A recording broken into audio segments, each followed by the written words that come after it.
Never getting low, set for vertigo, further as the crow flies, miles from down below. I know I found my heaven, I found the rumble under my feet. Never less, gonna bring the best, feeling like I'm best dressed, feeling I am blessed. I guess I'm feeling lucky, I'm gonna chance this Russian roulette. Let's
smiles from down below.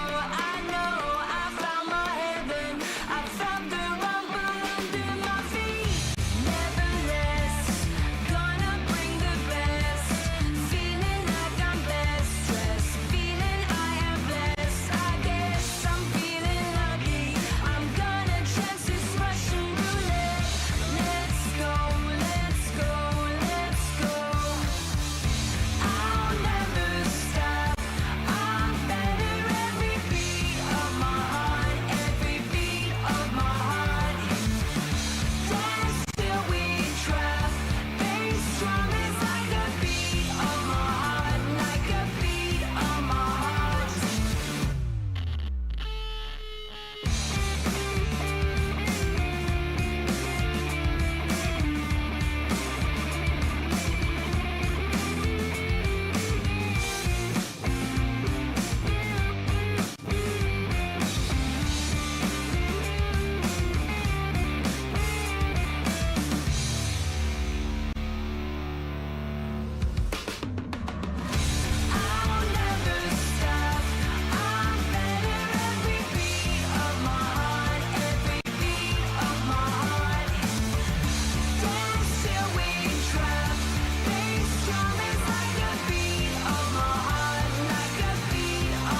flies miles from down below.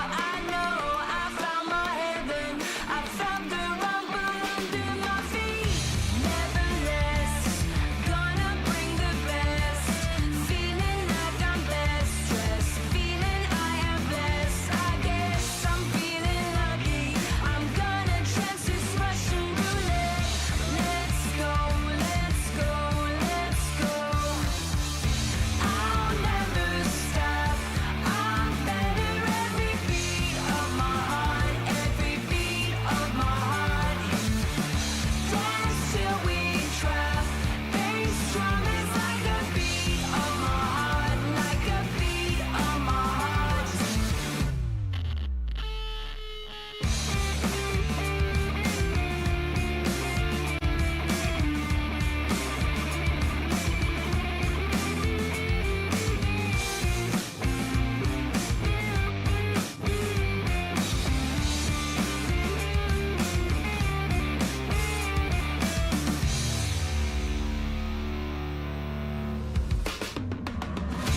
I'll never stop.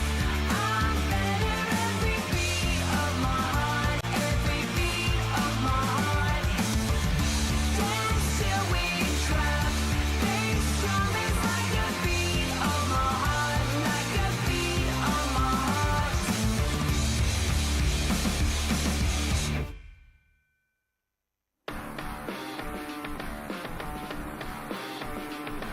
Something in my bones. I am fit to run. Ready for the rampage. Come before the storm rips up. I think I love it. Anticipation starting to build. Stay low, stay low, stay low. Ready to unlock. Whiskey on the rocks. Heavy from the subway.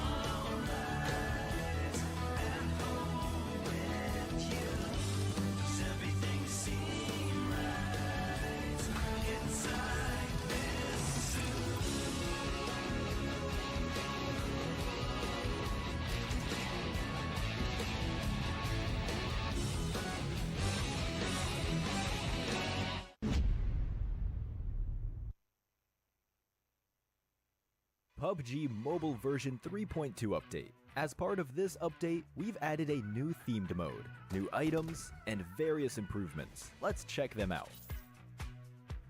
First, we'd like to introduce you to the new themed mode, Mecha Fusion. In this themed mode, you'll find a new futuristic style ship containing loads of supplies called the Steel Ark. Several Steel Arks will appear on the map in each match alongside player transport aircrafts. They can land anywhere on the map. It's worth mentioning that a Steel Ark loaded with supplies will fly around during the match, and drop supplies consisting of an airdrop crate and several supply crates at specific drop points. Use these abundant supplies to help you win.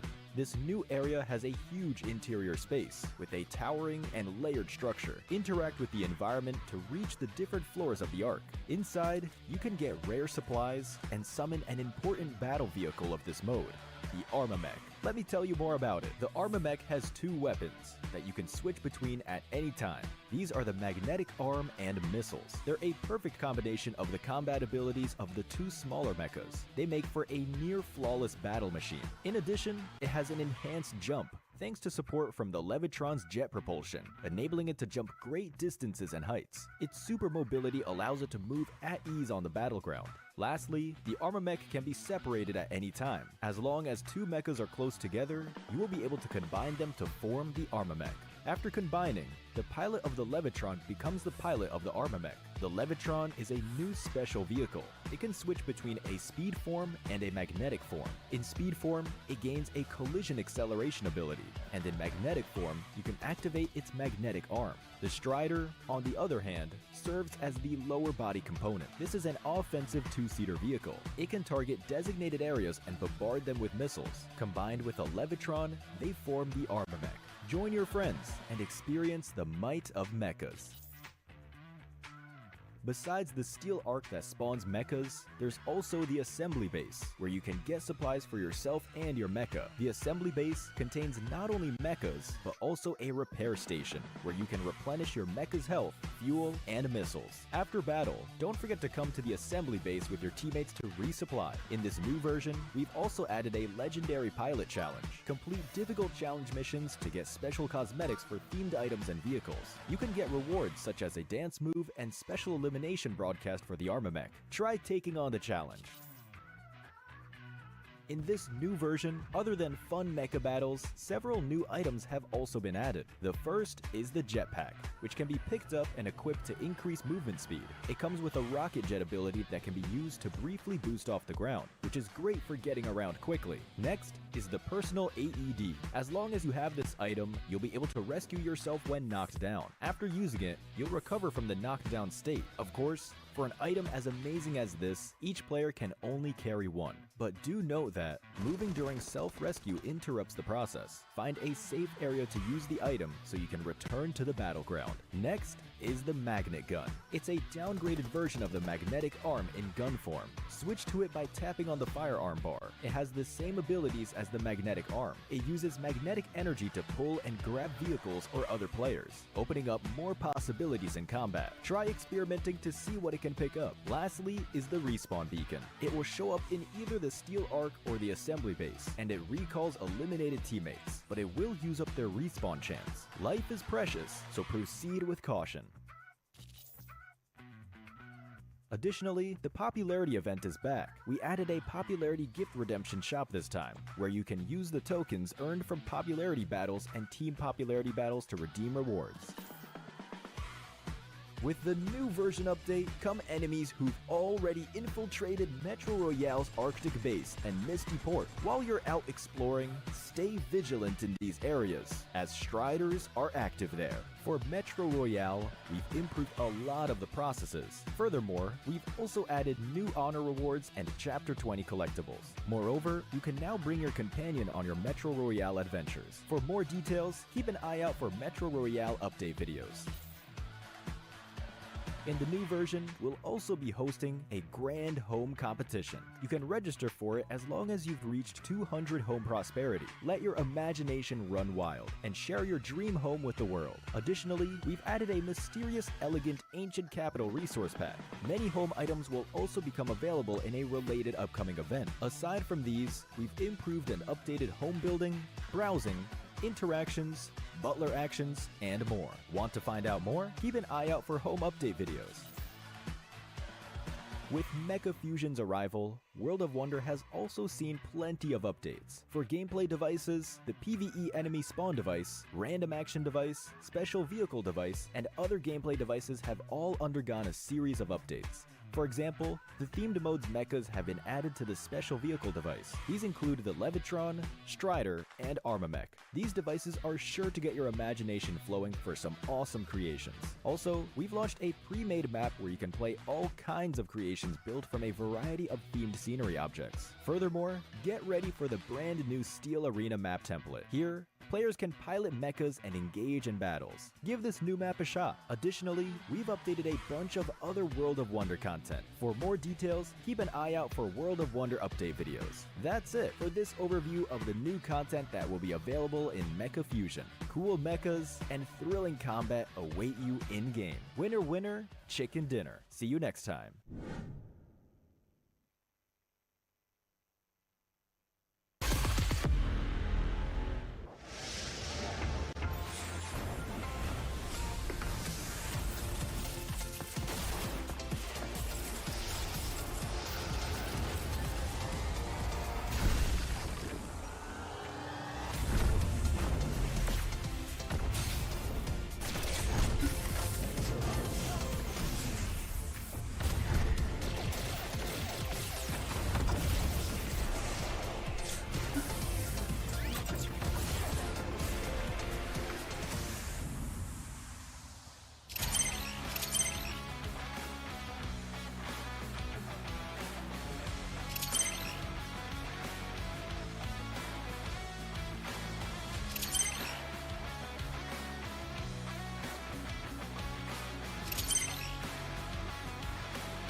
Hi everyone, let's get acquainted with World of Wonder version 3.2. This version is loaded with surprises.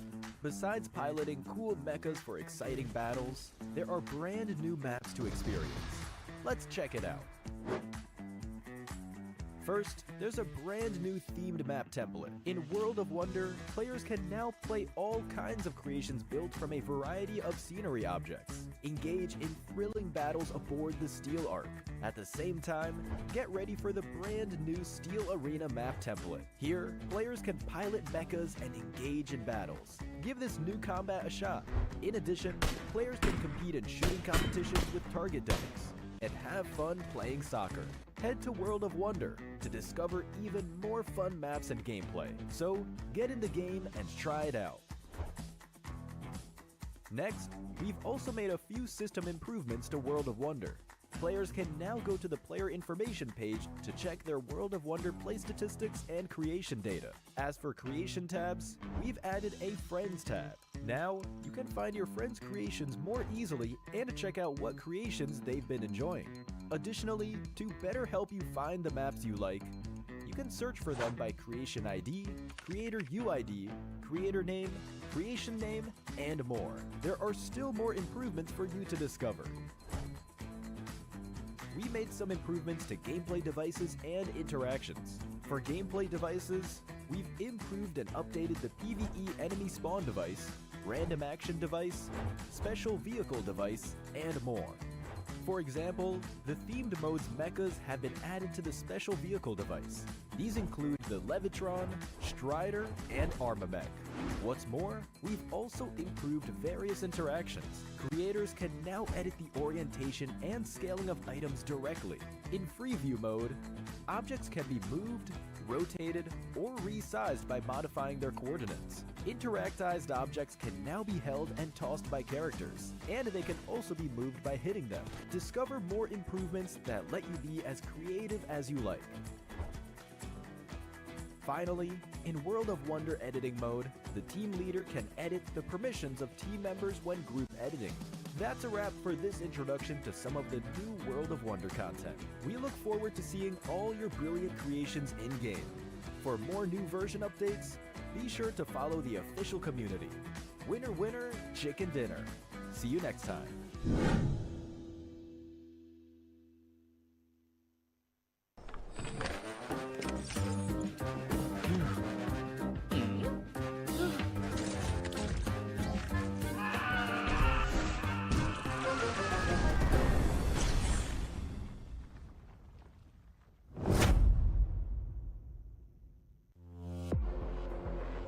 Hi everyone, PUBG Mobile Metro Royale Chapter 20 is coming soon. Curious about what new content there is? Let's take a look.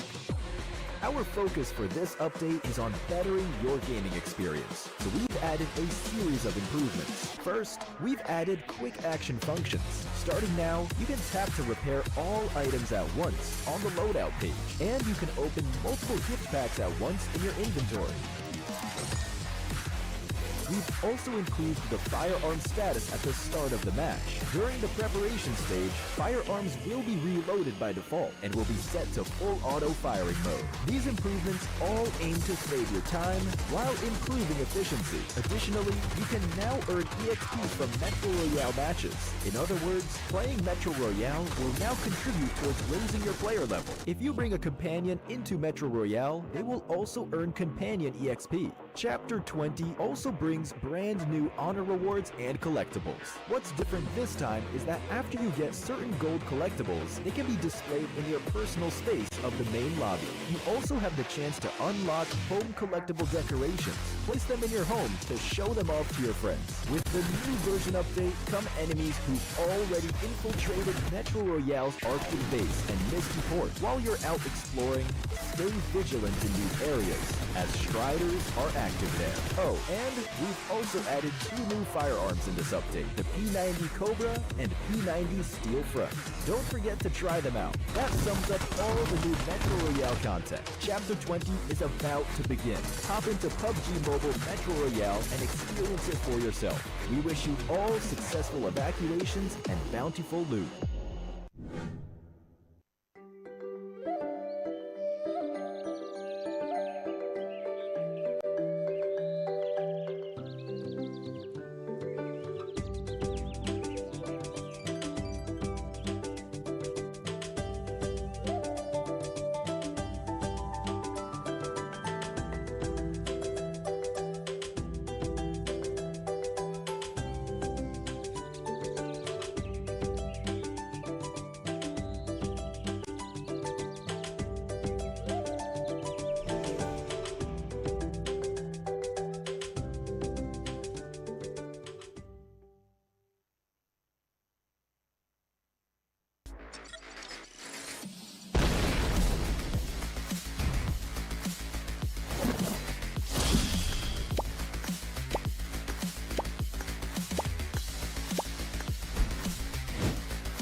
PUBG Mobile version 3.2 update. As part of this update, we've added a new themed mode, new items, and various improvements. Let's check them out. First, we'd like to introduce you to the new themed mode, Mecha Fusion. In this themed mode, you'll find a new futuristic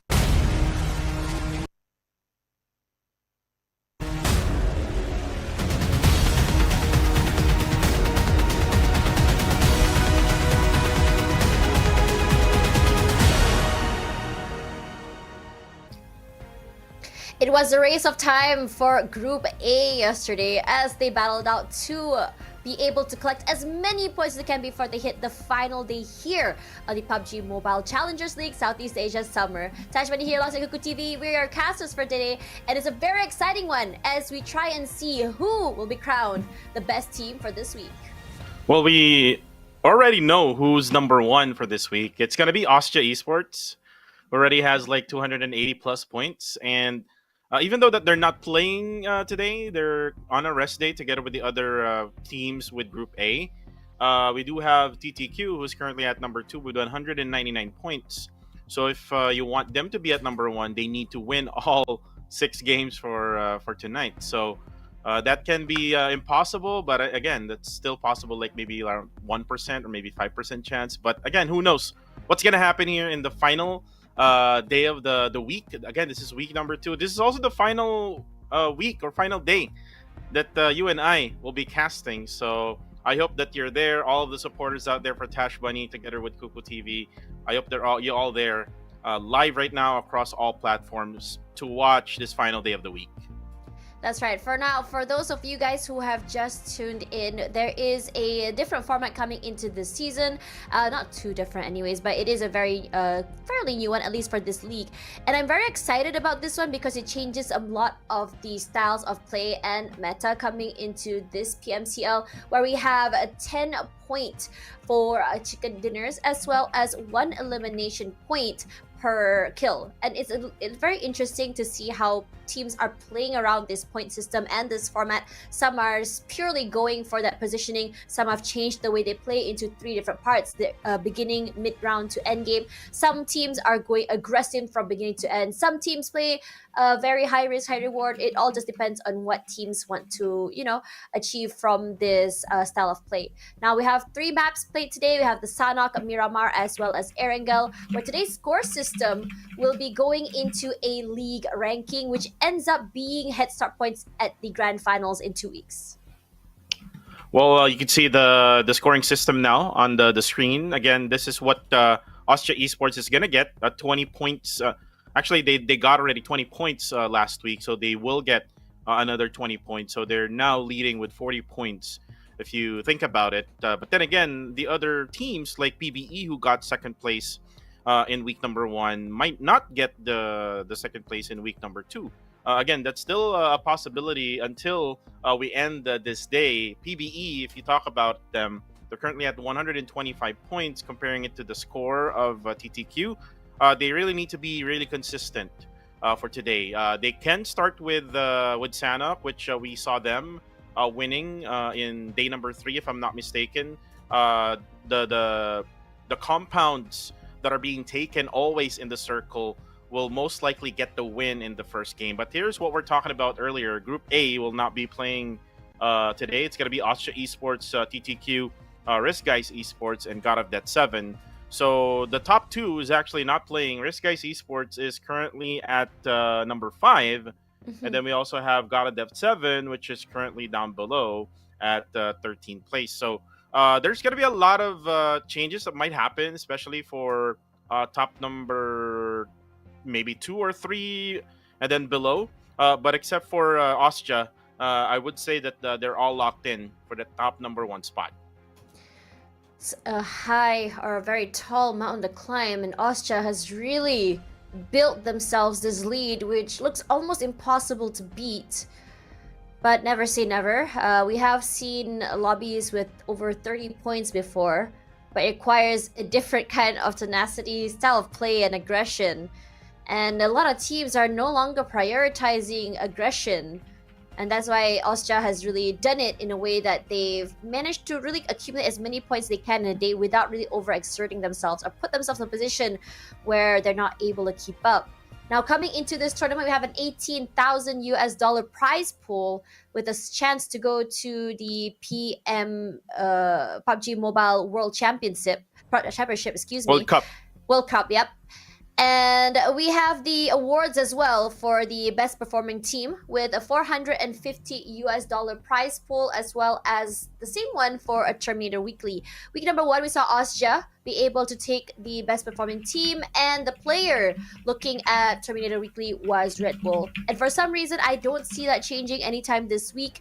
We didn't really see as many Red Bulls this week in terms of the MVPs, but he has been getting more than a handful compared to the rest who have barely managed to make it up there once or twice. But I'm also kind of speculating it might be Zuki as well. He has had his moments in the spotlight for MVP, but who knows? The only way to find out is to keep watching until the end of the day. And as we go into the overall standings, this is the lead that the teams are looking at. Almost 100-point lead above TTQ. Austria so far ahead, so high up in terms of not only eliminations but also rank points, where they are a team that has the same amount of chicken dinners as TTQ, but yet has dominated in terms of points. And you can also see that Harami Bro can go over TTQ today. They do have 6 games still left to play, wherein TTQ is not playing together with Austria Esports. So Harami Bro might be able to take over of that top number 2 spot, which is last season. They did that in week number 2. As for Yangon Galacticos, together with the rest, they can try to probably get the top number 3 spot. I could see it even down below. Exquisite Esports can definitely take that. So they really need to focus now, especially that the top number 1 team, Austria Esports, together with the top number 2 team, which is Time to Quick Esports, they're not here. So they need to make the most out of the situation right now. One of the teams that I'm looking towards on making the most out of this one would be Genesis Esports. Remember, they are the kings of PMCL region. 3 times already for this region that they were the champions. So if they're gonna not see Austria Esports or even like Time to Quick Esports, I think this is their time to shine, especially that if I remember it correctly, yesterday they didn't play, right? Yeah, they didn't. And I think it's very interesting as well when you look at the ladder. I mean, we've always been talking about the top side of the ladder. I really want to talk about the bottom side of the ladder. Now, majority of the second half of the ladder do not have chicken dinners. And one of them stands out in particular. It's Flash Vision Esports. They are currently 3rd from the bottom with 1 chicken dinner. And they've had such a miracle run, especially in the previous days, where they managed to not only get on the top 4 or the top 5, but they're also managing to even snag themselves a chicken dinner. And honestly, this is also because of the addition for Zen into the team, which really changes their dynamic, and I really like what I see. But the question now is, even with the chicken dinner, they weren't really able to really launch themselves really far ahead, but it did push them out of the 20th spot.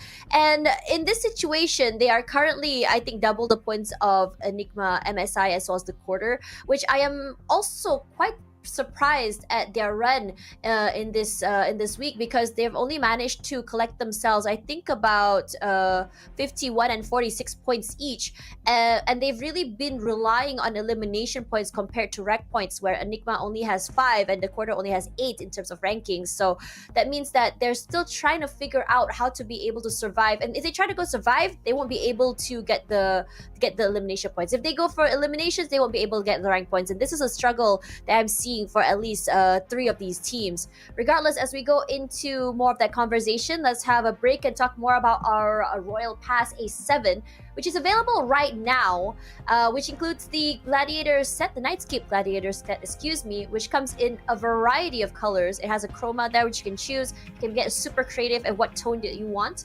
And also the Graceful Watcher set and cover, alongside the Vibrant Glory Shadow Blade. And all of this is worth over 80,000 UC, which also comes, you can also get yourself the Victory Dance. So I'm looking forward to seeing all of you guys post it on social media just to really flex on your teammates.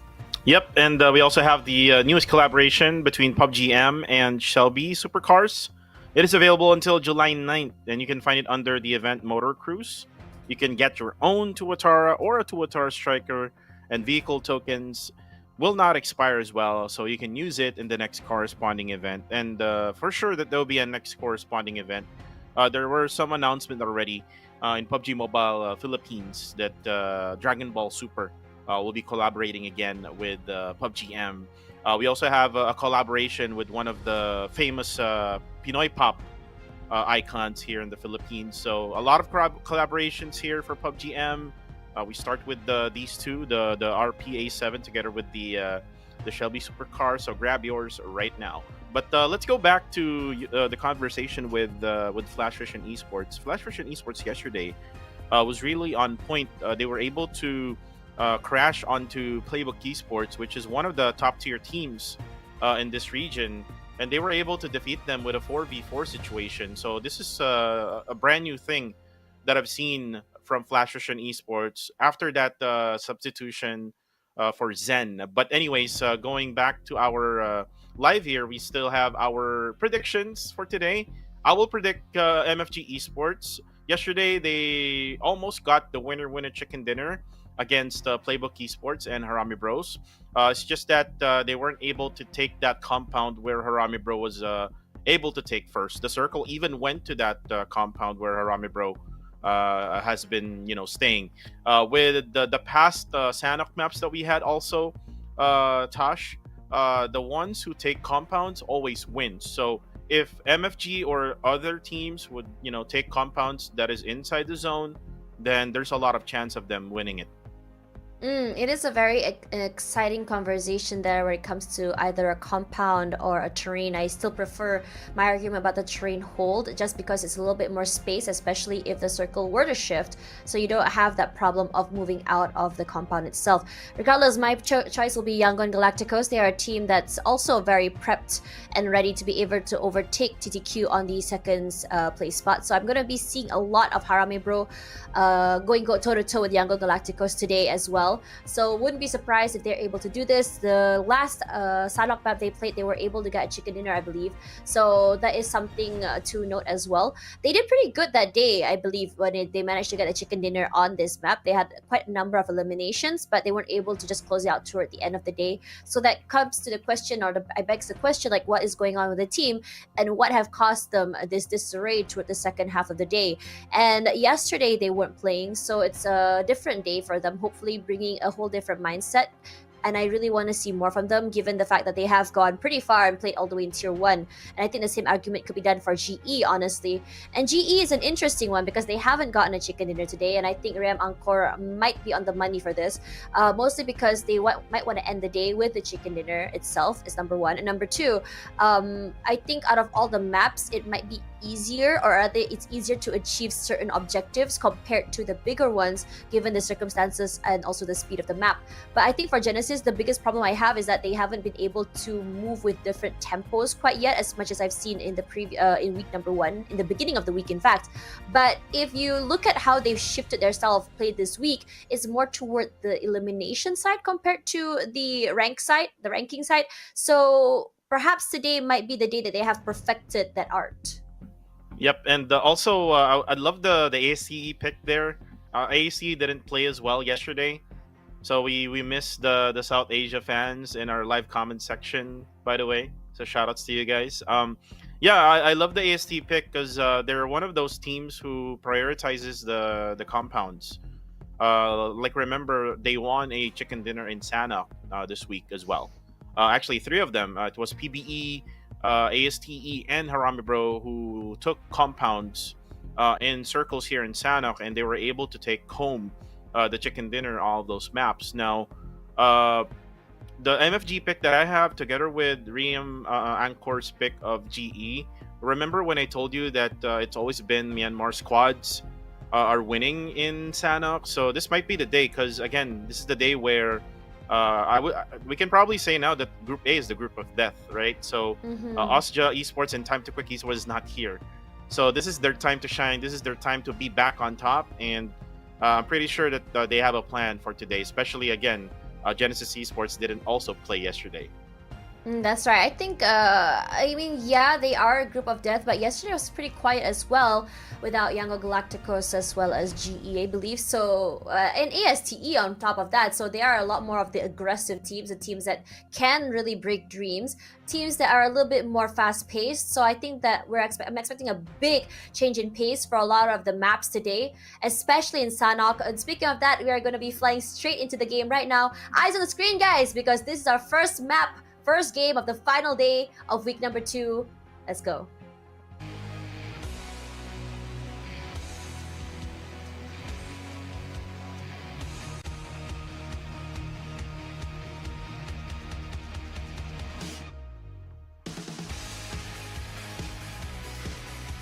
Let's go from the south to the north. It's going to be really good here for all the squads because they can easily go to their dropping points. Now, the question is, will someone take the northern side of boot camp? Because as far as I know, TTQ drops onto that spot, and then also for Austria Esports, no one else will be dropping to their dropping point. So who will take those? Right now, you can see TQ now going, I think they're going to go to Camp Alpha with this type of dropping point. TQ, I really want to, for them to improve because I know that there's a lot of potential with this lineup with Chris. Chris is actually one of the OG pro players of the KH region. But look at this right now, PBE early in the game taking vehicles so that they can easily, transport to any of the jungle areas at Sami and Nakam. This is kind of like the first time I've seen Monboy get out of Sami, because normally you would see Playbook Esports, just all 4 of their members just looting right at Sami. So this is good for Playbook Esports. And also the Circle. Circle is just right on the eastern side of Painan, as right now we can hear some sounds here. Some gunshots coming from the side of APG Esports together with Enigma MSI. Macbeth will go back out for a bit. Doss sees him, so he does know and where to aim. He sees Macbeth and headshot. Macbeth, and down goes Macbeth. That's clean. Cleans him up as well. And no changes to the script, at least for Enigma.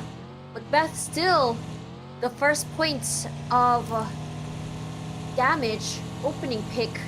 His teammates once again not able to go for that save. They weren't even close by. And MFG as well, if you look at the map, had already lost a member of their team. Hurts quite a bit in terms of firepower they bring into the game, but there's so many times that we've seen MFG be able to play as aggressively as they would, high momentum play, look even at this. with only 2 players. 3 players only for MSI, Enigma MSI. So that's very unfortunate, Tosh, for Enigma MSI. I think there's one, I'm not sure if it's Caps or Kicks who weren't able to get in the game. So for Enigma MSI, they're now down to only 2 after that elimination. Unlucky. Just so unfortunate. Would love to know what happened. Perhaps he will be posting about it later. As you did share earlier, Macbeth is someone that likes to share a little bit more about the team. Moving on to Harami Bros. Last week was a pretty glum week for them, especially after day 1. I think this is a conversation that we both had quite a bit, given the fact that this is a team that comes with a lot of firepower. But this week, it's a different mindset, a different style play, aggression once again. They're very comfortable. They feel more like themselves. And I'm very excited about that because Harami Bro is definitely, they bring a very specialized, a very signature style play that is very distinct to them. And it's very enjoyable to see when they're in peak form. And one of the other teams, other than GE, I mentioned GE earlier, Playbook Esports, coming from the PMSL region. So these 2 teams are the teams that I'm expecting for today to, perform well. Especially that they do have that experience now that the top 2 and top 1 of the overall is not playing. This is their time in order for them to collect points. Oh, but look at this. Rix is hiding at the corner. SLK on hand. Oh, surprises Koopa! And we'll confirm that kill right away. And look at the minimap now. you could see that the players of Exquisite Esports, I think they're going to be planning on pushing here 3 members, or nope, just 2 members now on the Murado. MM will be going in now. Looks like they're going to bail out. Unfortunate as well. Early fights happening, not as aggressive as I thought it would be. But without Koopa has just been one of those players that just very quick on the fly for trades. Cute Loki is gonna be going big onto the player of GE. And as we suspected, we are gonna be seeing more of these two teams. Honestly, I was expecting Harame Bro and Yango Galacticos to be meeting up first. It's just gonna be GE taking the mantle of aggression. One already knocked down. The other members of GE want to answer back. They want to fire. Avenging their fallen teammate will be a problem as for ASTE, also another team that hasn't been seeing the loudest of weeks like they did on week number 1. But they've changed up the way they play, and they're very dynamic with how they were to move around the map, how exactly they want to make these decisions. They have a type of idea on how they want to approach the beginning to mid-game to late game. And it's especially the early game that has changed the most for ASTE. Instead of running around the map, they're just going as aggressive as they can, very similar to how we saw SISTKE. This time around is a very early quiet map. And then toward the mid-game, perhaps a pick-off now and then, but never really a full-on commit before finally, when they go to that last few circles, only are they taking these fights. And they've been doing good on that because they're understanding the process that these eliminations will come in due time. And it doesn't take away their firepower or eliminate their teammates. So they wanted to make sure they're fully prepped for the end game. And I'm not expecting a really slow first game here. Usually in Sanhok, it's just chaos. But I guess it's probably because of the groups that we're having right now. This is Group B, C, D, and E. For the early stages, usually it's Fearless Esports and Myth Clan who's always been fighting. But yeah, I'm so sorry to cut you, but I think that yesterday was also quite quiet for Sanhok. I think we had this conversation and we were quite shocked ourselves that we were barely seeing any full-on fights in the beginning. So this is just an echo of yesterday. At least it's a little bit more engagement, just skirmishes, but again, same thing. Yep, and Fearless not really having early engagement. I mean, we usually see them, as I was saying earlier, we usually see them with Myth Clan. Myth Clan always rotates at that hillside. For some reason, they seem to always meet early, right? These two teams? Right. And then it's always been like the third party of Arami Bro after that. Because Arami Bro is right at They Painan. love the third party, actually, if you think about it. They're like, third party is a strat. Why not take advantage for it? And this circle is a yikes for me, dog. Especially that it's gonna, probably go to Quara area, which is that's even harder. Yeah, exactly. So, look at this MFG now pushing in towards Flash Vision Esports. Hope they're ready. Master Rick's already gone, and MFG just using that height advantage, going onto the roof, and he's actually on top of the roof where the players of Flash Vision Esports is at. So this is a good strategy showing here by MFG Esports. Honestly, this might not be the start that Flash Vision Esports wanted. We talked about how when Master Rick survives, they see a longer survival rate in how they want to play the game. Harley is in the play roster this time around. Fit low, picking up a nade. Timing might not be on his side. Moves out of the way. Thankfully, unknown whiffs, but he gets him in the end. Knockdown. From here, the members of Flash Vision Esports are getting knocked down like bowling pins. And the chaos not stopping. It's so aggressive. They get one knock, but they can't do more than that. Harley's still waiting in the corner. But third party comes in. Is waiting, but the DPS play a little bit too strong. And now, Yango Galacticos, they've been waiting for this golden opportunity and they want more. MFG not able to reset, not able to pick themselves up. WTZ nearly gets chucked down by that nade. But he's waiting and he's very, very available to play aggressively. Long range support coming in for Yango Galacticos from the hillside. And that's not changing anytime soon. Loki quickly running out of the house, finding one for himself. He's chasing, no stragglers left behind. And it's only down to one. It's only exit. And he's running for his life. It's so hard to see right now. All these smokes, the cut of vision does not deter Young God Galacticos from eliminating MFG so early. YG like snakes who lurks around and eventually will snap out of you. But then again, look at this. Harame Bros. Really impatient now, going for the push onto Fearless Esports. And by the way, if you noticed, Flash Russian Esports versus MFG. MFG only had like 3 players in their squad. Kind of like Enigma MSI. But there we go. That's going to be it for Fearless Esports. Harame Bros was able to fend them off. Jappy will be able to get the revive as well. They just needed a smoke as well here so that they can be covered because this TKE is just right nearby at the other side of the hill. And Harame Bro, again, this is what we are expecting. Normally, they do the third parties at the hillside where Fearless is proning down. Normally, we see Myth Clan attacking them, but this time around, they're the ones who attack them. Interesting turn of events. Honestly, I wasn't expecting these big fights to happen so early, but it's definitely a change of pace. Usually, I mean, we talked about Yango Galacticos yesterday, who were more about waiting and taking their time before finally, wanting to take these fights. But now, they seem more than ready and willing to go for these third parties. And on top of that, the timing is really good. There was no hesitation. It's very decisive when it comes to these pushes.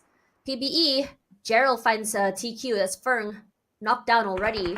We're talking a little bit more about the quarter and their success today, coming from a team that found their way toward the mid side of the week and saw potential, to a team that's currently at the bottom of the ladder. And while Feng has been one of the heavy hitters for the team, Chris as well has been great on the follow-up. Top good on that first point contact. But it feels like for the team, they haven't found success in making sure that they're able to really synchronize together and be able to just close out these fights. And it really turns into them just getting knocked down so many times. Positioning and rotations has always been a problem for them as well. They haven't been so lucky when it comes to getting the prime locations and getting into the circles. This time around, TQ, they managed to get the pickup.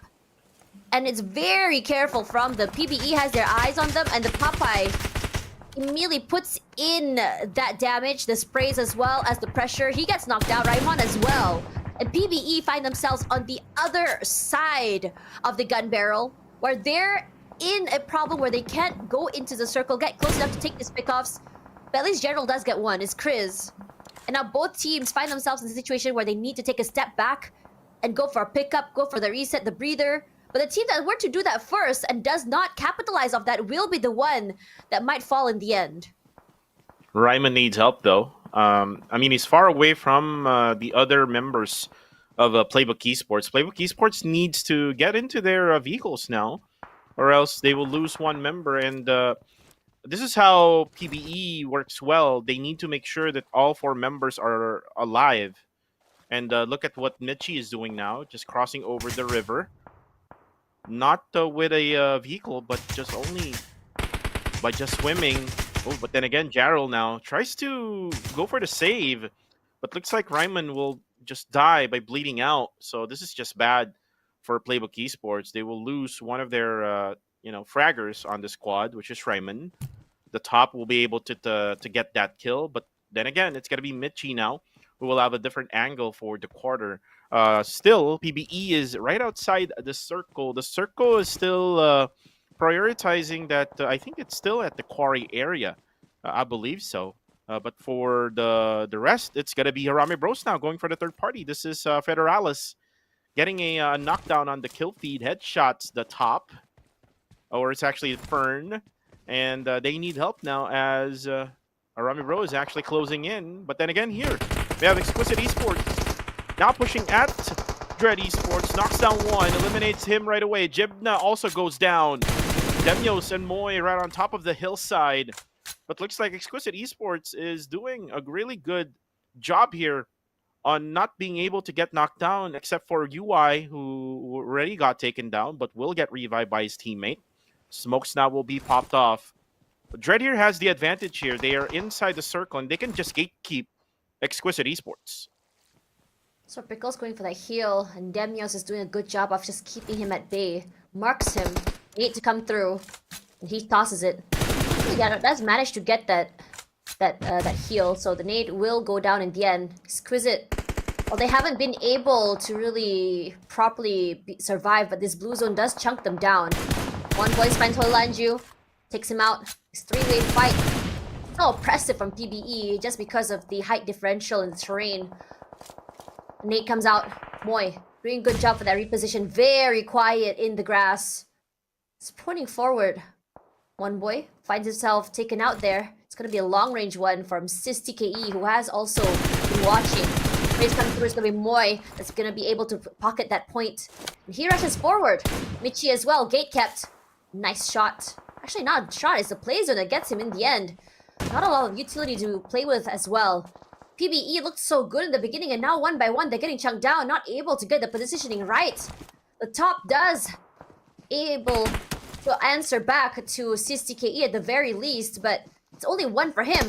Top is here, Davan puts in the damage, and not yet for the top side. And now TQ, once again, same script, no changes just yet. But this is only Sanhok. They try again in Erangel. What happened to the top? It wasn't able to pull the trigger there. I didn't hear a gunshot. Aphis is playing this game. Right. And you can see also YG now going for the push here. PBG already out of this game. APG Esports gonna go down again. Heavy DOS together with Diddy. Then again, it's from the far side, opposite side of the road.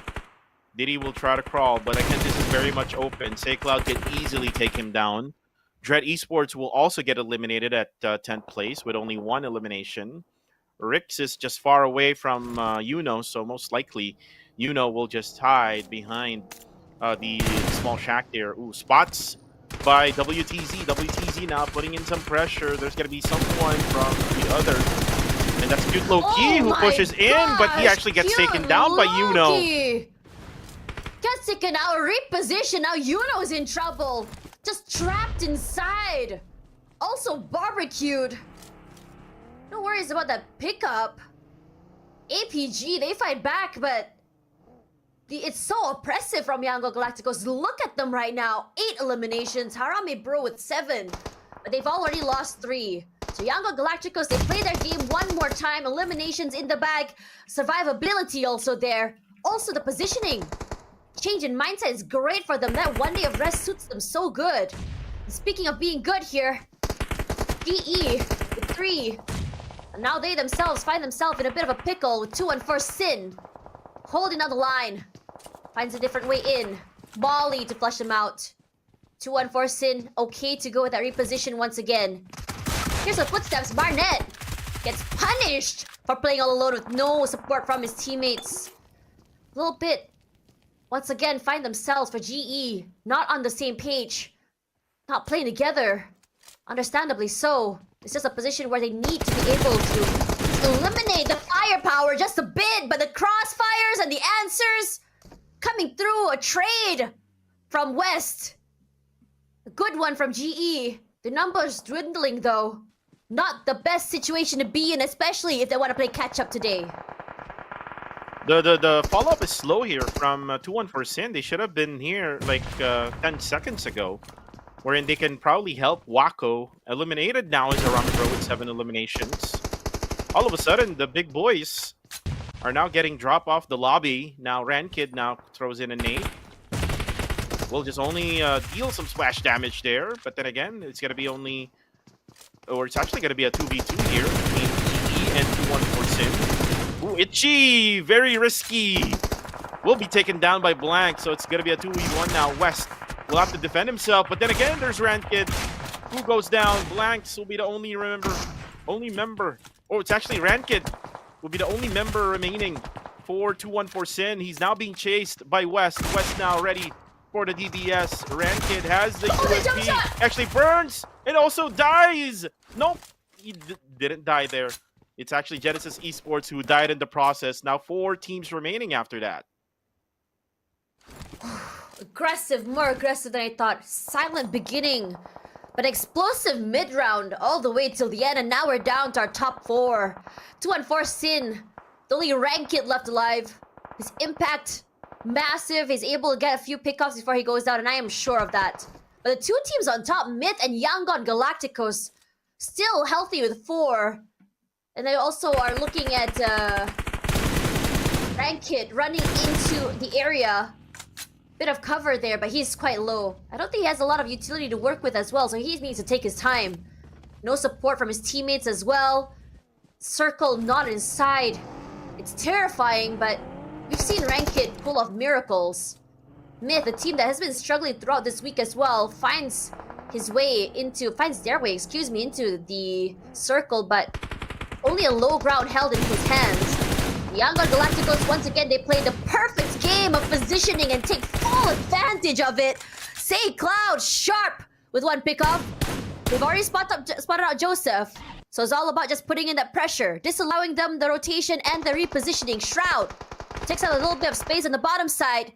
But Say Cloud's on a rampage, finds another one. iTurks taken down and out, and the other members of Myth just start to topple over one by one. And YG gets the high ground advantage here. Myth does have the low ground. I mean, at the middle point, it is going to be 214 and SysTKE. SysTKE can stay quiet here, but then again, they're not in the circle. So they have that dilemma where right now they really need to get in. And now you see WTZ now pushes in towards Rankid, and he gets eliminated. A 2v1. Just way too much for Rankid. Now just 3 teams remaining. YG, SysTKE, and Myth. All eyes now for Myth Clan. Myth Clan can get sandwiched now as Joseph is getting damaged by that blue zone. That's way too much damage now. I think he's going for the healing game. As he actually spotted Devon, and he gets Devon down. It's going to be Shroud, who will take off. Ooh, there's only 1 more player left all of a sudden for SysTKE. It's so good for SysTKE. They take their time. Sorry, not SysTKE, for Yangon Galacticos, because they take their time and they have the best position right now. Boy shot all alone. He has no heals. That's it for him. He's down and out. And now it's a 2 versus 4. We have Shroud and iTurks, 2 of the heavy hitters for Myth Clan. And they are looking to make something happen. But it's difficult as Yangon Galacticos with the high ground advantage. You can see the mollies. You can see the nades come through. Yangon Galacticos, they push and they are not going to stop. Are clean, and a winner chicken dinner for Yangon Galacticos. Starting the day so strong. This team wants to make it up to the top, and TTQ needs to beware. YG getting that winner chicken dinner for match number 1 here on day number 5. I guess that they were able to take that position first, wherein GE tried to actually push them in the beginning. That's probably why they got into a much better position compared to Genesis Esports. Genesis Esports, they were like split it up in that 2 compounds in the middle of that road with 214 Sin. And 214 Sin, they were able to isolate Marnet, which is GE's one of the top fraggers of GE. So congratulations, kudos to Yangon Galacticos. They were able to play it right. They were able to use the high ground advantage. At the same time, they were able to use their vehicles in order for them to be able to push towards Myth Clan, who is actually stuck in Quarry. It's a very fun one from Yangon Galacticos. Honestly, when I made my prediction for this team, I wasn't super sure about my prediction, just given the fact that they seemed a little bit more, I would say, slower pace when they came back from a day of break.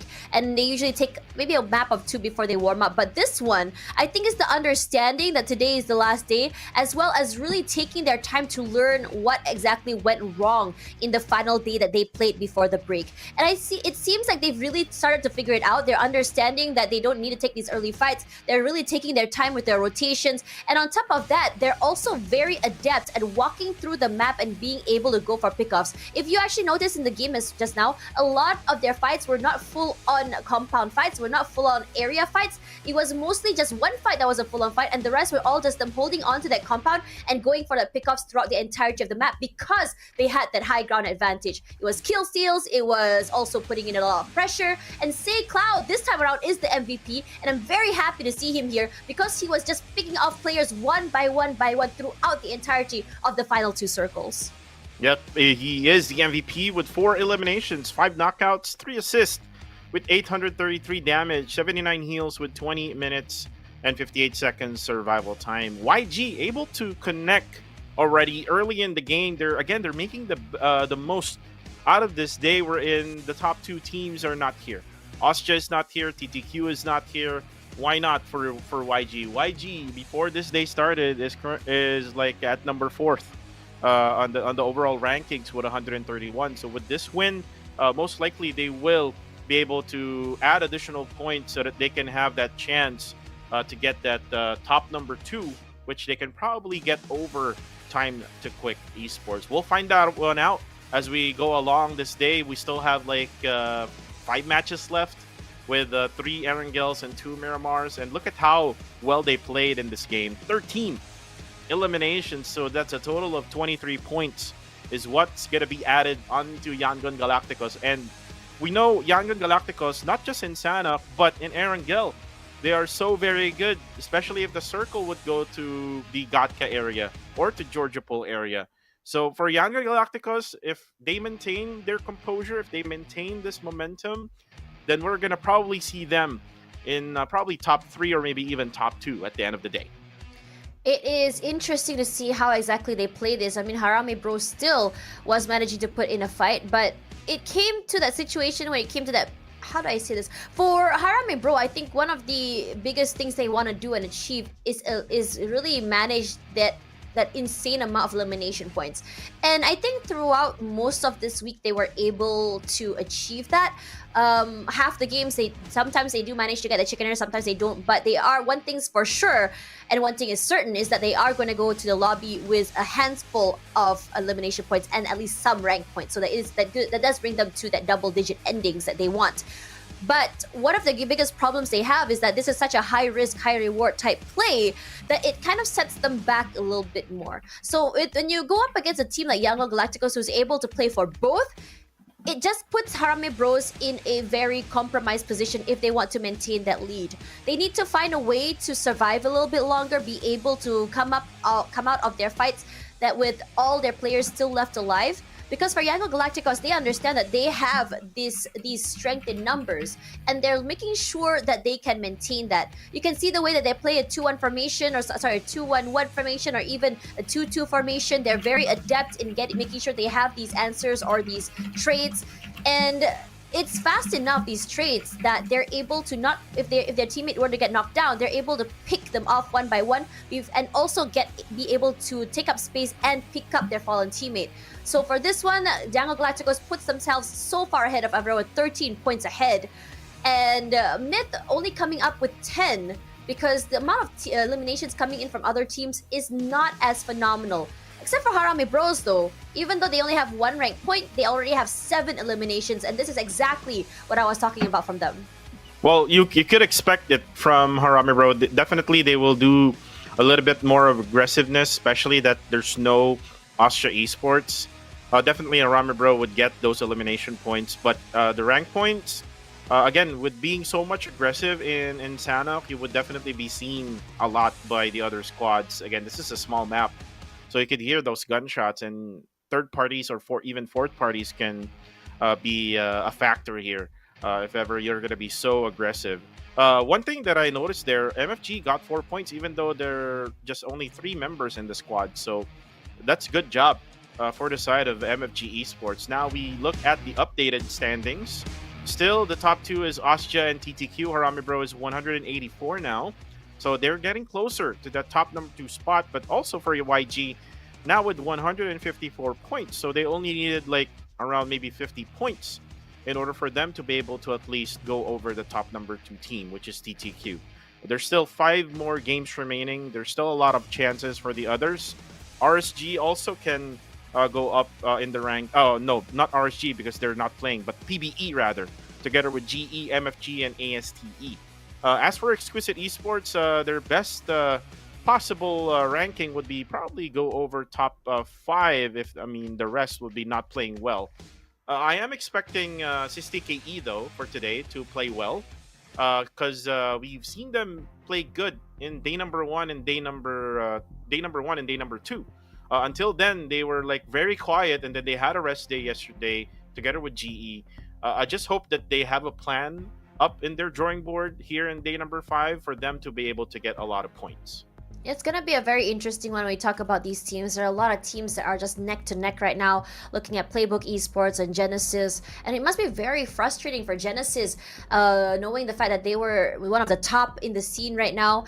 And I'm really expecting to see. I think they might have something in mind as we go into the next few maps. Regardless, we're gonna go for a quick break before we go into our next Erangel maps. Do not go anywhere, guys, because after this, Erangel is where we can see where the action, the real firepower, the real strats will be coming through.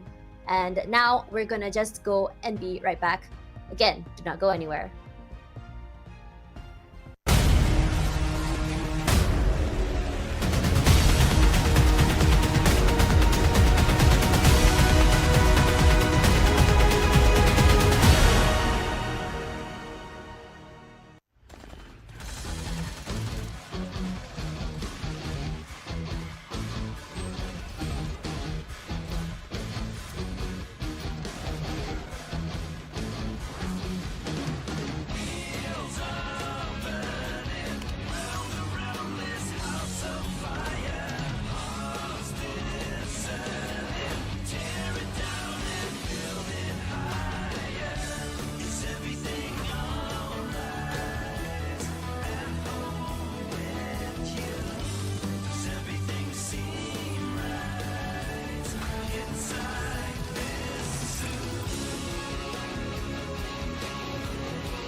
PUBG Mobile version 3.2 update. As part of this update, we've added a new themed mode, new items, and various improvements. Let's check them out. First, we'd like to introduce you to the new themed mode, Mecha Fusion. In this themed mode, you'll find a new futuristic style ship containing loads of supplies called the Steel Ark. Several Steel Arks will appear on the map in each match alongside player transport aircrafts. They can land anywhere on the map. It's worth mentioning that a Steel Ark loaded with supplies will fly around during the match, and drop supplies consisting of an airdrop crate and several supply crates at specific drop points. Use these abundant supplies to help you win. This new area has a huge interior space with a towering and layered structure. Interact with the environment to reach the different floors of the Ark. Inside, you can get rare supplies and summon an important battle vehicle of this mode, the Armamech. Let me tell you more about it. The Armamech has two weapons that you can switch between at any time. These are the magnetic arm and missiles. They're a perfect combination of the combat abilities of the two smaller mechas. They make for a near flawless battle machine. In addition, it has an enhanced jump, thanks to support from the Levitron's jet propulsion, enabling it to jump great distances and heights. Its super mobility allows it to move at ease on the battleground. Lastly, the Armamech can be separated at any time. As long as two mechas are close together, you will be able to combine them to form the Armamech.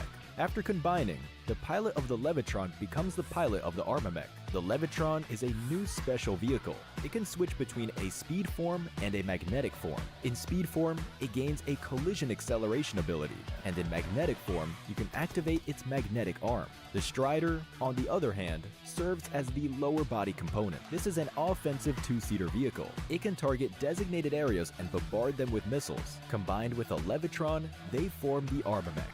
Join your friends and experience the might of mechas.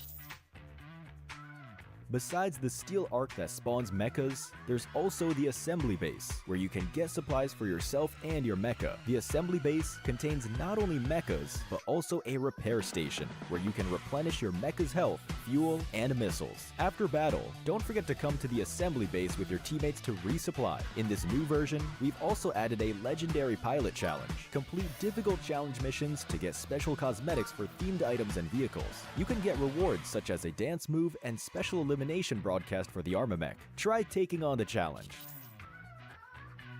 In this new version, other than fun mecha battles, several new items have also been added. The first is the jetpack, which can be picked up and equipped to increase movement speed. It comes with a rocket jet ability that can be used to briefly boost off the ground, which is great for getting around quickly. Next is the personal AED. As long as you have this item, you'll be able to rescue yourself when knocked down. After using it, you'll recover from the knocked down state. Of course, for an item as amazing as this, each player can only carry one. But do note that moving during self-rescue interrupts the process. Find a safe area to use the item so you can return to the battleground. Next is the magnet gun. It's a downgraded version of the magnetic arm in gun form. Switch to it by tapping on the firearm bar. It has the same abilities as the magnetic arm. It uses magnetic energy to pull and grab vehicles or other players, opening up more possibilities in combat. Try experimenting to see what it can pick up. Lastly is the respawn beacon. It will show up in either the steel arc or the assembly base, and it recalls eliminated teammates, but it will use up their respawn chance. Life is precious, so proceed with caution. Additionally, the popularity event is back. We added a popularity gift redemption shop this time, where you can use the tokens earned from popularity battles and team popularity battles to redeem rewards. With the new version update come enemies who've already infiltrated Metro Royale's Arctic base and Misty Port. While you're out exploring, stay vigilant in these areas, as Striders are active there. For Metro Royale, we've improved a lot of the processes. Furthermore, we've also added new honor rewards and Chapter 20 collectibles. Moreover, you can now bring your companion on your Metro Royale adventures. For more details, keep an eye out for Metro Royale update videos. In the new version, we'll also be hosting a grand home competition. You can register for it as long as you've reached 200 home prosperity. Let your imagination run wild and share your dream home with the world. Additionally, we've added a mysterious, elegant, ancient capital resource pack. Many home items will also become available in a related upcoming event. Aside from these, we've improved and updated home building, browsing, interactions, butler actions, and more. Want to find out more? Keep an eye out for home update videos.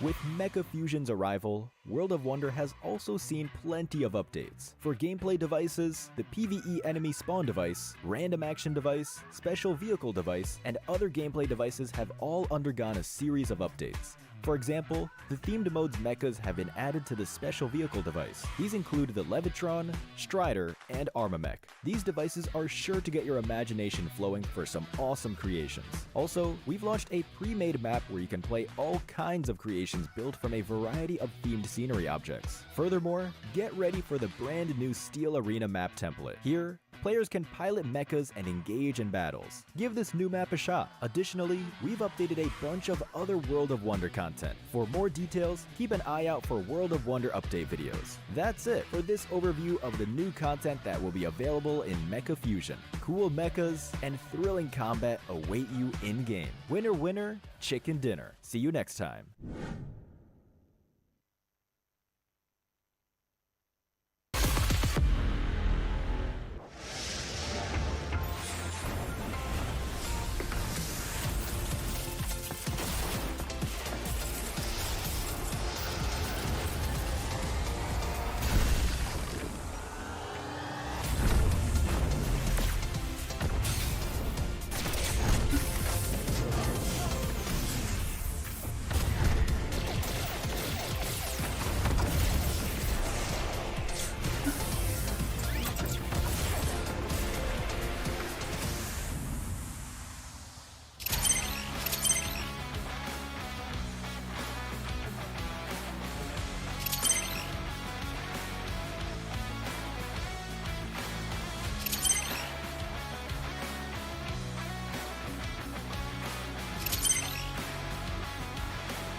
Hi everyone, let's get acquainted with World of Wonder version 3.2. This version is loaded with surprises. Besides piloting cool mechas for exciting battles, there are brand new maps to experience. Let's check it out. First, there's a brand new themed map template. In World of Wonder, players can now play all kinds of creations built from a variety of scenery objects. engage in thrilling battles aboard the Steel Ark. At the same time, get ready for the brand new Steel Arena map template. Here, players can pilot mechas and engage in battles. Give this new combat a shot. In addition, players can compete in shooting competitions with target dummies and have fun playing soccer. Head to World of Wonder to discover even more fun maps and gameplay. So, get in the game and try it out. Next, we've also made a few system improvements to World of Wonder. Players can now go to the player information page to check their World of Wonder play statistics and creation data. As for creation tabs, we've added a Friends tab. Now, you can find your friends' creations more easily and check out what creations they've been enjoying. Additionally, to better help you find the maps you like, you can search for them by creation ID, creator UID, creator name, creation name, and more. There are still more improvements for you to discover. We made some improvements to gameplay devices and interactions. For gameplay devices, we've improved and updated the PvE enemy spawn device, random action device, special vehicle device, and more. For example, the themed mode's mechas have been added to the special vehicle device. These include the Levitron, Strider, and Armamech. What's more, we've also improved various interactions. Creators can now edit the orientation and scaling of items directly. In free view mode, objects can be moved, rotated, or resized by modifying their coordinates. Interactized objects can now be held and tossed by characters, and they can also be moved by hitting them. Discover more improvements that let you be as creative as you like. Finally, in World of Wonder editing mode, the team leader can edit the permissions of team members when group editing. That's a wrap for this introduction to some of the new World of Wonder content. We look forward to seeing all your brilliant creations in-game. For more new version updates, be sure to follow the official community. Winner, winner, chicken dinner. See you next time.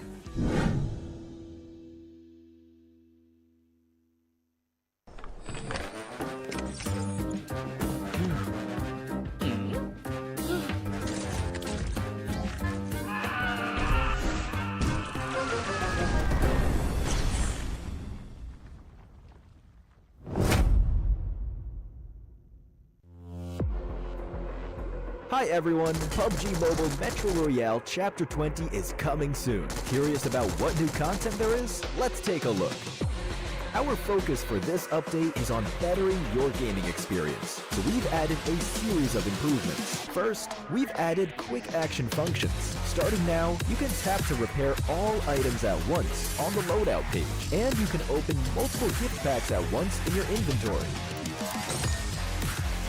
We've also improved the firearm status at the start of the match. During the preparation stage, firearms will be reloaded by default and will be set to full auto firing mode. These improvements all aim to save your time while improving efficiency. Additionally, you can now earn EXP from Metro Royale matches. In other words, playing Metro Royale will now contribute towards raising your player level. If you bring a companion into Metro Royale, they will also earn companion EXP. Chapter 20 also brings brand new honor rewards and collectibles. What's different this time is that after you get certain gold collectibles, they can be displayed in your personal space of the main lobby. You also have the chance to unlock home collectible decorations. Place them in your home to show them off to your friends. With the new version update come enemies who've already infiltrated Metro Royale's Arctic base and Misty Port. While you're out exploring, stay vigilant in these areas, as Striders are active there.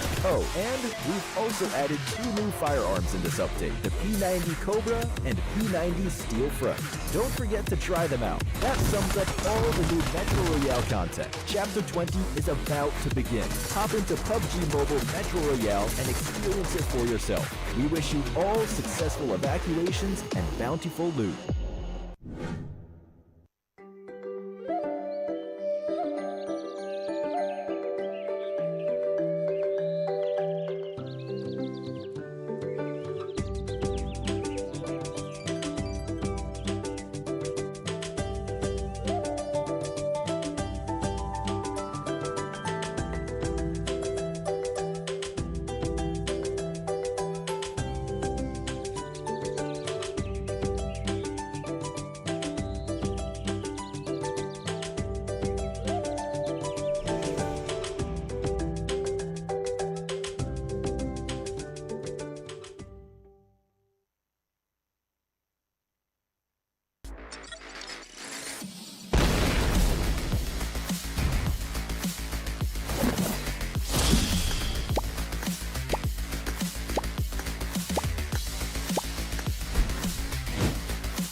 PUBG Mobile version 3.2 update. As part of this update, we've added a new themed mode, new items, and various improvements. Let's check them out.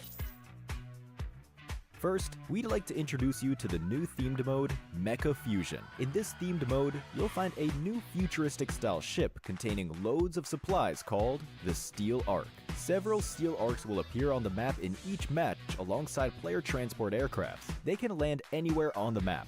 It's worth mentioning that a Steel Ark loaded with supplies will fly around during the match, and drop supplies consisting of an airdrop crate and several supply crates at specific drop points. Use these abundant supplies to help you win.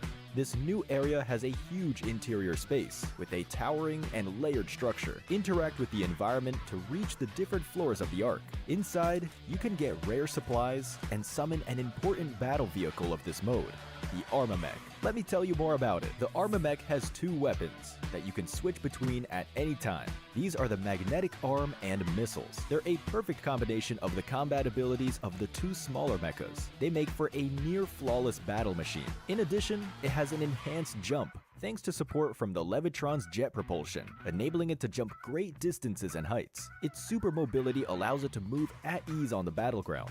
Lastly, the Armamech can be separated at any time. As long as two mechas are close together, you will be able to combine them to form the Armamech.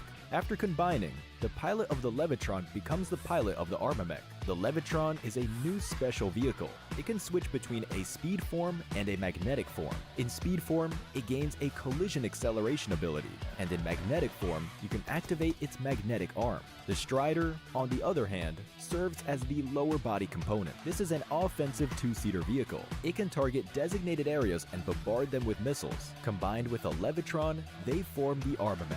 Join your friends and experience the might of mechas. Besides the steel arc that spawns mechas, there's also the assembly base, where you can get supplies for yourself and your mecha. The assembly base contains not only mechas, but also a repair station, where you can replenish your mecha's health, fuel, and missiles. After battle, don't forget to come to the assembly base with your teammates to resupply. In this new version, we've also added a legendary pilot challenge. Complete difficult challenge missions to get special cosmetics for themed items and vehicles. You can get rewards such as a dance move and special elimination broadcast for the Armamech. Try taking on the challenge.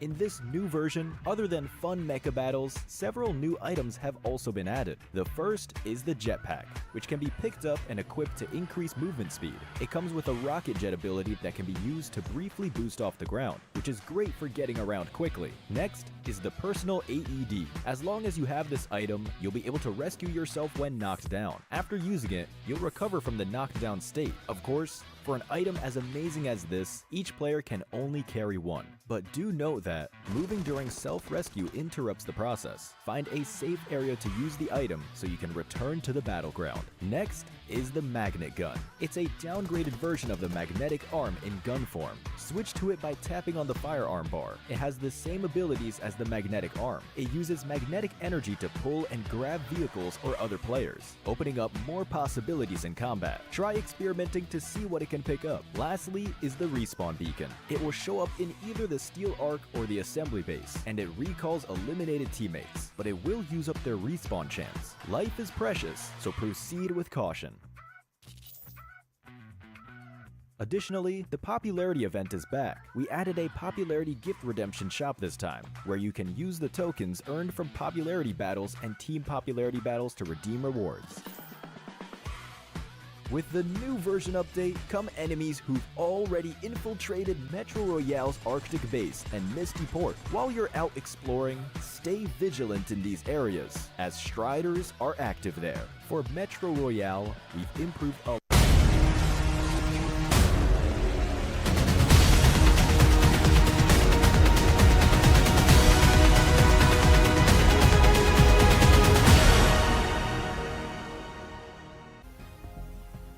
And we are back here with PUBG Mobile Challengers League Southeast Asia Summer.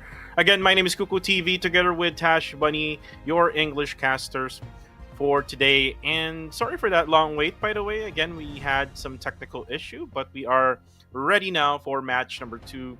Again, match number 2 is coming. This is Erangel, which we have talked about that there were so many teams that really needs to bounce back. 2 of which is coming from Group D, which is Genesis Esports and SysTKE. What can you say about the Tosh? What can you say about the gameplay now of SysTKE? That now that we saw them in Sanhok, now moving into Erangel. SysTKE is an interesting one. They seem to be running into so many teams in their rotations, and given the fact that they love this aggression and it's kind of like very aggressive plays, it puts them in such a very scary situation. Especially sometimes you can actually see that they start to really tunnel, mostly because of how overwhelming these fights can be. And in a lot of situations as well, these prolonged fights have led into third parties, which really have caused them to be knocked down one by one. They are currently in, I believe, 12th place.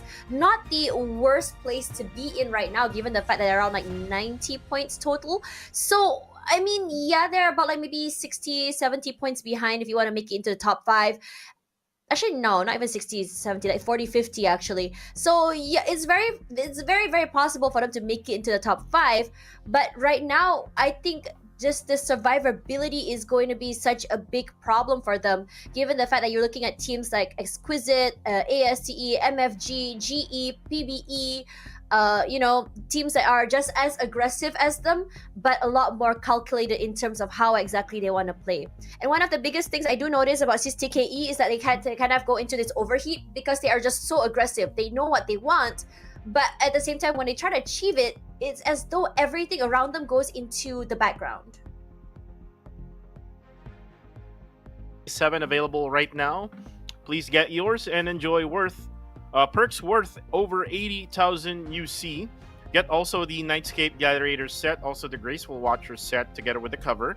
We also have the upgradable Nightscape Gladiator PP19 Bison and the newest Victory Dance, which you can flex in the social media. Also, we have the collaboration between PUBG Mobile and Shelby Supercars, available until July 9th, and you can find it under the featured event Motor Cruise. Get your own Tuatara and Tuatara Striker vehicle tokens do not expire as well, and you can use it in the next corresponding event. Now, going back to the conversation, since YG now was able to get the chicken dinner in Sanhok, they have that momentum. They can definitely take advantage now of that momentum in order for them to be able to get as many points, especially in Erangel, because that's where they're actually better compared to Miramar. In Miramar, that's probably where other teams can bounce back, like the likes of MFG or probably even Genesis Esports or Harami Bros. But for the rest, they really need to bank on the Erangel map, because this is where others really flourish. But then again, look at this predictions that we have here. Harami Bro, I did mention them being so good also in Erangel. Usually they're very good in the second game of each map, so that's why I'm picking them for my second match. Yeah, they tend to do that. They tend to go really strong, especially in the first Erangel. I do agree with you on that. Just a matter of survivability, and I hope that they're able to patch that out. I have noticed moments when they tend to flourish a little bit more if they manage to survive that onslaught in the second half of the entire match. Now, for me, ASTE is going to be my pick. I think there's a lot of, we talk about potential. They have shown it. It's just a matter of this week not being able to flourish and play how they want to. And I really want to see them go back to how they play their own game. And it feels like they're a little bit too clean. Yes, it gives them the chicken dinners, but it also gives them one of those situations that is very uncharacteristic, where it's a lot less in terms of eliminations and more toward the survivability. I mean, yeah, I'm really glad that they do manage to get the pickoffs in the last circle, but at the same time, give me the ASTE that brings in the aggression that we saw on week number 1. Show us what it means to play the Nepalese style play from ASTE, and show us the depth that we can be seeing when we have the aggressiveness and the oppressiveness from the Nepalese style play with a different style and flair from the Filipino side. And that's the beauty of having this mixed roster. Regardless, ladies and gentlemen, let's see if whether or not ASTE will be able to flourish into this one, because now we're going to be going into Erangel, where things get extremely hot. Let's see who gets the chicken dinner on this map.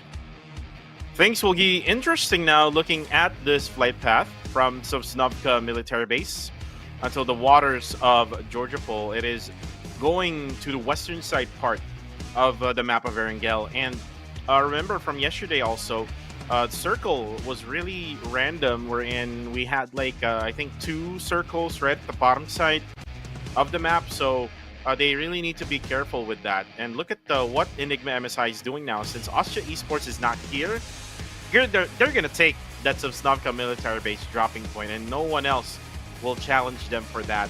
2-1 for Sin, though. They might have some type of challenge with Novo, as GE is back, and looks like they're going to be taking back their original dropping point. This is a very difficult flight path coming on this side. I think this is the first one we've seen that's just skewed all the way to the left here. Circle all the way northern side of it, so it's not too bad. It's all about making sure... Let's try to figure out how exactly you want to navigate through this. I mean, we were talking about a shooting range circle. That's very much in the books. Northern Georgia Pole seems very fun as well if it were to happen. We've seen a Rozok circle. I think we did somewhere in the past week or so. Oh, drop spots here. Yeah, hot drop. Dread Esports and ASDE. Oh! And the combat knife coming through as well. Minor. And Minor, he doesn't even have a gun yet. He's going on the aggressive. You see, Moist already so low. No Fear is just making sure he's able to position himself very well. Don't bring a knife to a gunfight. But his teammate is there for the trade, so it's okay for him to bring one. Another question is for Dread. They were able to loot first. They had the guns, but what is going on? How is ASDE able to survive this? And on top of that, GE and 214 Sin? Well, GE or Dread now having a hard time on dropping around this area. Well, I mean this is all because of the flight path, extreme flight path going to the western side, and now it's gonna be Incas who has the double barrel shotgun, who will find the remaining member here for Dread, who's actually in the mushroom tower, trying to use the combat knife as a weapon, but then again, pistol always wins. In this type of scenario. There you go. Dread Esports will now be left with only one player remaining. This is very early. 214 Sin, also look at this. 214 Sin now, only with one player remaining, and it's all because of Genesis Esports. The observer that caught that. I love you guys. That was a good one. I think that was my favorite skirmish of this entire tournament. My first time actually seeing combat knives winning against guns. Oh my goodness. No fear, hiding behind that wall, just trying to wait for his enemy to clip out all the bullets. I mean, imagine being a player in this game and looking at your kill feed and you're seeing all these combat knife pickoffs and everyone's like, what on earth is happening? Well, this is PUBGM now. Before we were seeing like punches, no? Yeah. During those early times of PUBGM, like maybe 3 years ago. But then again, it is now the new meta. It's the combat knife meta in the early stages of the game. I mean, you can also add those pistols and also the shotguns that you can grab in the early stages. Harami Bro, peacefully looting their usual spot at Pachinki. I would suggest for Enigma MSI to take it really slow here, especially that they were supposed to drop at Zarki. Zarki is a much better dropping point in this type of circle. Now that they're in Sovsnovka military base, why not try to probably replicate whatever Ostia Esports was doing? Ostia really not going to the middle of the circle right away. If you notice that from the Erangel maps that we had yesterday, during stage number 2, stage number 3, they always take the bottom side of the circle, and then eventually stage number 4, stage number 4, they get into the circle right at the middle, or maybe sometimes they go for like third parties or maybe fourth party situation. So they have to really be smart, especially for Enigma MSI. And I actually invited them for an interview tomorrow, so that I would be able to know what's really happening on their side. I do want to know more about what's going on. Like, I think for them, one of the biggest things that I see for Ostia is how they decide to make these calls, is what I want to see from them as well. What determines a call in the early game, what determines a call in the second game, and what determines a call on a third game. Figure out like how these calls are made. Is it just from one person, or is it a call from multiple people and then they come to an agreement? Because they're very decisive and on the same page. I think out of all the teams we are watching in this tournament, I think one of the most decisive teams I've seen is Austria Esports and Yanga Galacticos. They just know for sure what they want out of it and they just fully commit to it. And I cannot say the same about ASTE though. I mean, we did see more of that decisive style play in the second half of week 1. And then week 2, it seemed like, I'm not sure whether it's a confidence issue or a strat, But not only are they a little bit more quiet, but sometimes you think like, okay, they're here. You might be seeing ASTE take this fight, but then you start to see them just sort of like backing away, and you're just questioning why the sudden change in pace, or are they just taking a wait and see method, or are they just undecided? Well, if you come to think of it now, Dread Esports versus ASTE now is at 2-2. Remember when they dropped at Yesnaya altogether? Dread Esports, I mean, if they drop at Yesnaya, they do know, the terrain, they do know the buildings, they do know what to do compared to ASTE, who is actually just sharing that area with them. So now that they were able to like drop at the random spot there earlier in the game, and then weren't able to get all of those guns, it's got to be just Jibna now, who will be just hiding at the ruins castle area, where he will just hide behind boxes, and he can probably just stay there because if you remember, the circle is right around where he is at right now. So Jibna doing a great job on picking that spot. Just hope and pray for Dread Esports now for that circle to stay at that area where he can just survive until the latter stages of the game. But GE, again, this is GE who has now 3 eliminations with Marnet.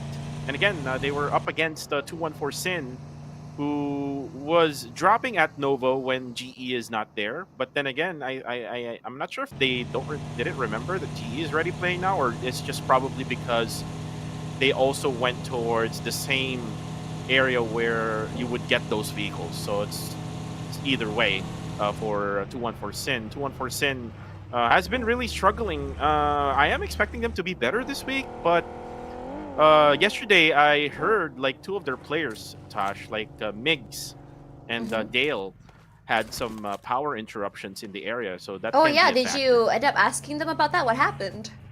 Yeah, they had power interruptions, so it's just right in time as well when they're playing. Uh-huh. So So that's right at why that there were moment, like times that they weren't able to drop off the flight.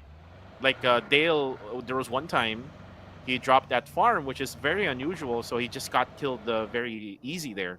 And then another yeah. time in Miramar where Migs just drop off at the latter part of the flight path, so he just drowned.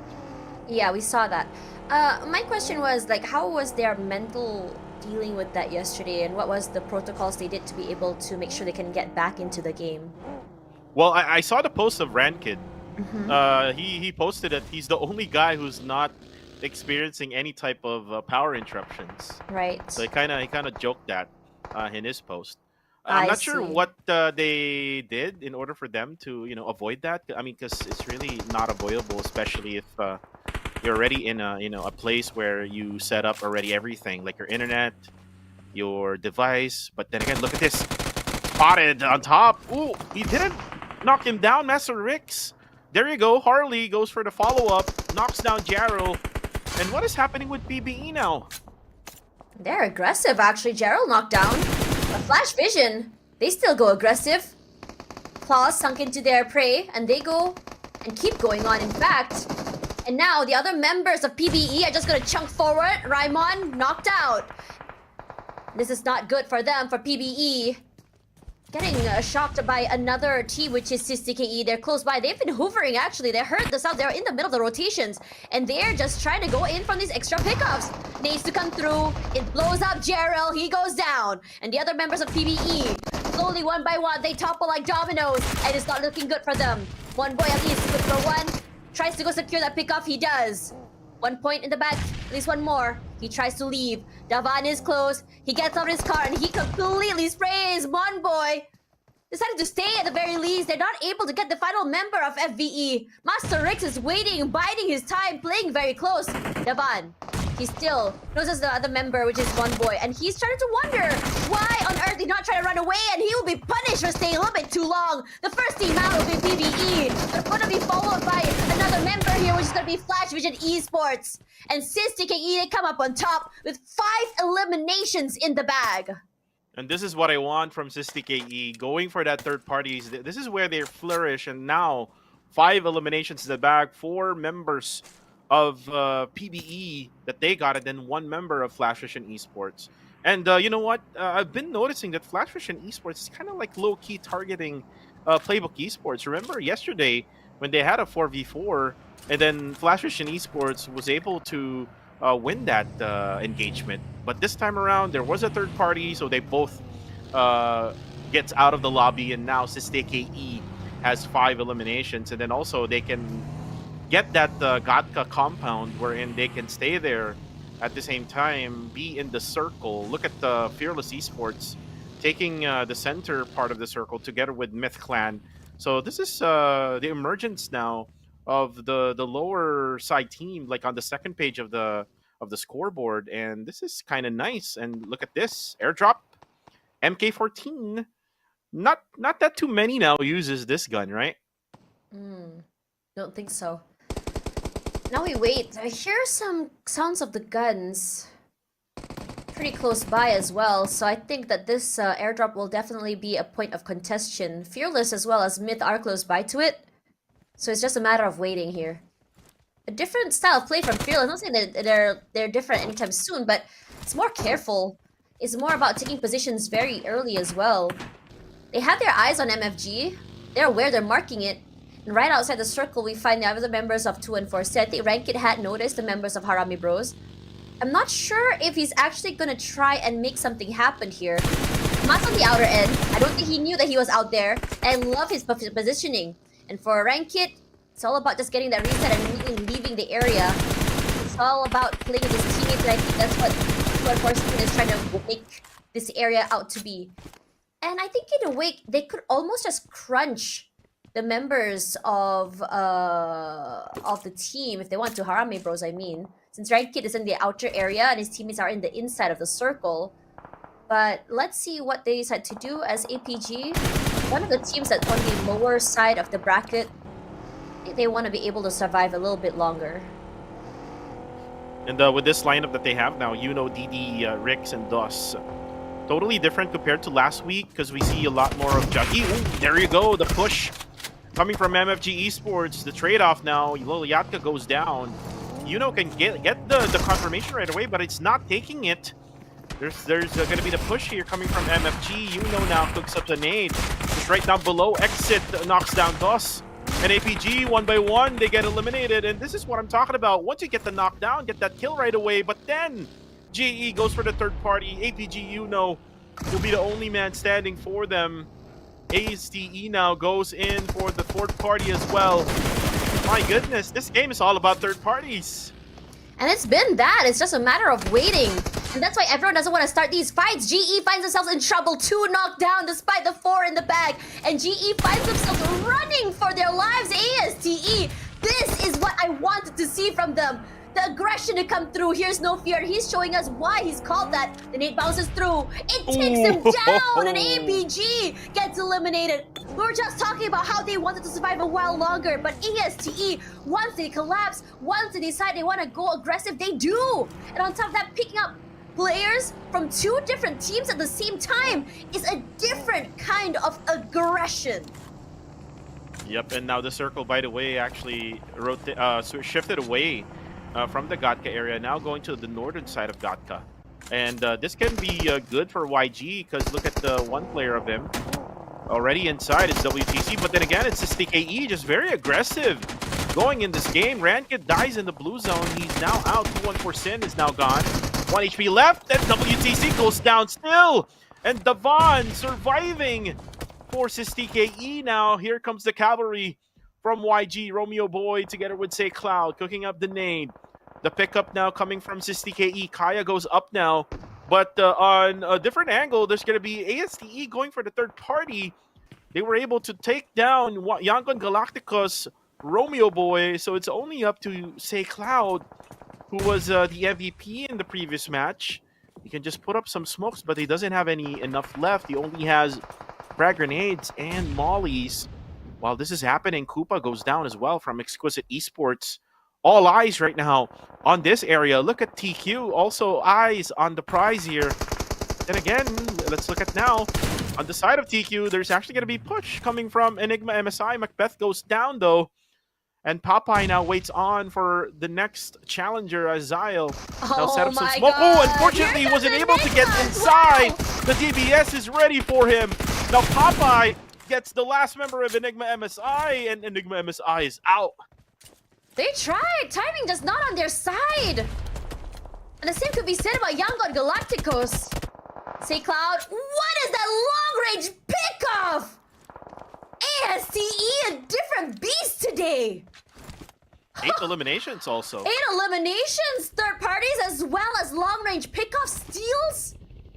Eliminates Young God Galacticos, a team that's on top of them. A team that's just been prepping themselves to just chase Harami Bro and try to keep up with Ozja. But this is a good thing for Harami Bros. They've been fairly safe with the late rotations. A little bit more quiet. But that also means they aren't the teams that's involved with these third parties quite yet. It might split too soon as Amas gets picked off. And it just quickly picks him out. Exquisite is here. Also, Amas wants to take him down. No wall bangs to see. No chip damage either. Time, not his side. And that is just so cold. Exquisite goes down at 9. Harami Bro still survives another day. But it's not over yet as ASCE. They put under pressure, they put under question. And Miner's already rushing forward alongside Kai's. It's a lot of nades just rolling toward them. This terrain not helping them at all. It flushes out at least the front side of these smokes. Gotta go for that pickup. And they do. Amas a little bit low, but his teammate is taking so much damage. No fear, he sprays, he finds Amas. Federalis nearly chunked down. Jappy in trouble. Federalis is up. Moves out of the way, choking every single shot, every single hit. No time to go for heals. Does get a little bit of cover from that rock. And he moves out of the way. No fear. One more time. He throws the nade. Moves out of the way. Jump fine. He steals away range, in fact. And ASTE, they say, let's move back. The third party is here. You do not want to take these full-on fights. Federalis survives another time. That's a bit of top-up. When we talk about fights here, it's gonna be Myth rushing up to the other 2 members of GE. And it's smart of them. They're wise. They go inside the compound. Kind of force Myth to go into the CQC. But Myth, I think they're going to go against it. They don't want to go into that fight. They don't want to risk losing members in a CQC, especially being isolated. But the damage and sprays are true from Shroud to the members of ASTE, in fact. And shots from the other end of the circle ring through, and that's from Fearless, I believe. He has to go down, force another way. A lot of pressure to come up. And Harry's in the middle of the area. Plays behind his hay bale. And his teammates has his back, so there's a bit of cover for him. But he marks the members of Myth. The circle's just bad. It's an open area right now for the circle. That's why everyone else is keeping at the edges of the circle right now. Look at this. GE now goes in for the engagement. Myth Clan spots GE, and now only one player left for the side of Genesis Esports. Shroud takes out West, and for Marnette, just a lot of angles from different sides of teams able to spot now by Shroud, and there you go. Oh, it was actually Pozo who got the kill from long distance. Strong range snipes are actually insane if you think about it. Good positions on the high ground terrain. As ASTE forced to move away. There's a lot of pressure coming in from Jibna to No Fear. And he's playing this very safe behind the cover of the smoke. Oh, good spray. A good read as well. The snap of his crosshair into the positioning where the swing was going to be happening was just great plays out of all of it. Jappy, nice. Despite being one of the few alive, he still managed to get and land onto Shroud. Harami Bros, despite only 2 left, still put in pressure. 5 eliminations already. Can't go for more, at least for Jappy. So Ranzer from Fearless, always one of the most aggressive players, a first point of contention, and he gets the pick off, puts in a lot of damage to Jappy. His 6x scope is just doing a lot of pressure and giving a lot of value to him as well in terms of not only these long range fights, but also these damages and pickoffs. Miner, still eyes on Harami Bros. And this is a good thing for them. They're identifying which teams they need to go for aggressively. They're identifying how to stop the lead coming through. And they just circle him like sharks. Federalis had no way to survive that.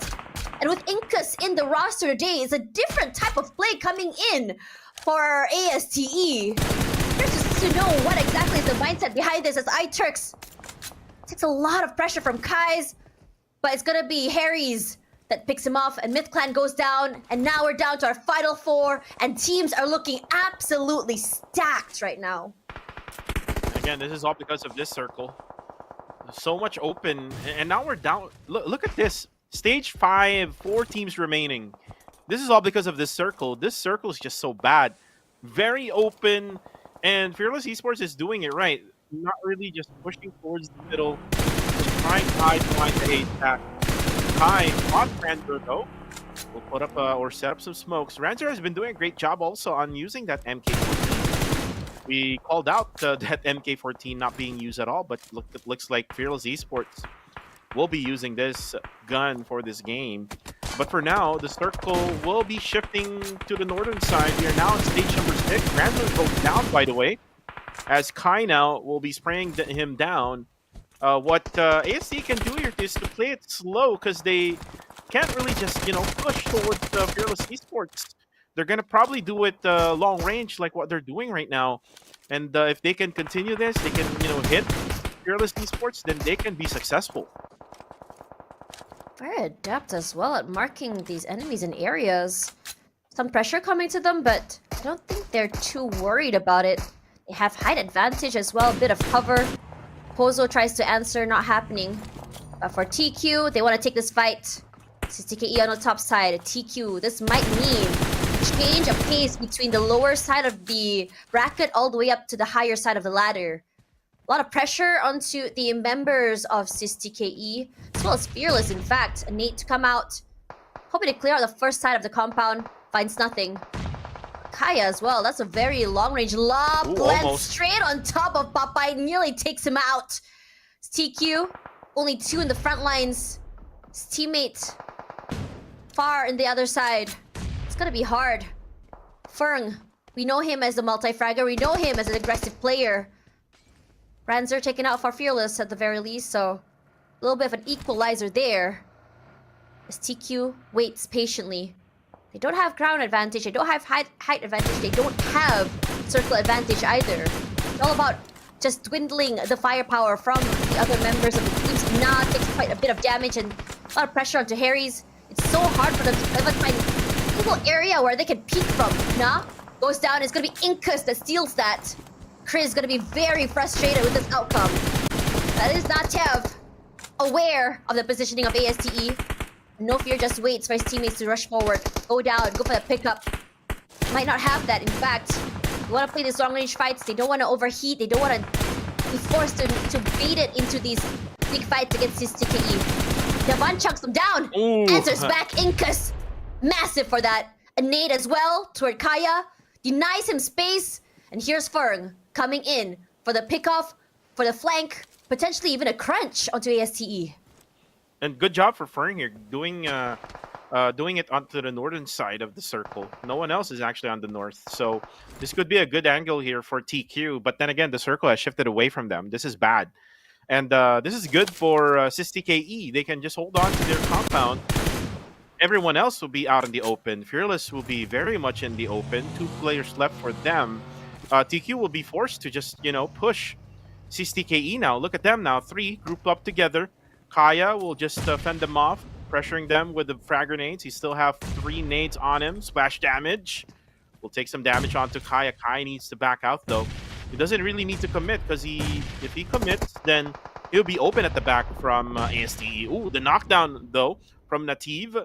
Good job. He was able to take down No Fear. Fern goes down as well. So again, the sandwich gameplay right now that is happening on SistyKE, they're doing a great job.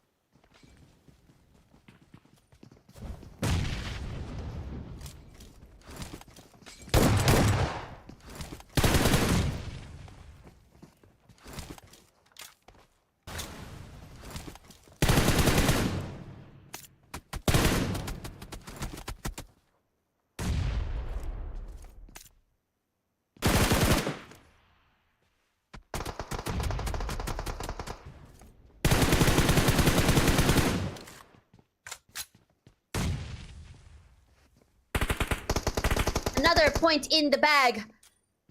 As we wait here, Natiev holding TQ rushes up forward. And it's just another hold. Another nade to come through. But it's so hard for SysTKE. They can't do much right now. And as for ASTE, they're okay with the wait. Fearless as well. Oh, the nade Pozo though. waiting for a lot longer, and Davan does get needed. Chris does go down, and SysTKE goes down. Not the best outcome for them, but 4th place, quite a feat for them as Fearless dwindles down the number, but so is TQ. The answer back, fights Miner, knocks him down. Popeye, reconvening, rendezvousing with his teammate once again. And Ferng, he goes for the movement forward. Because that's his eye on to Pozo, and he prones up. The circle fully in ASTE's control. But height advantage, cover not quite there. And this is what ASTE wants. They want these two teams to duke it out, fight it out. Waiting for the golden opportunity to go for the third party, for the chunk out. And now it's all about the hold. It's all about the wait one more time. The wide open circle. Just not giving any advantage to anyone that's inside of a compound. And the silence comes through. The only thing we can hear is the gunfire, the shots from TQ. And Pozo waits as silent as a mouse. And he still has some time here. Stage 8, the blue zone will be closing in after this one. And then stage 9, there's like 10 seconds left after that. Then the blue zone closes. For TQ, though, TQ has an advantage here, like a height advantage. Look at what Chris is doing. If he can hold on onto this one, and then the two others would go into the circle, then he will have good view of all of the other enemies that they have. For Fearless, together with ASTE. ASTE do have the information gameplay here. ASTE has been proning down like ever since stage number 7. TQ doesn't have any much of information on him. I mean, they do have information for Pozo, so most likely they will just look at that side when that blue zone closes in. Pozo might as well just deny himself for later on. As for ASTE, this is one of the most intense, suspenseful last circles. Position and hold control of the circle in ASTE's side. They have 14 eliminations already. So oppressive the way they play. Opportunity, timings, all on their side. Advantage in terms of numbers, but so does PQ. They have this praise. It's all just blind shots here. They have no clue where ASTE is. ASTE was just so quick to just go into the circle, and Pozo does get found, and now we're find ourselves in a 3 versus 3. Popeye and the other members of TQ play closely as they can to the circle. Playzone finds Popeye. Not the best outcome for them. They need to go for this pickups, but for ASTE, this is the golden opportunity they needed. And they completely collapsed the members of TQ. Chris was not ready, and Fern not in the right mindset to go forward. They're just crunched, and the winner chicken dinner goes to the most patient team. It's ASTE on top. And this one, it comes so true for them. A very aggressive start, but a silent end. And this is the change in momentum and what we wanted to see from this team. And how did Popeye get knocked down there? I mean, he was not pressured by ASTE, so that was an error, big error coming from the quarter. It should have been a 3v3 in that scenario, wherein ASTE, the moment that they saw that Popeye get taken down by the blue zone, they just went ahead and stand up from their prone position and was able to spot them eventually. So they got that winner chicken dinner easily with the help of that blue zone. Just very unfortunate for the quarter. I thought that the quarter had that advantage. TQ had the advantage, but it did not have the circle advantage. And this is what I talked about in terms of what it means to hold a compound and the circle pushing away from it. They were forced into the outer area, and despite them having the height advantage, the blue zone that had chunked down the HP of Popeye did not make it easy. And you know that ASTE is a type of team that immediately lets collapsing whenever you have one already knocked down. And I think once that happened, they had already identified where the players of TQ were coming from, and it was just such a shift in mindset for TQ as well. From 3 becoming 2, they comes in the pressure, and then there's the idea that, okay, we need to be able to go and pick up our teammate. How are we going to go for that reposition? And because ASTE collapsed, they had no time to even really think about how they wanted to play against that. the aggression as well as the oppression coming in from ASTE was on a whole nother level. And they were just going around the map, third-partying everyone. They were playing these long-range fights. It's definitely a different ASTE with Incus playing today, and I am here for that. Yeah, I'm also here for that. I mean, normally we see Incus on the comment section, but now he is in the battlegrounds together with all of these pro players, and he's actually able to help out the cause and able to actually get the winner chicken dinner of the second game of the day number 5. And he is also the MVP. Look, 5 eliminations for Incus with 5 total knockouts, 3 assists, over 1100 damage with 326 heals. And by the way, that game was actually quick, and then eventually it slowed down at the end because they really had to like prone down. It's very much an open circle. Imagine stage 5 and there's only like 4 teams remaining, Tosh. That's very quick. It is very quick, and I have to say that as despite the very aggressive mid game, I am loving this change in pace coming in from ASTE and also the change in mindset. And I think a lot of teams are getting caught off guard as well, not only by the roster change but also the style that they're playing. Remember, I was making a lot of comments about the change in their pace, about what it felt like for them to play a little bit more quiet, a little bit more conservatively. But this time around, they show their hand one more time on what they bring to the table in terms of their aggressive fire play.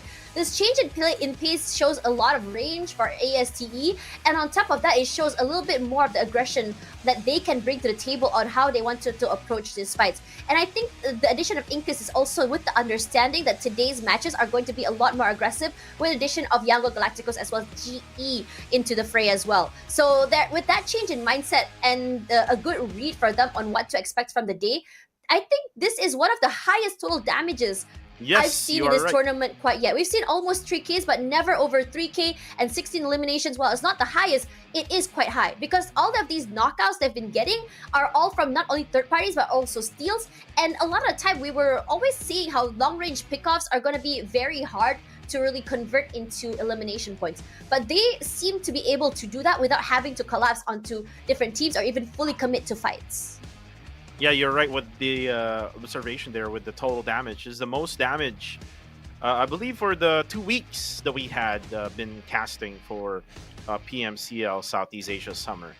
Then again, for ASTE, this is kind of like an early winner chicken dinner, which we normally see them try to heat up a little bit and then eventually try to get really consistent right around stage, not stage, but match number 3 going forward. So this is just match number 2.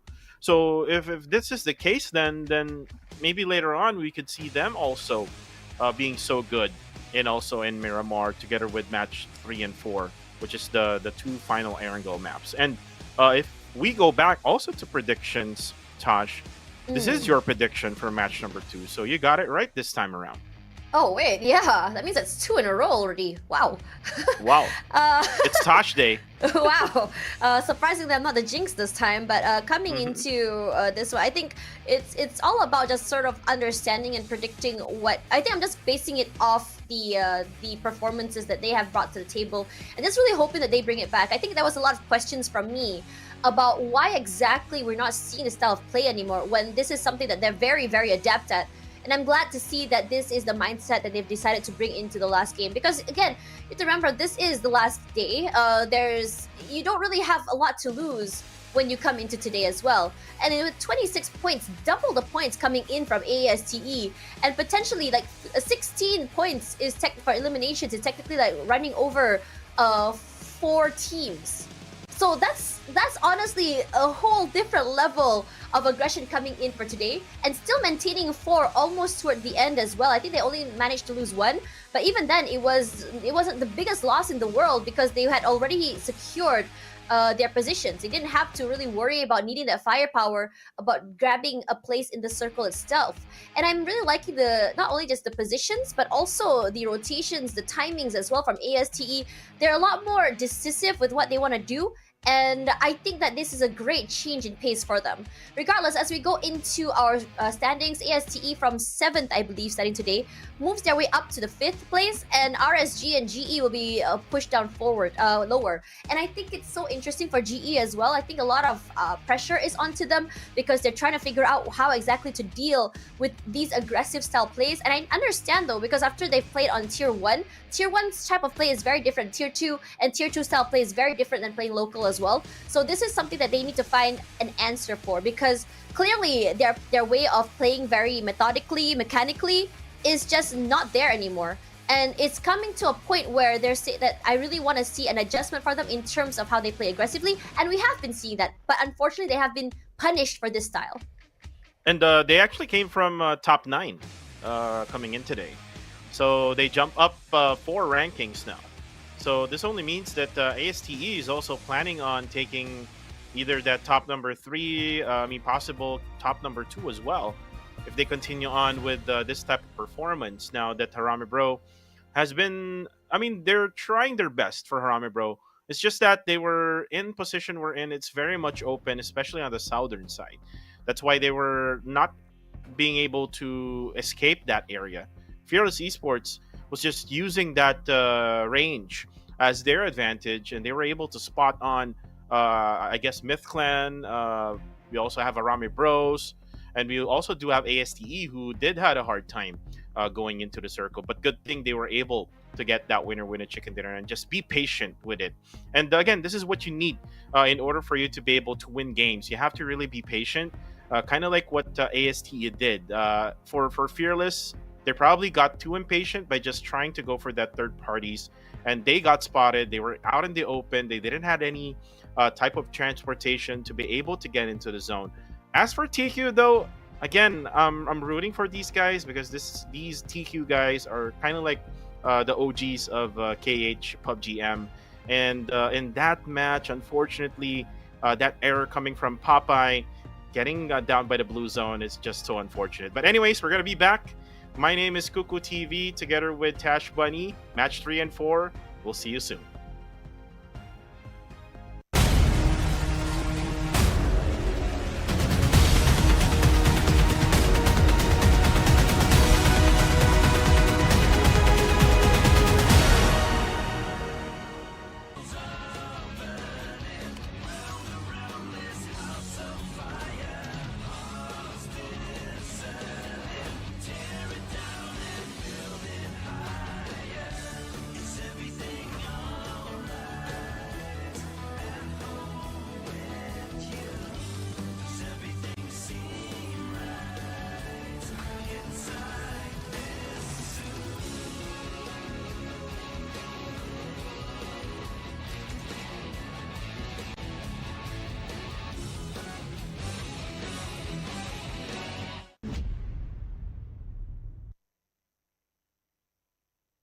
PUBG Mobile version 3.2 update. As part of this update, we've added a new themed mode, new items, and various improvements. Let's check them out. First, we'd like to introduce you to the new themed mode, Mecha Fusion. In this themed mode, you'll find a new futuristic style ship containing loads of supplies called the Steel Ark. Several Steel Arks will appear on the map in each match alongside player transport aircrafts. They can land anywhere on the map.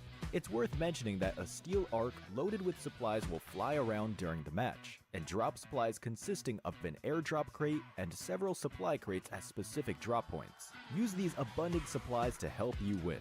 This new area has a huge interior space with a towering and layered structure. Interact with the environment to reach the different floors of the Ark. Inside, you can get rare supplies and summon an important battle vehicle of this mode, the Armamech. Let me tell you more about it. The Armamech has 2 weapons that you can switch between at any time. These are the magnetic arm and missiles. They're a perfect combination of the combat abilities of the 2 smaller mechas. They make for a near flawless battle machine. In addition, it has an enhanced jump, thanks to support from the Levitron's jet propulsion, enabling it to jump great distances and heights. Its super mobility allows it to move at ease on the battleground. Lastly, the Armamech can be separated at any time. As long as 2 mechas are close together, you will be able to combine them to form the Armamech. After combining, the pilot of the Levitron becomes the pilot of the Armamech. The Levitron is a new special vehicle. It can switch between a speed form and a magnetic form. In speed form, it gains a collision acceleration ability, and in magnetic form, you can activate its magnetic arm. The Strider, on the other hand, serves as the lower body component. This is an offensive two-seater vehicle. It can target designated areas and bombard them with missiles. Combined with a Levitron, they form the Armamech. Join your friends and experience the might of mechas. Besides the steel arc that spawns mechas, there's also the assembly base, where you can get supplies for yourself and your mecha. The assembly base contains not only mechas, but also a repair station, where you can replenish your mecha's health, fuel, and missiles. After battle, don't forget to come to the assembly base with your teammates to resupply. In this new version, we've also added a legendary pilot challenge. Complete difficult challenge missions to get special cosmetics for themed items and vehicles. You can get rewards such as a dance move and special elimination broadcast for the Armamech. Try taking on the challenge. In this new version, other than fun mecha battles, several new items have also been added. The first is the jetpack, which can be picked up and equipped to increase movement speed. It comes with a rocket jet ability that can be used to briefly boost off the ground, which is great for getting around quickly. Next is the personal AED. As long as you have this item, you'll be able to rescue yourself when knocked down. After using it, you'll recover from the knocked down state. Of course, for an item as amazing as this, each player can only carry one. But do note that moving during self-rescue interrupts the process. Find a safe area to use the item so you can return to the battleground. Next is the magnet gun. It's a downgraded version of the magnetic arm in gun form. Switch to it by tapping on the firearm bar. It has the same abilities as the magnetic arm. It uses magnetic energy to pull and grab vehicles or other players, opening up more possibilities in combat. Try experimenting to see what it can pick up. Lastly is the respawn beacon. It will show up in either the steel arc or the assembly base, and it recalls eliminated teammates, but it will use up their respawn chance. Life is precious, so proceed with caution. Additionally, the popularity event is back. We added a popularity gift redemption shop this time, where you can use the tokens earned from popularity battles and team popularity battles to redeem rewards. With the new version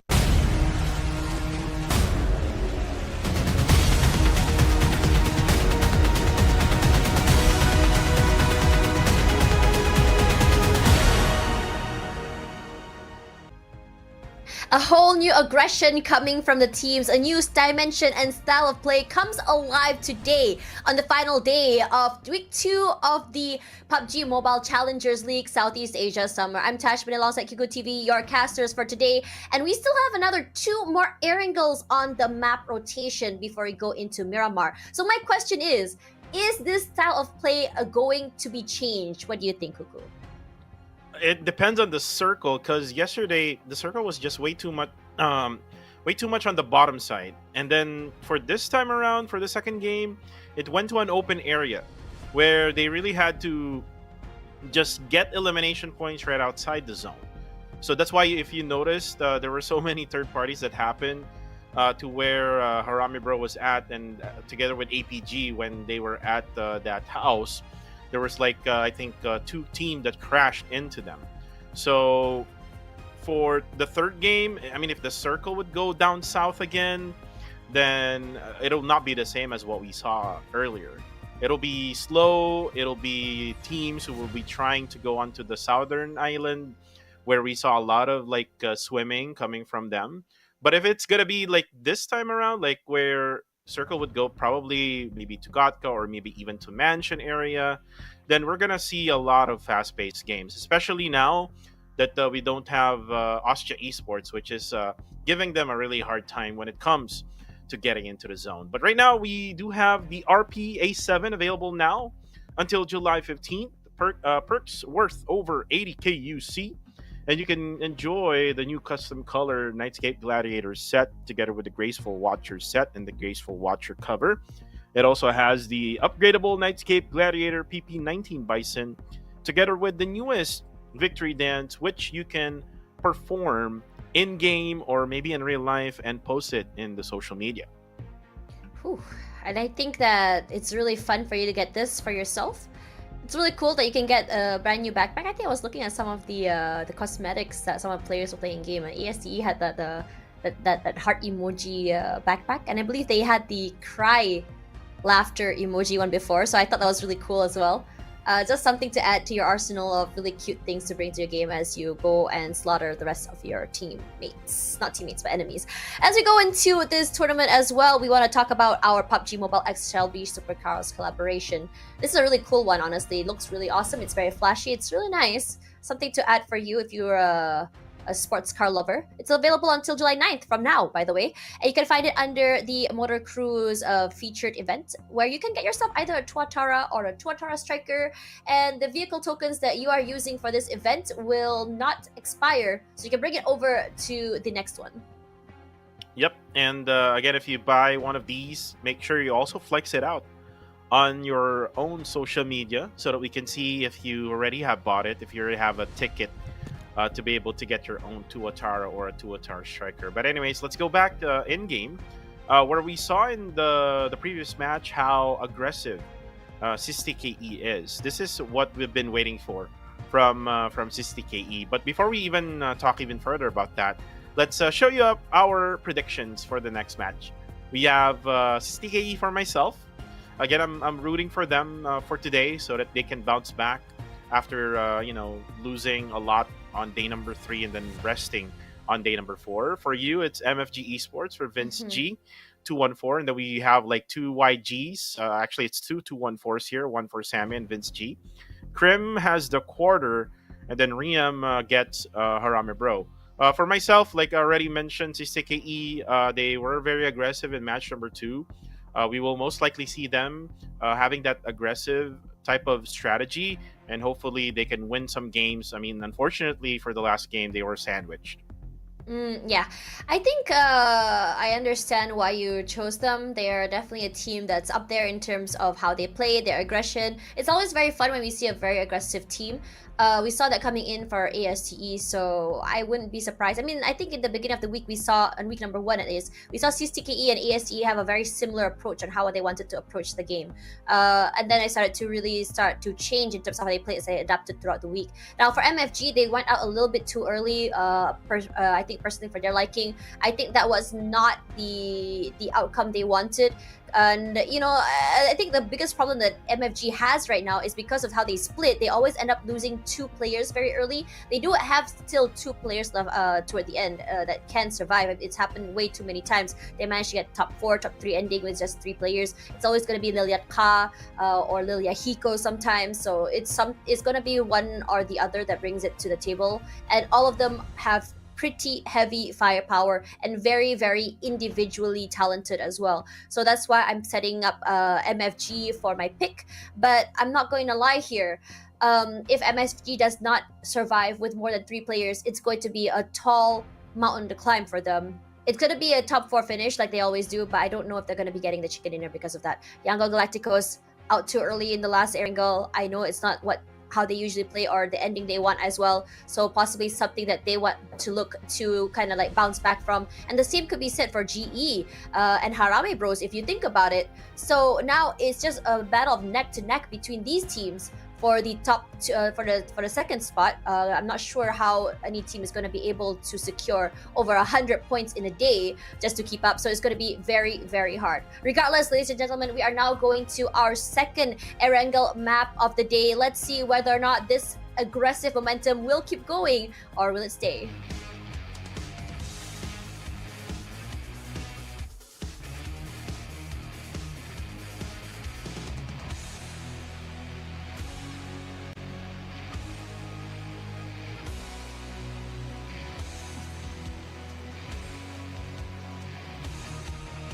Now, flight path all the way, sorry about that.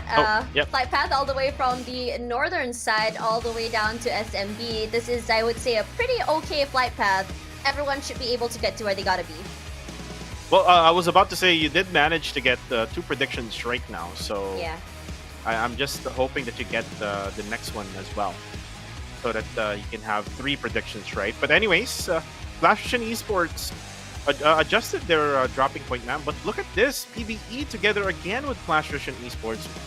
What's with them right now? It's been like a rival right now ever since yesterday when Flash Vision Esports eliminated them with a 4v4, and then earlier they were fighting together, but it was just a third party, which was 60KE, who eliminated them both. So right now, you can see, I think there was like Fit, who's actually stuck right now. Good thing he has the micro Uzi on him. Just a Scorpion for one of the players of PBE. This is Ryman. There was one player on PBE who has his guns. So he has this Ace 47. Oh, but then again, he actually went down already. Fifth gets one boy down. And what's wrong with PBE now? Getting eliminated by only one member of Flash Vision Esports. Versus 3? Wow. Fit! Oh my goodness, Flash Vision! And survives long enough for his teammates to rotate over and butt. He didn't even need his teammates. We've seen this potential come up from Fit. He's always the front line when it comes to these fights, but the fact of the matter is he was just quicker when it comes to these loots. He was faster and he made sure that he could take full advantage of this situation. A level 1 helmet, a level 1 vest.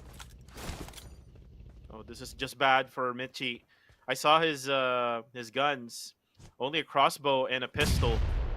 So what can he do now? I mean, look at the guns here for Flash Vision Esports. They have a micro Uzi, an M4, and a PP Bison. Now with just only a pistol for Michi, it is highly unlikely that he will survive this. Now the push now coming from Michi. Also waiting at the room from Cowboy. Just waiting for the push now. Oh, but eventually he got taken down. Good thing there was someone else from Flash Vision Esports that was Harley with the final kill. From all the way over there with that gun? With an Uzi, right? Yeah. What?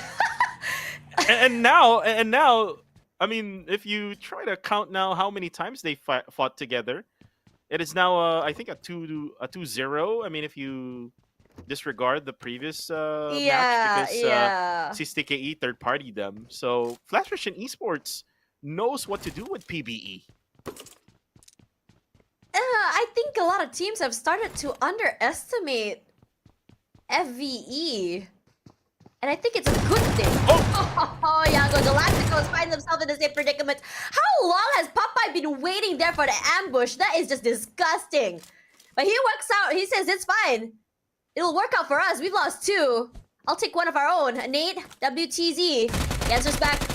Knocks out Popeye. No.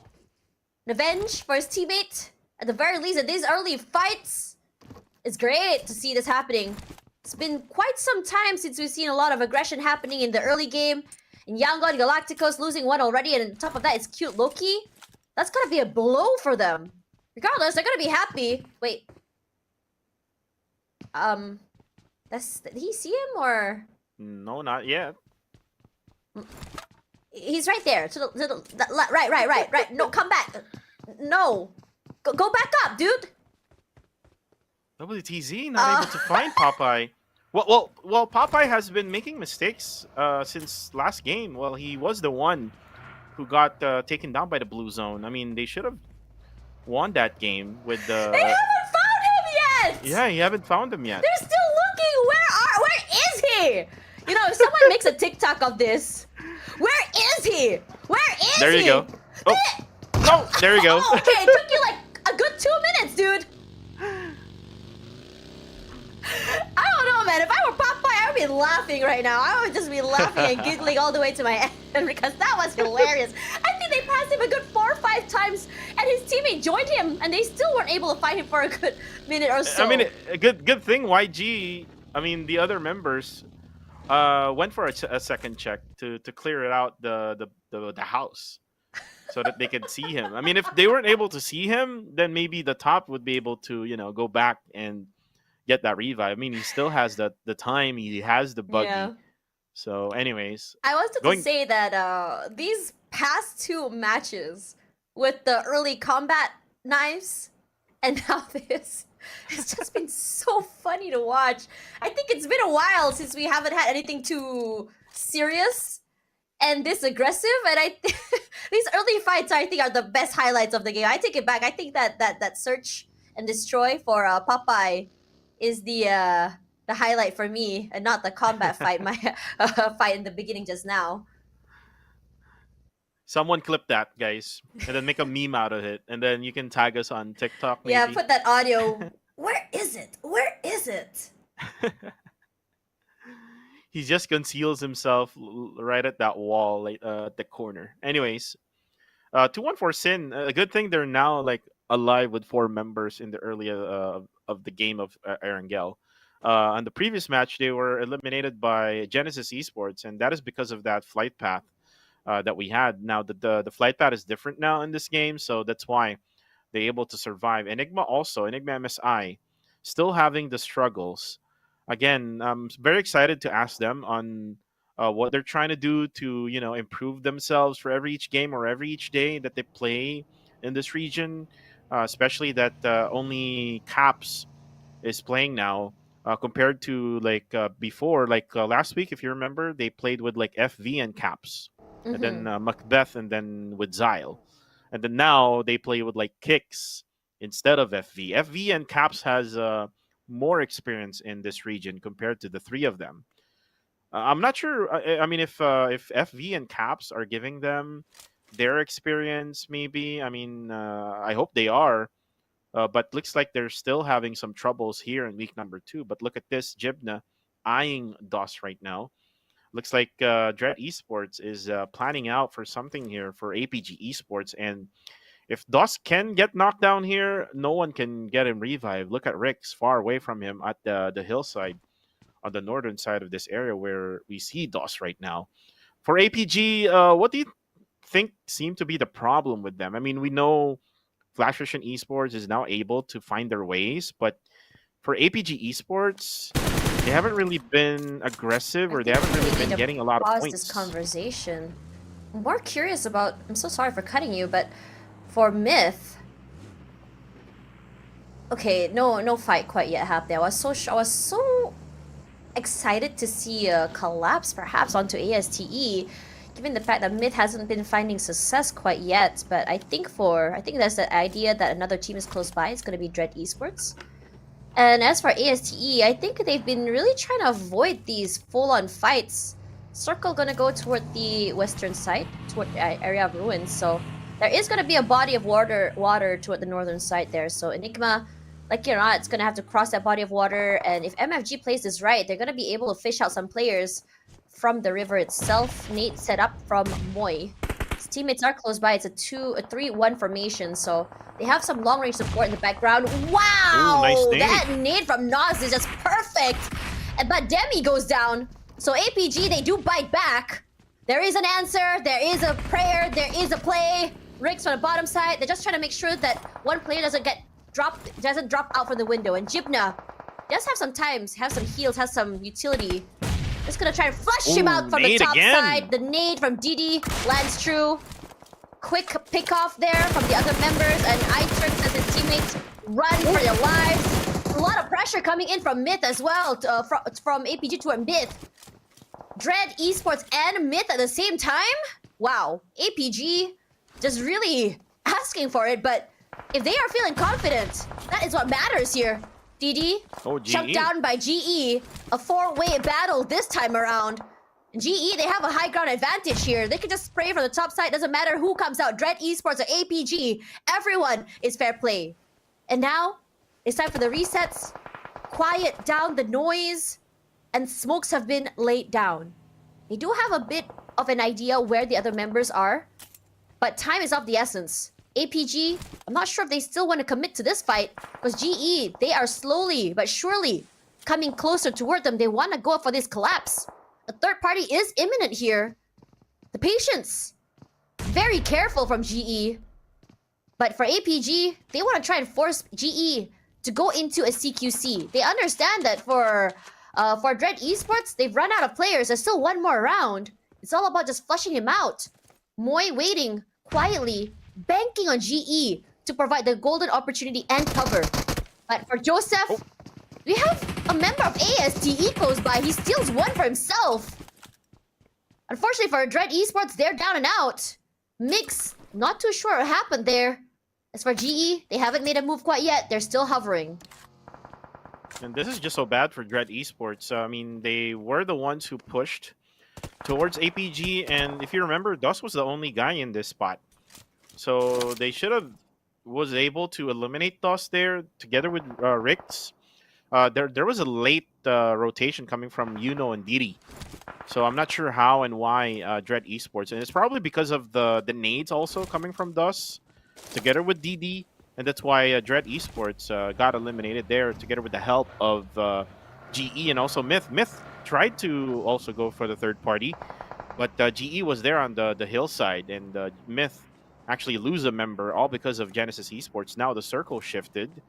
It's going northern side of Pachinki now, and you can see why Federalis is just on his way now onto that compound. That compound is a really strong compound, just right above Federalis. If they are able to take that compound, then maybe we could see Haramibro in the top 4 for later on. But then again, it's all about rotation now.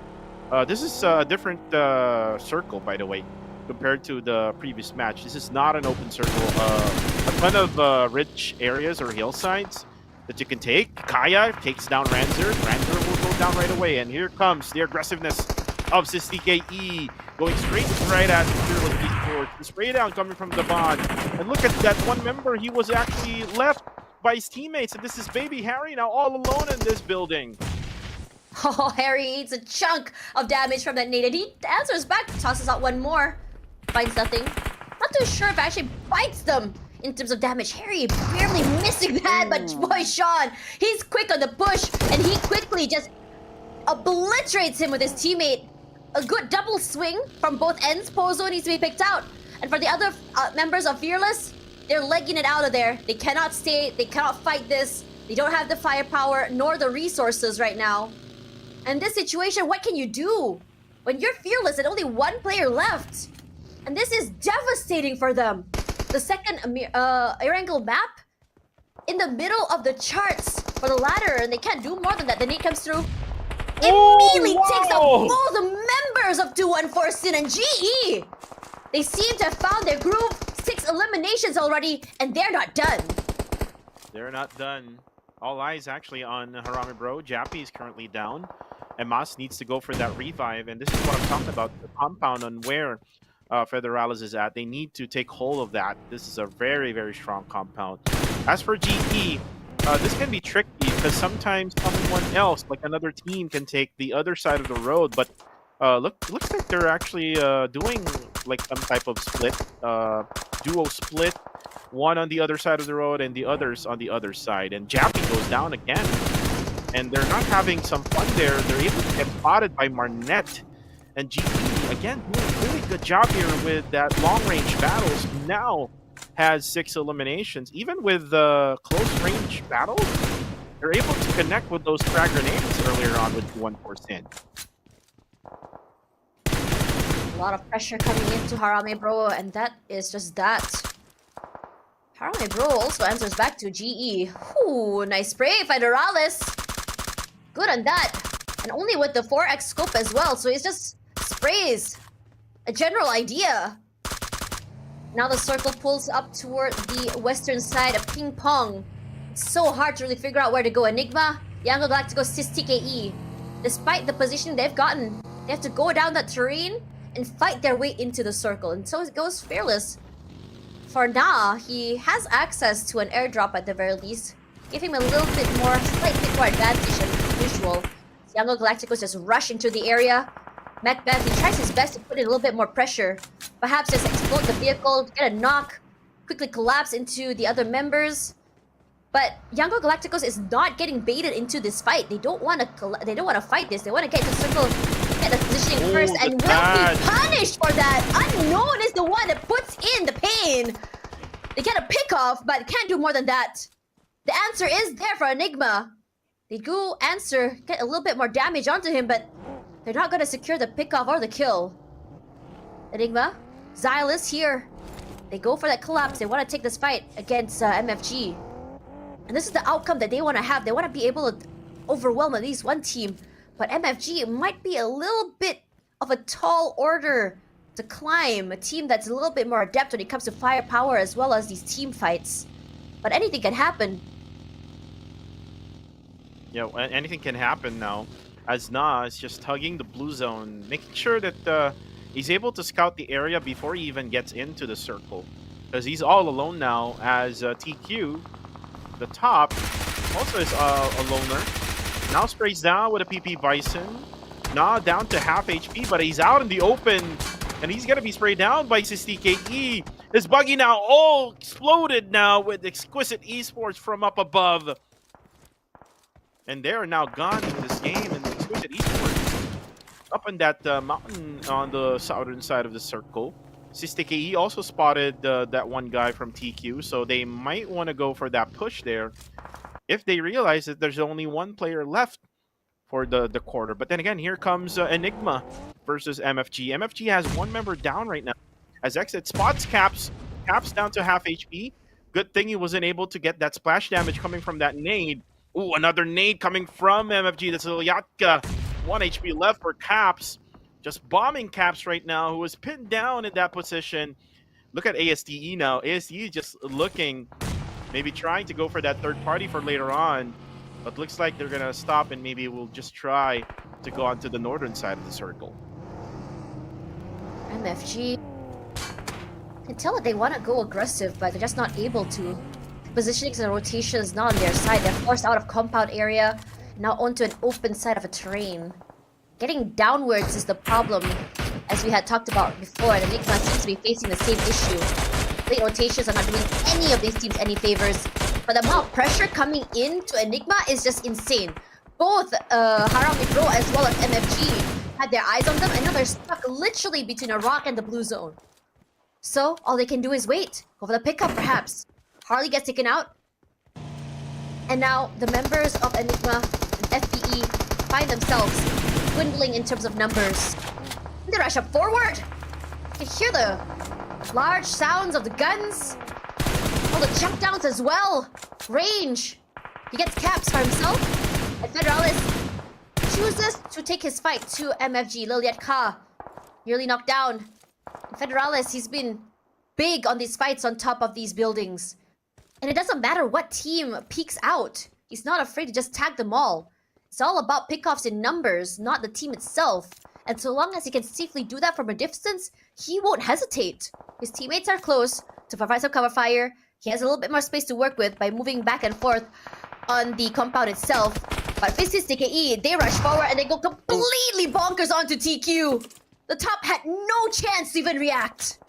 Yeah, they eventually realized that there is only one player left for the quarter there. Now they need to have their eyes set on Exquisite Esports, so they need to be careful now, especially that the circle went northern side here.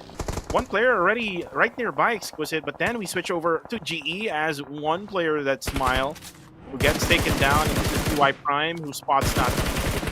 And this is not he who actually went straight right at Exquisite Esports, not knowing that there's someone right above, and that's it for him.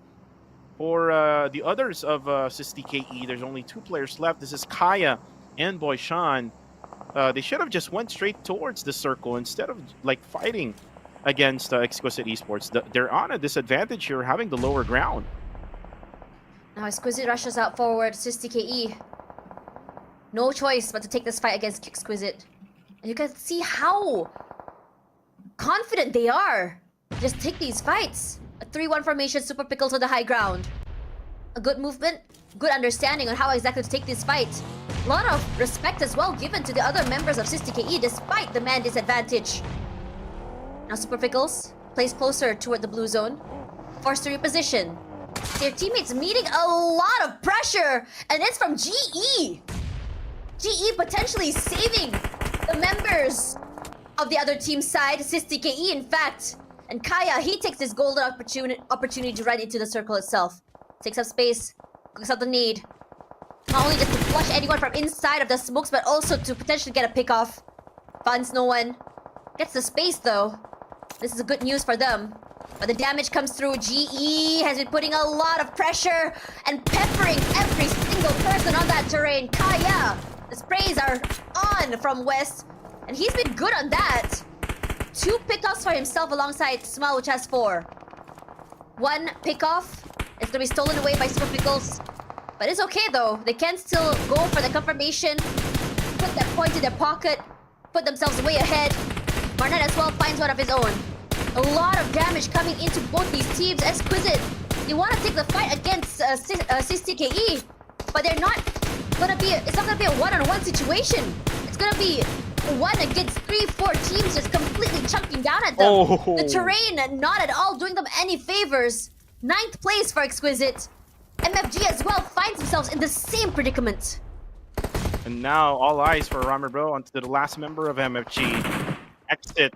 He's got to be pinned down here. Molly's just right on his side. Jappy just making sure that there's no one else. Ooh, nice nade. Connecting, coming from Federalis. Federalis now has 4 eliminations out of the 7 over Rammer Bro. The circle also shifted away from them as GE still has that compound control. And they've been dealing a lot of damage onto that hillside where SISTKE and Exquisite Esports was at.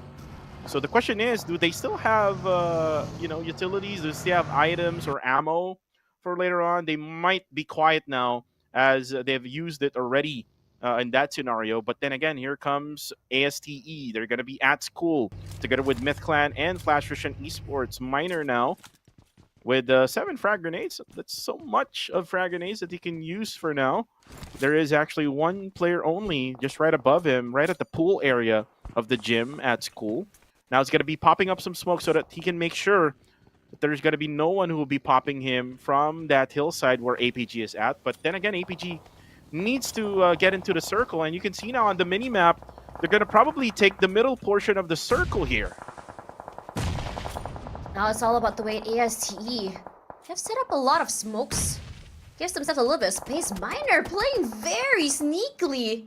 But fortunately, another team does notice his antics, so forced to give up that space to go for pickup. Reset back onto No Fear. And now the nades just come through. Master Rix throwing everything in the kitchen sink toward them.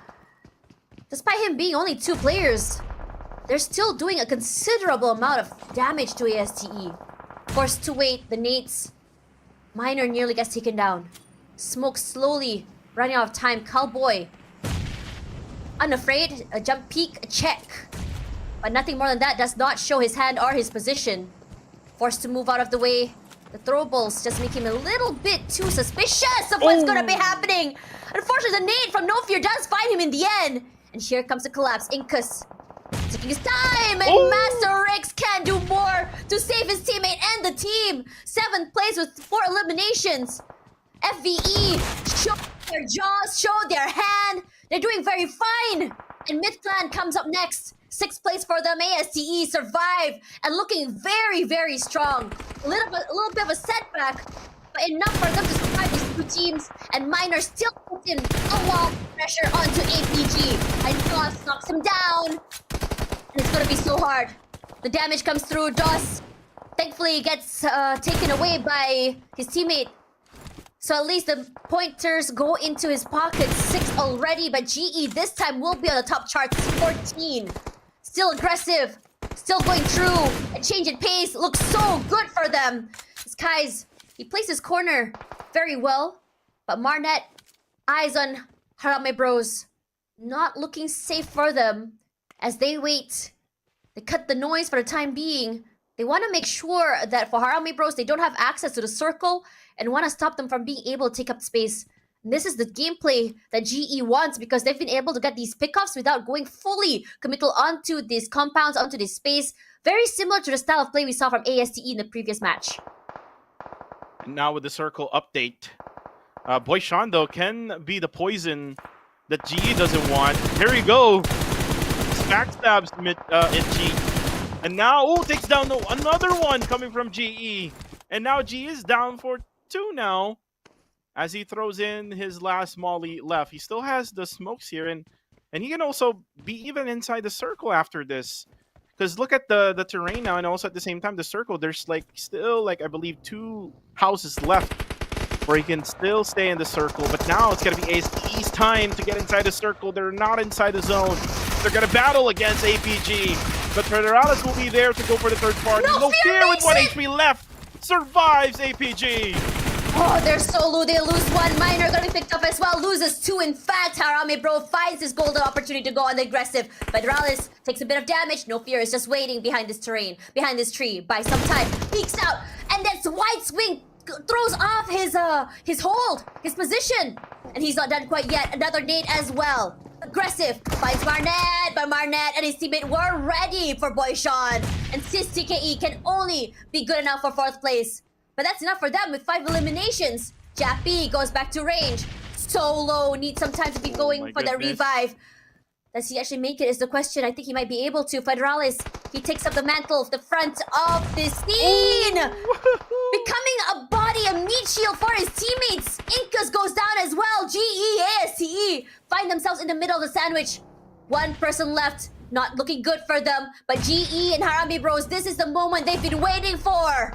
As No Fear survives, slowly but surely, Harame Bro, they're just gonna quickly rush up toward him. A lot of respect given, and now it's going to be down to these final 2 teams, Harame Bro and GE. GE, the team with no chicken dinners. Could this be their moment, their chance, their time to be able to get it? The only team in the top ladders to be able to do so.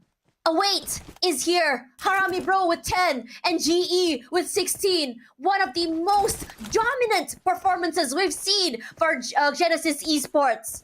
They set up and they want to set up for success. A cut of the noise, and they position themselves on the sides of the circle, a terrain to work with as well as a compound. And Harame Bro, a man advantage and a wide open area. They have to play this safe and they have to play this right. GE and Harame Bro, very similar in how they play these takes. One knock is all they need to set up the stage for that collapse, for that take.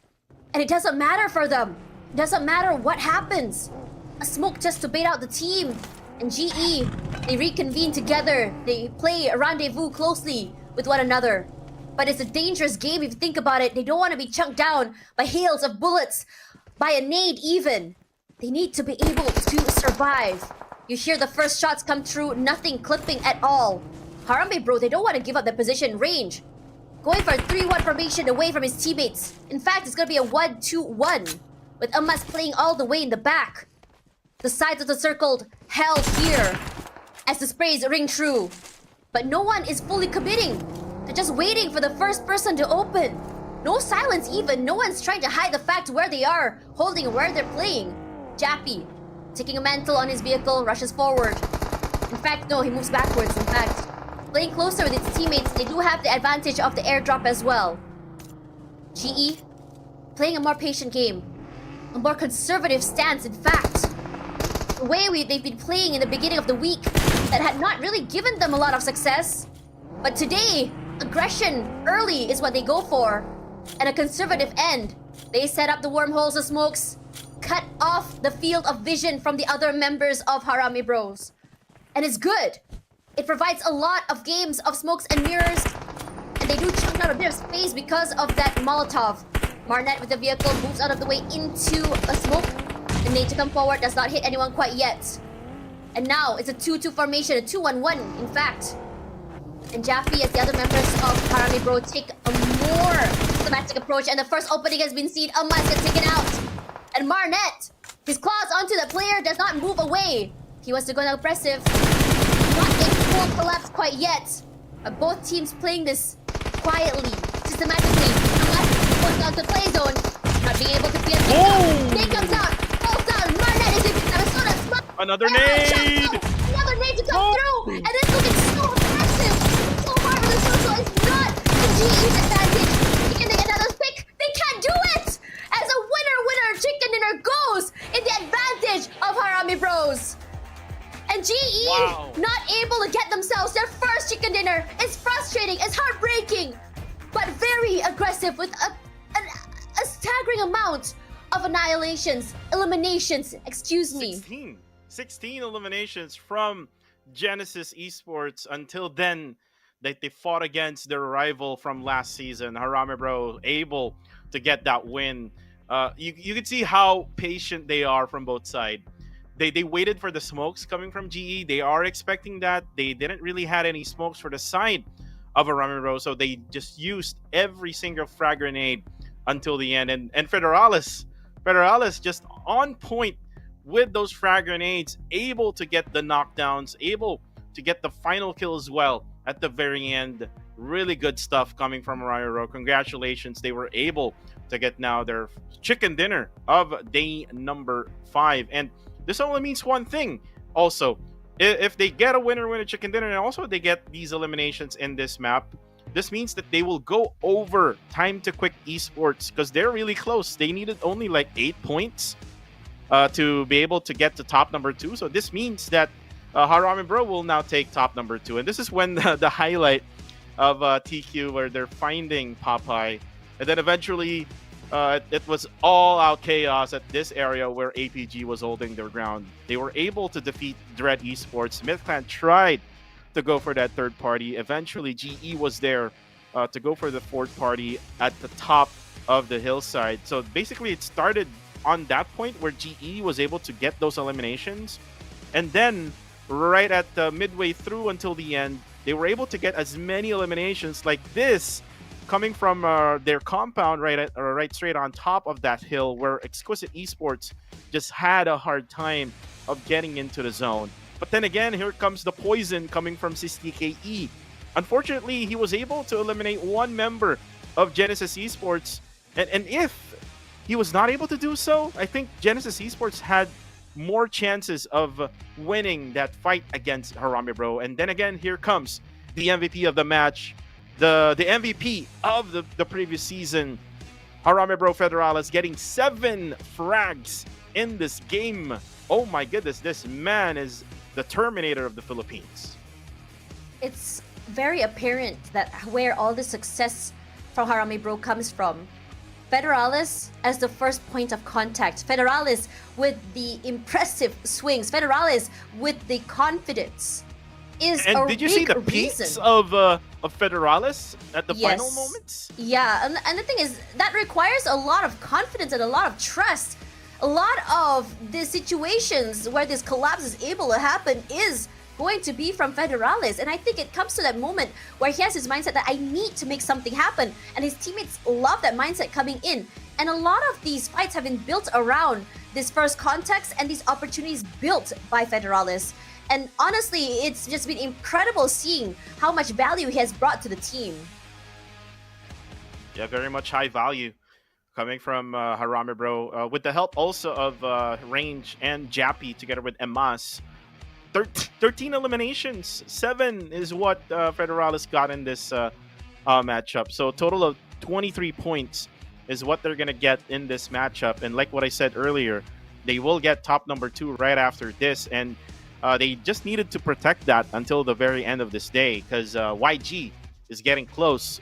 GE is getting close, and also ASTE is getting close to that point. So for Harami Bro, they just needed to be consistent, even if they don't win a match. I mean, if they're going to be aggressive like this until the very end of this day, then maybe they can be top number 2 for this week. I think that is exactly what they wanted. It's a very different change in pace by them, but I think we had a conversation about how Harami Bros was having some trouble finding their identity and playing how they wanted to play. And once they found their confidence once again, when there's their understanding on what it means to play their own game, how they want to, they're looking very comfortable. And there's a lot more decisiveness on how they want to take these fights. I was a little bit concerned though for Harami Bros, because it always seems to be the problem for what we saw last week, is that they would clinch it to the top 3, top 4, and then suddenly one gets knocked down and suddenly everything just falls apart. But today, it's all about just trying to figure out what is the right thing to do in these high pressure cooker moments. And with Federalis being able to do these opening picks, and him just being able to just say, I don't care what happens, I am going to be taking up the space and putting in the pressure, it gives so much room for his teammates to able to not only just play the way they want to, but also the amount of support they've been giving to Federalis, especially when he wants to play as aggressively that he wants, has been impeccable. They've been giving him a lot of support to be able to pop off. And Harami Bro and GE, despite them taking first and second place in terms of rankings, they are only, the difference is only 1 point. Yep, and the confidence of Harami Bro Federalis is just way too high right now. If you look back further in that game, he was just right at the open, just running towards ASTE. Didn't even care if there was someone from GE from the back. So that's how high confidence right now for Federalis here for Harame Bro. And for GE, it's just that they were like stuck at that compound. I mean, they did get all of the eliminations that they got in that compound. So it's good to see that they got 22 points in this game. It's also good to see that Sisti KE, even though that they didn't really get the top 3 or maybe top 1, they got a total of 9 points in this game. Now, this is what I'm talking about earlier on. 214 points now for Harame Bro. Austria still on top with 282 points. TTQ will not move anymore because they're not playing today also. With ASTE now going closer together with YG, GE. You can even probably add the MFG there. For PBE though, again, they have been eliminated by Flash Vision Esports in the early stages of the game. They were right at the south side of Severny. Didn't really had any guns to be able to defend themselves. I'm not sure what's wrong with them, but they need to talk to their coach. Fort Row, a big part of Playbook Esports success from last week. Hopefully they can bounce back from that game. Must be heartbreaking for PBE, just really trying to climb up the charts like they did in the final day last week. And they haven't seemed to find an answer quite yet. There is still one more Erangel to play, so there is I think something that they can do in that final one before we head into Miramar. But today is definitely a day of the underdogs. Flash Vision Esports running over Playbook Esports and even taking these extra fights against so many different teams is definitely a point of contention, or something we have to highlight as well. A different style of play, and we were highlighting Zen a lot earlier this week about what value he brings to the team and their success. But today with no Zen, they're finding almost the same style of value from Harley herself. And this kind of confidence, I really hope, is something that I would say, kind of like stay a while longer for them, because when they feel good, they play good. And even then, we want to see that situation where Master Rick survives a while longer, because a lot of these, I would say, success that comes from the team comes from the success or the survivability of Master Rick himself. And I think another thing that's very fun about today is that there are teams that we don't really expect to make it to the top are actually popping off today. A lot of questions coming up as to why the teams who are so dominant in the beginning of the week are starting to shake, and why the teams at the bottom are starting to shatter dreams. I think that also must be highlighted in itself. Dread Esports looked good for a little while, unfortunately had to take a 3-way fight. And in fact, most of the fights in the early game today were a 3-way, 4-way fight, with some third parties sprinkled in, some kill steals as well. And I'm loving this change in pace. I'm loving this aggressive stance taken all by these teams, understanding that we either go big or go home. Either we go down with elimination points or we go down with chicken dinner. And GE has taken up this stance. Harame Bros has taken up this stance, and so has ASTE. And it's all because Zone Esports, or what we call Austria Esports, is not playing. Austria Esports has been really good with getting those objectives, getting those eliminations from afar, getting those third parties, even though that that is not their MO. But anyways, let's talk about again our promotion here for our Royal Pass A7. It is available until July 15th. Enjoy perks worth over 80k UC. Includes the Nightscape Gladiator set together with the Graceful Watcher set and the Graceful Watcher cover. Also includes the upgradable Nightscape Gladiator PP19 Bison, so that you can get that exclusive elimination broadcast. Also includes the newest Victory Dance, which you can buy on the RP shop. And you can post it on social media so that you can flex it out for your friends or clanmates or anyone that you would like to flex it onto. In real life as well, we would love to see you dance it so that we can enjoy whatever clips you post in the social media. You can also enjoy additional skins here on the Mecha theme mode that we have now, which is the Nightscape Gladiator set for both Levitron and Strider. So you can definitely enjoy that together with your friends and stomp on them, or maybe use the lasso to fight against all of these robots. But anyways, Tosh, going back to whatever I'm saying earlier, for PBE, they need to go back to the drawing board. They need to find their confidence, because Flash Vision Esports from yesterday, once they got that winner chicken dinner, when they fought against MFG Esports with a 2v3 situation, after that, they just went ahead and got their confidence, and then eventually right now on day number 2 or day number 5 rather, they were able to defeat one of the titans here in this region, which is Playbook Esports. But then again, we also have a promotion here for the PUBGM X Shelby Supercars collaboration, available now until July 9th. It is found under the featured event Motor Cruise. So you can get a chance to own your Tuatara or Tuatara Striker. Vehicle tokens do not expire as well, so you can use it in the next corresponding event. Man, today has been such I would say an explosive day. I think circles and fights are a lot more frequent, a lot faster games as well. I'm loving these multi-team fights as well.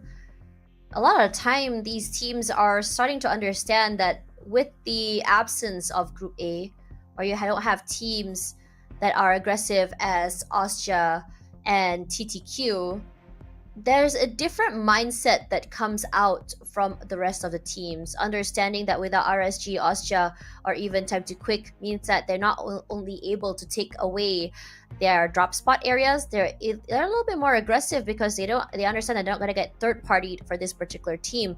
And we start to see a shift on teams who are getting third partied by Austria, who are getting run over by Austria, just start to shift their mindset and also their gears.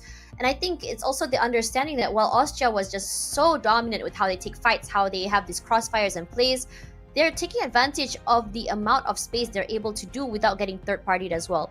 But it's definitely a lot more chaotic because everyone seems to have the same idea at the same time. I'm talking about so many different teams. Young Galacticos has been doing it.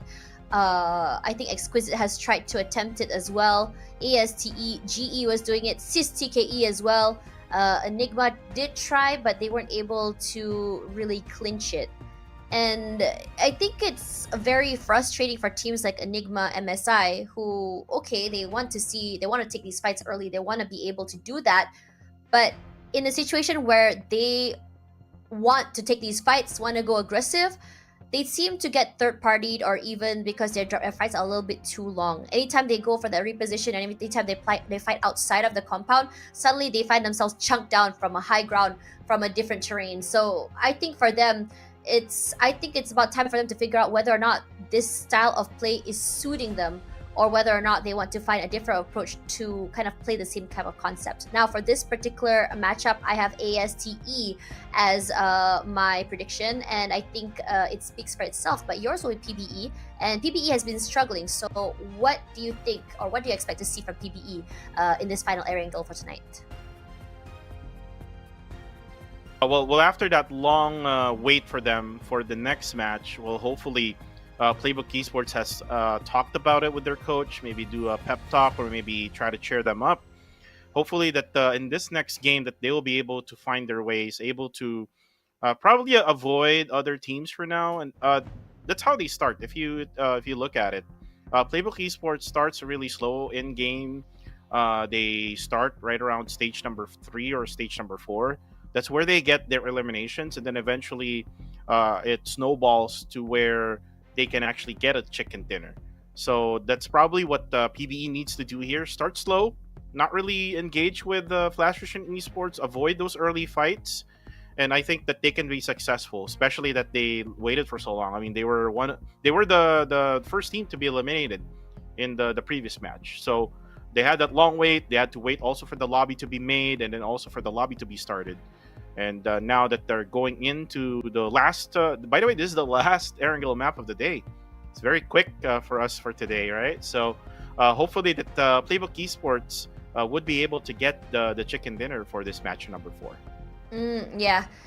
Playbook Esports, it's just, I don't know, I really want to say that it's their fault, but not really. It's more like it wasn't even more mistakes, it's just more of that their positioning is just so compromised. These early fights has just been not only met in a 1v1, but also sometimes third parties.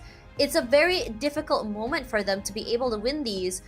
And it also comes down to that uncertainty as well about who might be around in their drop spot area. And I think there's also that moment where I think PBE needs to take a step back and wonder, okay, if we are gonna be hot dropping or going where Flash Vision Esports is, I think we need to approach it with some respect this time, because it didn't feel that way in the previous matchup, and they really suffered heavily for that decision. So they need to come down this idea that if we are going to go for these fights, regardless of what team it is, we're going to have the same protocols, the same type of play, the same mindset that we had, and when we take the bigger teams as well. So that is what I want to see. But for Vince and Sammy, I love this Flash Vision pick. They've really shown us what they can bring to the table. In fact, I am a big fan of them as well. It's hard not to root for the underdog, even. Yesterday they won in match 4, by the way. So yes. match 4 is right now. So this is a good pick. This is a good pick if you go by patterns, but in the end of the day, I think that this aggression is really good. When done right, when they're able to survive, they go pretty far. But again, reminding everyone that yesterday's match that they were able to get a chicken dinner had Zen in their lineup. The next matchup after that, they struggled and they started to figure out like, okay, we cannot do what we're usually doing. Our aggressive early play, our aggression early is being punished. Our survivability, our rotations need to be faster, because every time we try to rotate, we get punished and just peppered with bullets from so many different areas because we're not able to get the zone or the compounds soon enough itself. You know what? I mean, yes, I am going for ASTE. I heckin' love ASTE. You know this, becoming one of their newer fans. But again, it's hard not to root for Flash Vision Esports just because they're coming from the bottom, and we would love to see the storyline where they made it to the top. A Cinderella run is what I want to see. So perhaps this might be the moment they'll be getting, or perhaps GE might be getting their first chicken dinner of the week. Let's see if that happens.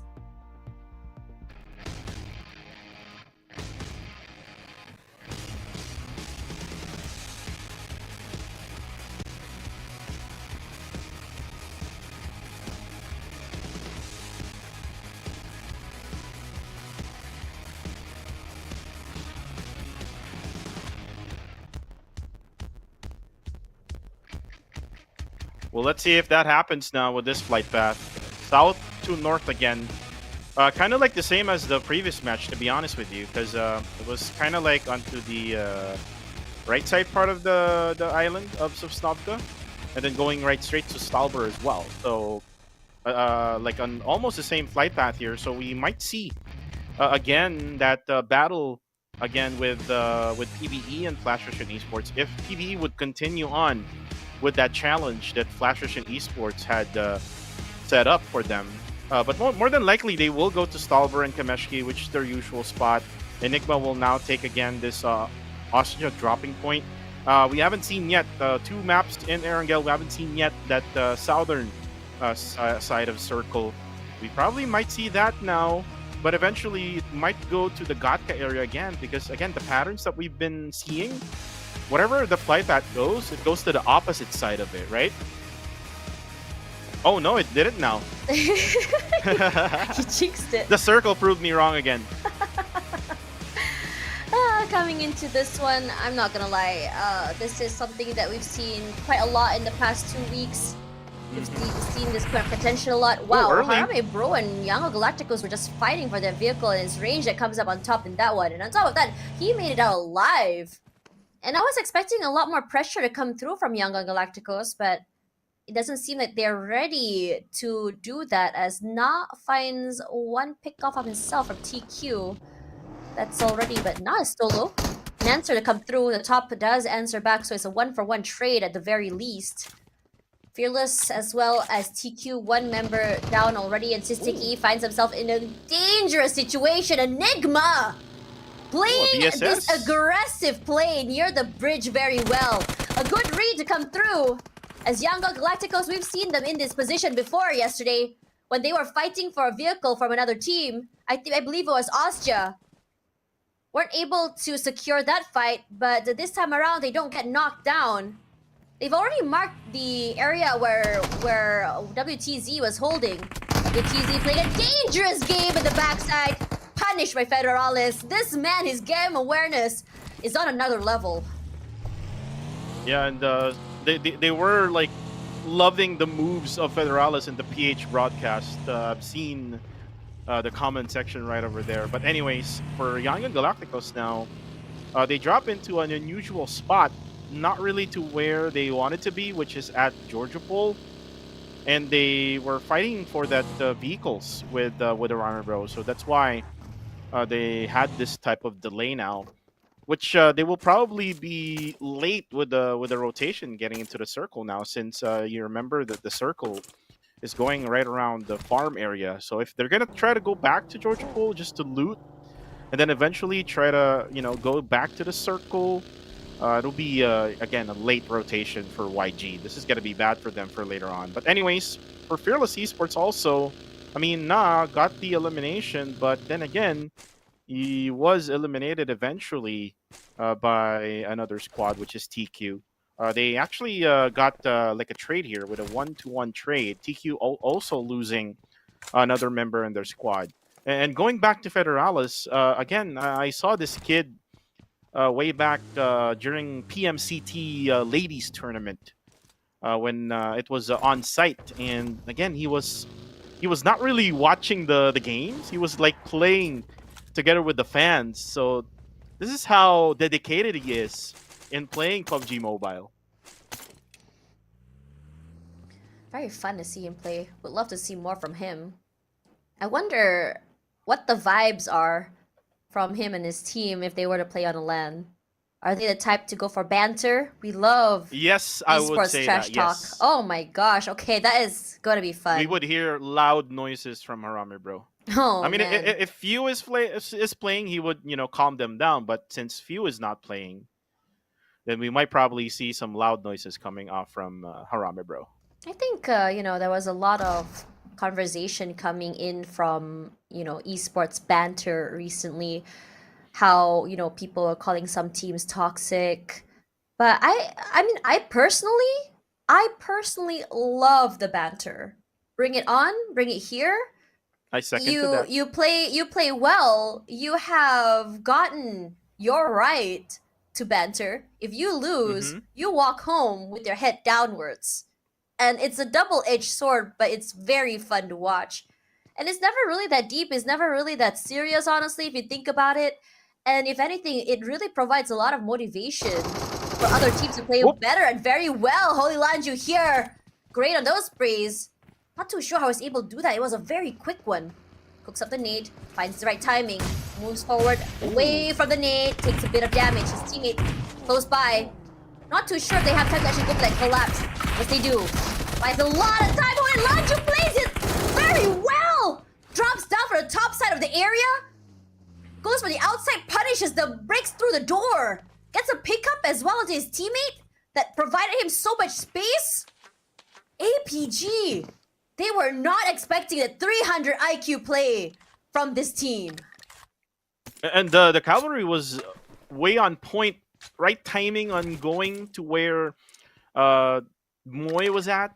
So it's good to see Dread Esports learning from their mistakes in the earlier games that we saw them, because sometimes it's just way too late of like follow up coming from the teammates, and we saw that earlier as well with APG and Dread Esports. So we're kind of like having some type of rivalry between Singaporean teams together with Filipino teams with Flash Vision Esports and PBE, and then we now see APG Esports versus Dread. This is the second time we've seen them. If you remember, on I think it was the second or third game where APG Esports was staying at the compound, and then Dread Esports went for the push. So they just got their revenge now. So good thing.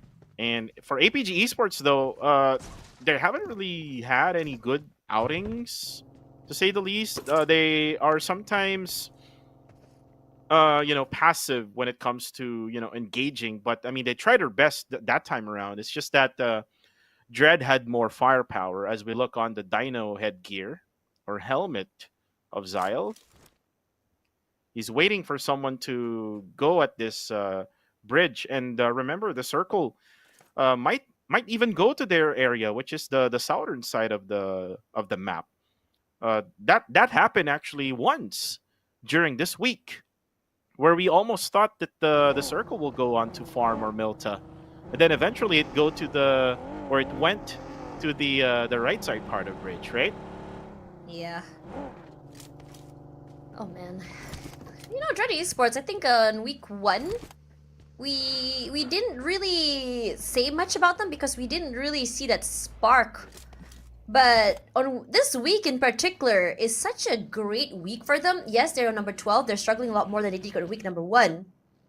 But it's these fights and these positionings that really make me think that I think they deserve to be a lot higher up the charts. But it's understandably so, given how competitive this week is. But it also shows that they're able to climb up if they want to.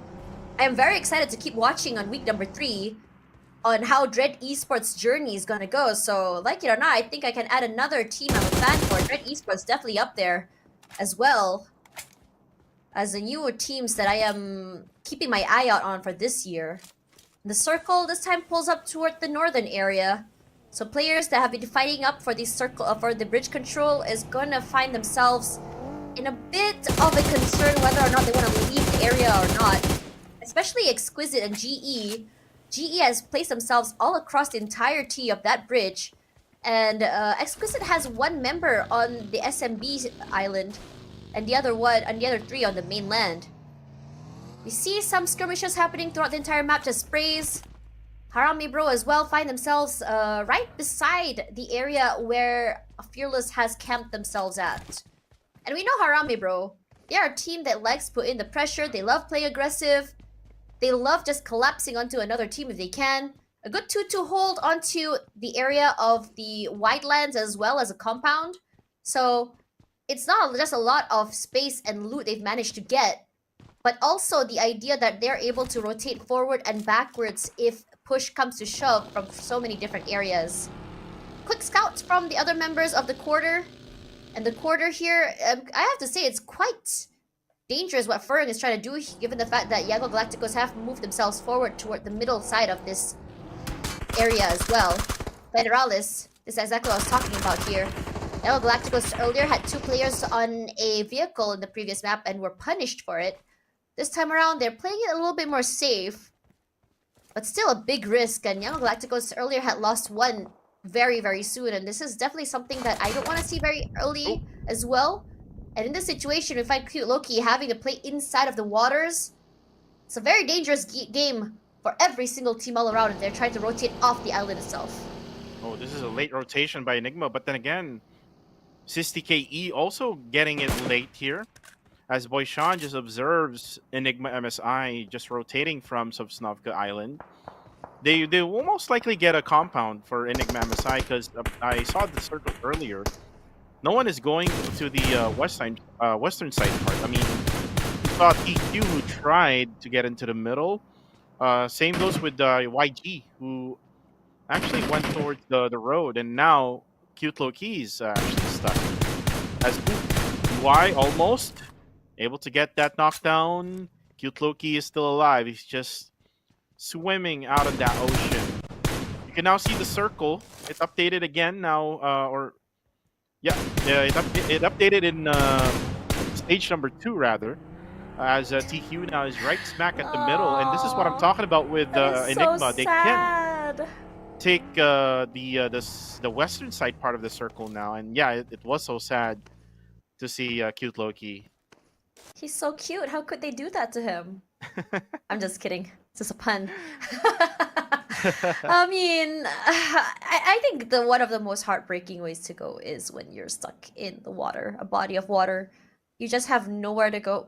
Well, someone played the funeral theme for Cute Loki there. But yeah, there's just not a lot of space. You can't defend yourself. I think some teams have been smart. They've been placing themselves in the water up on top of vehicles so they can shoot back. But how long can you last that long underwater? Pozo? Master X find themselves in a bit of a shootout. Takes their time. I like how both players are just so adept and the timing is just so insane. Both of them playing a lot more safer, taking their time. This is a very different Flash Vision Esports. Just now they were the team that's trying to go and rush forward, take these fights. I think they've learned from that. They're saying our early fights are just not working. We're not winning these things. So let's just wait, get positioning. And Mix goes down for Torsten. And Torsten today, they haven't had the best outcome in terms of their fights, their plays. fairly a bit quiet. We haven't seen a lot of highlight reels for them. Now, in front of us, PBE and Myth. Another team that's had a very heartbreaking day. Haven't found the most success. Now Unknown is in trouble. Look at the hail of smoke set up by his teammates. The buggy can only give so much cover. Can't be saved. Yeah, and that's the disadvantage of riding a buggy. Whenever you get knocked down, and then that's the only cover you have. That's not really a good cover for you. But then again, ooh, that's it for No Fear. No, he just got knocked down. This is Myth Clan now, who's gonna try to push over towards ASTE. But then again, ASTE is ready for action. As Miner now goes for the push onto Shroud, takes him down. And then the others of ASTE comes in. But then again, the trade coming from Myth Clan, and only one member player left for ASTE, Kai. Not sure what he's going to do here, but he's going to most likely go for the revive for one of these players. GE can go for the third party as well. And you can see that on the kill feed, Marnet able to take out Shroud. Kai now, this is 2-1 for Sin. Goes for the fourth party. And now look at this. Blacks just going right straight at the monster truck. Eventually got taken down by Kai, but then again, oh, almost got hit. He went inside to dodge it. What is going on? ASTE finds themselves in a terrible situation, and so does Myth. The moment every team has been waiting for, the moment the third party, a taste of their own medicine, in fact. Monboy as well serves up the pain, and he's here for it. Good hold. A lot of respect put onto GE, understanding their terrain disadvantage. Monboy takes up the mantle, takes up the space. Moves a little bit closer, playing closer to the sandbags here. A lot of cover, a lot of space to prone if he needs to. And it does pushes and makes them push forward if they want to take him down. West Era taking his time. But looking at positionings here, the middle of the circle, TQ, Wango Galacticos, and MFG. Full middle side of the circle, Raimon preps up that Molly, flushes them out of the area. Jeriel holding. One more time. He tries it. Not gonna get anything. Master Ichi here for the rescue toward Marnet. Saves him. The car gives a little bit more space and breathing room for them. West, here's the other members of PBE. Lobs went up. So does Federales, in fact. Knows where Exquisite is. Oh, a big mistake for him. Does find one. Must find one more. Range tries one more time. Providing a lot of support toward Federales this time. He's slow, he needs some space. It's good pressure coming through. A tag team, in fact. One more time it goes. Exquisite is trying to go for that revive. And Range is very aware of that. Blind sprays into the smokes, into the area. Does deter them from going for that pickup. A good way to stop them. Buy some time. UA Prime waiting. Playing a close angle here. Has to go for the heals, and he hits a good pre-fire and a swing as well. Exquisite can't do more than that. 13th place for them. But the battle still rages on from so many different places. PBE, Enigma as well. Find one of their own. And it's still aggressive from two teams. Smokes as well. Need to go save one boy. He's inside our compound. Some space, some plays to play. Enigma, they're not stopping. They have two in the bag. Caps healed already. Throws out one more time. A grenade, and it finds Maimon. And this is not good. Monboy so low as well. The quick collapse to come forward. Xyle is also here.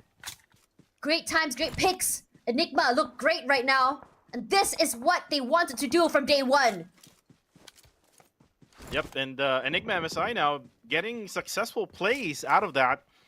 And then on the other side, PBE still struggling, only with one player remaining, only with one elimination. And again, I said this from the beginning that they start slow on each game, and then eventually stage number 4. But then again, now Fern spots Jarrell, and PBE is out. My prediction again goes down. Unexpected days for all of us. Harame bro. Still holding. Just completely sandwiching Dread Esports between Yangon Galacticos. And all they have to work with is a broken shack. A lot of cover, at least, with the smokes. We've seen Federales toss some nades as well. It's been really sharp. But none of them actually gonna land onto Jipna. Moy, biding his time. Oh, finds Moy Unfortunate. as well. And it's just not looking good for them. Needs to go for the pickup and Jipna goes down. Doesn't look good. Dread Esports 4. Felt as though I jinxed them a little bit with that highlight, but the fight still goes on. Boy Sean, a quick collapse onto TQ. They're happy to find these points. They look good today, very aggressive. But for this particular fight, Yango Galacticos just gonna get a Monakai completely collapsed upon. Looks good for Harami Bro, but not good for Yango Galacticos. And they're waiting. Smokes are here, sprays as well. A lot of fires, of pre-fires and hails of bullets coming in from different teams. The third fire coming in from Flash Vision Esports. 2-4 Sin is close by as well. Despite the man disadvantage, they go aggressive. Rankid, you've seen the aggression and firepower he brings to the teams. One robs through. Chips out Master Rix. One more time, Master Rix answers. Both team juking. Wako, a little bit too far away from him. Push comes to shove. It's gonna be very hard to pick up Rankid here.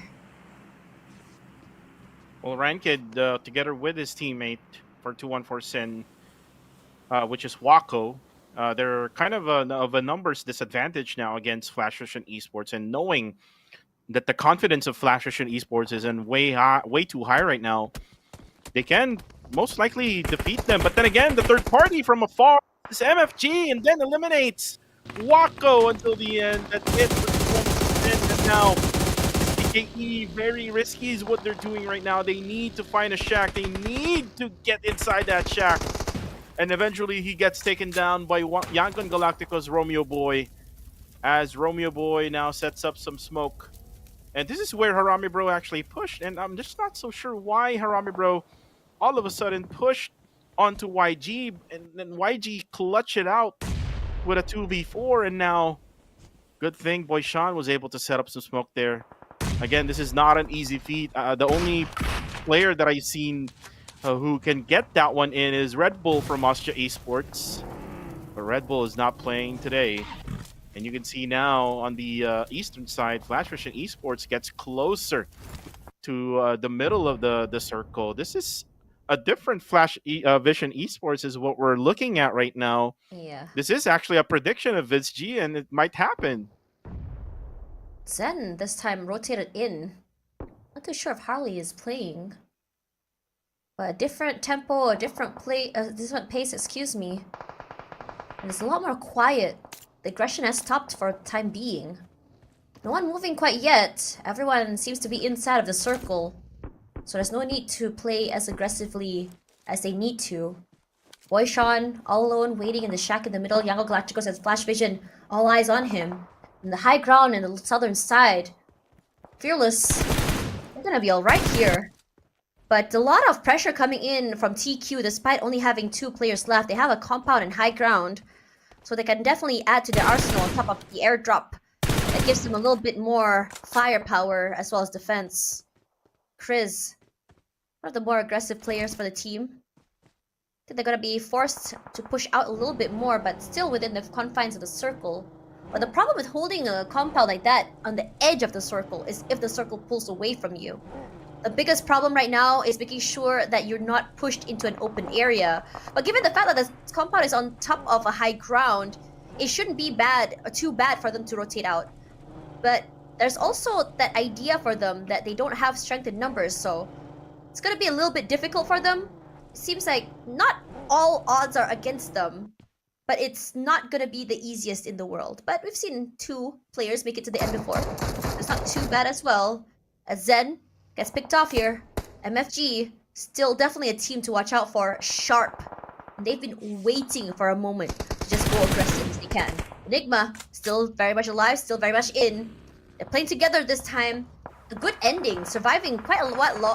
They want to challenge MVP and TQ at the bottom side of the ladder. Needs to come out, exit, punishes.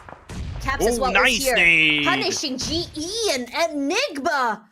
They found their groove and momentum, and they are just taking teams one by one by one, shattering dreams of GE, of possibly getting a chicken dinner on this particular map. So goodbye and good night, at least for GE on Erangel, as they have to prep for Miramar and how they want to end this week.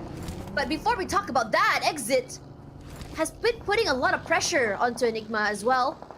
MFG, they want to go for that collapse. Quick rotation into the circle. They will get caught, peppered. Enigma for that punish.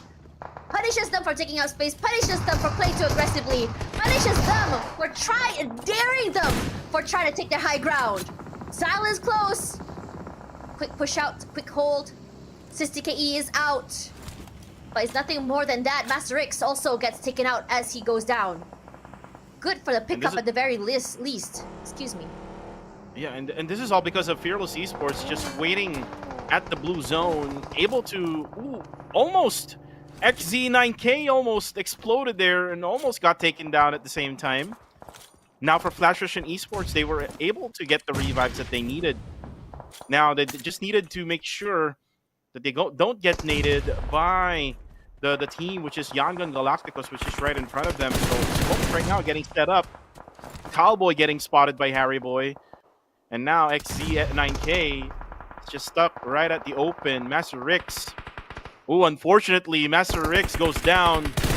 And Flash Russian Esports gets away now from this game. They're out of this game, rather. Now, Enigma MSI still has that 4-member strong. They needed to revive their teammate. Circle now will be shifting.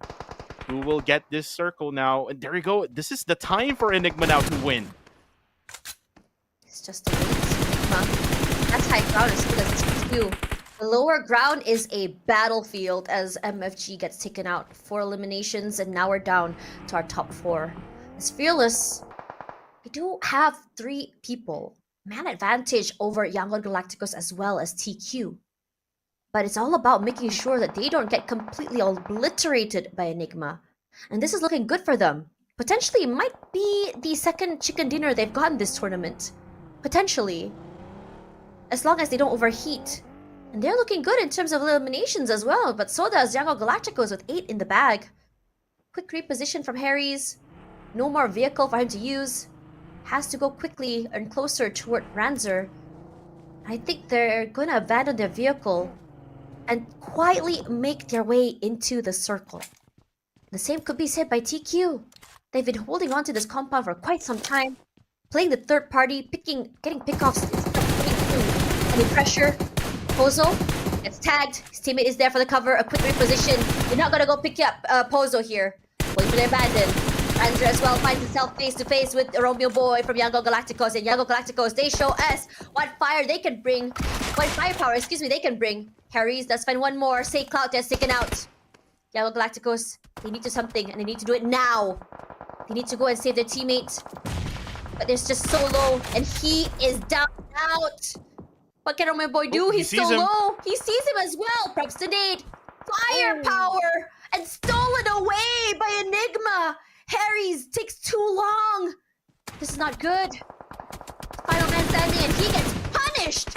A lot of pressure coming in from Enigma. Caps taking a lot of space. He's adept and he's aware. Now for a 1-on-1, a 2 versus 4. We've seen tides change before. And Enigma, they need to put respect onto TQ. Oh, no more bullets. No more bullets for Chris. Look at this. Oh, he has nothing. That's why they're not like really noisy right at the end of the game, and they don't really have any choice. I mean, there's a vector there that you can pick up. There you go. But then again, this is so bad for TQ. 4v2 situation as well. They don't have the circle also. They've been waiting there for too long. And they haven't been going for the rotations. They haven't been getting a lot of pickoffs. And even if they did, it's long-range ones. So they weren't able to replenish. They don't have firepower. Barely anything to work with. So does Macbeth. The only thing he has is his gun in his hand. A band-aid and a Molotov to work with. Can look at Zyle as well. 3 nades. He has a better gun, potentially. And now it's down and out. It's hard for TQ to go into the circle. This is a 3-1 formation. Potentially a flank, a crossfire as well. And I think for TQ, they're understanding what they need to do. They need to wait for Enigma to come to them. But the circle is not in their favor. They can't wait. There's nowhere to go. Sets up some smokes. A wormhole, in fact. Sprays comes out, he spots up Chris, a quick reaction. Now it's just the top left. The top is good for one, there you go. Picks one for himself, the silence, numbing. They don't know where he is, just an idea. He rushes out, some sprays tag him. Can buy time, can play for TQC, maybe bait someone out. He sets more traps, a nade to come through, sprays as well. It's gonna be hard, they know where he is! And Enigma makes it to the top, eliminating the quarter. And a winner chicken dinner for Enigma, another team from the bottom of the ladder. And they show us what potentially they can do when the conditions are right. Very happy for Enigma MSI. Enigma MSI actually messaged me, I think 3 days ago, and they are gonna be giving me an Enigma jersey. So thank you very much for Enigma MSI for that message that they have sent me. But I'm very happy for them because this is their first winner chicken dinner in this region. I mean, the roster of MSI together with Caps leading the way for Enigma. Then again, for TQ, it's just so bad that they had man disadvantage, and then they had ammo problems right at the end. They didn't really had any like frags as well or smokes so that they can get out of the compound where they were in. The circle also was not on their side. So for Enigma MSI, it's just right timing that they got this winner chicken dinner now so that they can go up the leaderboards. As we go look at the highlights earlier in the game. And this is where Kai, we almost saw him get ran over by Rankid, but the reflex, he was able to get inside that monster truck and he was able to avoid that. Then again, it's all about Harami Bros together with Enigma MSI was getting their elimination points. For Harami Bro though, I think they were impatient because they had this small shack and then they eventually pushed onto towards Yangon Galacticos where it was like a 3 or 4v2 situation and they eventually got eliminated in that scenario. And then right at the end, it was Macbeth who was able to spot that one other member of TQ. And then with the P90 finish by Kicks, Enigma MSI was able to get that win. It was Romeo Boy though who gets the MVP of this matchup with 8 total eliminations. Is this like the most eliminations that we've seen so far? Yeah, I think so. I think it Like potentially a solo, right? Yeah, solo. Yes, that might be it. I think we've seen 7, we've seen 6s. I don't think I've seen 8 quite yet. So if this is a new record, that would be big congratulations to Romeo Boy for doing that. And I have to say for Romeo Boy, I think from Yago Galacticos, you could really see the players that really wanted it. And Romeo Boy is definitely one of them. Who was trying so hard to drag his teammates all the way to the finishing line. And out of the 8 eliminations, 7 were his own knockouts, which means that he has been doing such a great job of not only getting these pickoffs, but also securing these kills. He's been very aggressive. He plays a 3-1 formation away from his teammates when push comes to shove. And he's very proactive in trying to take up space away from his team. So kudos to him for that as we go into our winner chicken dinner team for this map. It's going to be Enigma MSI showing us what they can do. And there's a reason that they have been struggling this particular week. And I think you mentioned that there was a struggle because this team didn't really have a coach quite yet. But they make it work. So they make it work. They kind of skewed things in their favor. And I think even without a coach, they're doing quite well in adapting into a bigger league, something that they've never done before. So this is a great adjustment for them and shows us what potentially they can bring to the table. And they will be really dominant once they've been able to really figure out how to adapt. So this is just the start of something bigger for them coming into the next few weeks. Yep, and I mean, imagine if they get a coach, if they get an analyst going to the next season, if they're able to, get all of those things up, then the potential is there for Enigma MSI. But eventually, they need to finish off first this league stage. They still have one more week to go. I mean, if they're able to figure things out now, like they're winning this Erangel map, actually, then why not? Then you can eventually win in the Miramar maps as well. I remember them being one of those squads who rotated late in this very match. If you remember it right, they came from the Sovsnovka Island, rotated. Even when the blue zone is there, they even run past 60KE, who was also doing a late rotation. So looks like they probably had figured things out here now.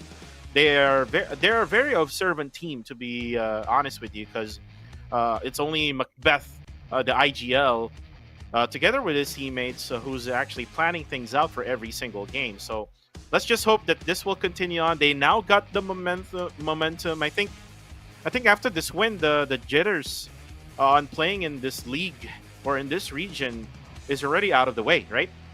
He just needed the momentum, and I think this could be the start of that. He just really needed that boost of confidence as they move forward. Coming into this particular match, I think it's a very interesting one as everyone gets chunked down and fighting was happening all throughout the map. And I think it's really exciting when you think about it because it just shows how competitive it is, and the mindset has changed throughout entire lobby, where we're not seeing people fight for positioning, or I mean, yes, positioning is still very much there, but the priority has shifted from positioning first all the way to firepower and then ranking.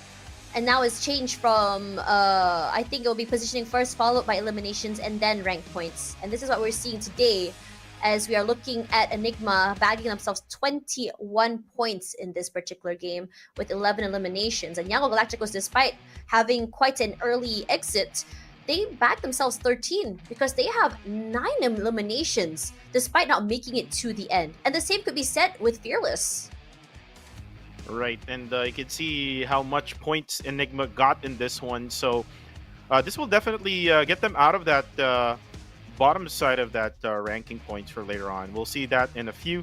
For Harame Bro, they still got 7 elimination points, even though that they went out early. So again, their aggressiveness is just giving them additional points every single now and then for every each map. Now here comes the update. Still, they are at the bottom side for Enigma. They still needed one more winner chicken dinner, and this is all because of Flash Vision's winner chicken dinner yesterday. So they needed more. They needed to be more aggressive, and I think they found the solution already, or the formula, in order for them to play with all of these top tier teams in the PMCL region. But you can see now the battle for top 4 here. ASTE very close with YG and GE. Just 2 or maybe even like 5 points of a difference between those 3. So again, things can definitely change when it comes to overall standings. It's going to be exciting, especially right at the last 2 maps of the day, which is in Miramar. I think this is a really, really, really competitive, particularly day for every single team. And I wish we saw a lot of this earlier, honestly, because when we see the ranking here, what's really exciting is the fact that teams at the bottom are looking so good right now. Enigma and MSI is showing us competitiveness. Flash Vision Esports are showing us competitiveness. Even Dread Esports is doing that. Unfortunately, they've been knocked down to the bottom. We're seeing Fearless rise up, exquisite teams that we didn't expect to see in the beginning of the week to even show up today because of how dominant some of these teams are going to be had shown up today. And I am loving this, and I just wish that this was the mindset all these teams had before. But it is understandable because some of these teams, they have new blood, new lineups, players from a brand new region. And it is something to celebrate as we go into week number 3, because week number 3 shows, well, everyone has really warmed up, understood what it means to play against these other teams. It also shows us a different dimension and a different style going into week 3, and I am excited for it. Even though I won't be here to cast, I am excited to be watching and keeping my eye on these teams, especially Enigma MSI, especially Flash Vision Esports, Dread Esports, APG. But regardless for that, we're going to go for a quick break because we have another 2 Miramar maps coming right up. So don't go anywhere. We are going to be right back for the PMCL Southeast Asia Summer 2024.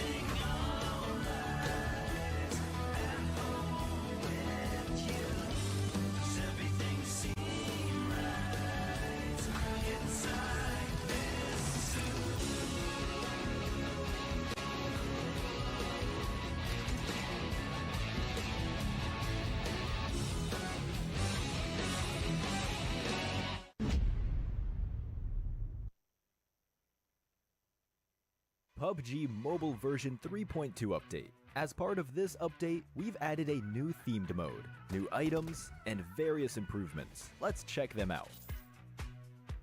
First, we'd like to introduce you to the new themed mode, Mecha Fusion. In this themed mode, you'll find a new futuristic style ship containing loads of supplies called the Steel Ark. Several Steel Arks will appear on the map in each match alongside player transport aircrafts. They can land anywhere on the map.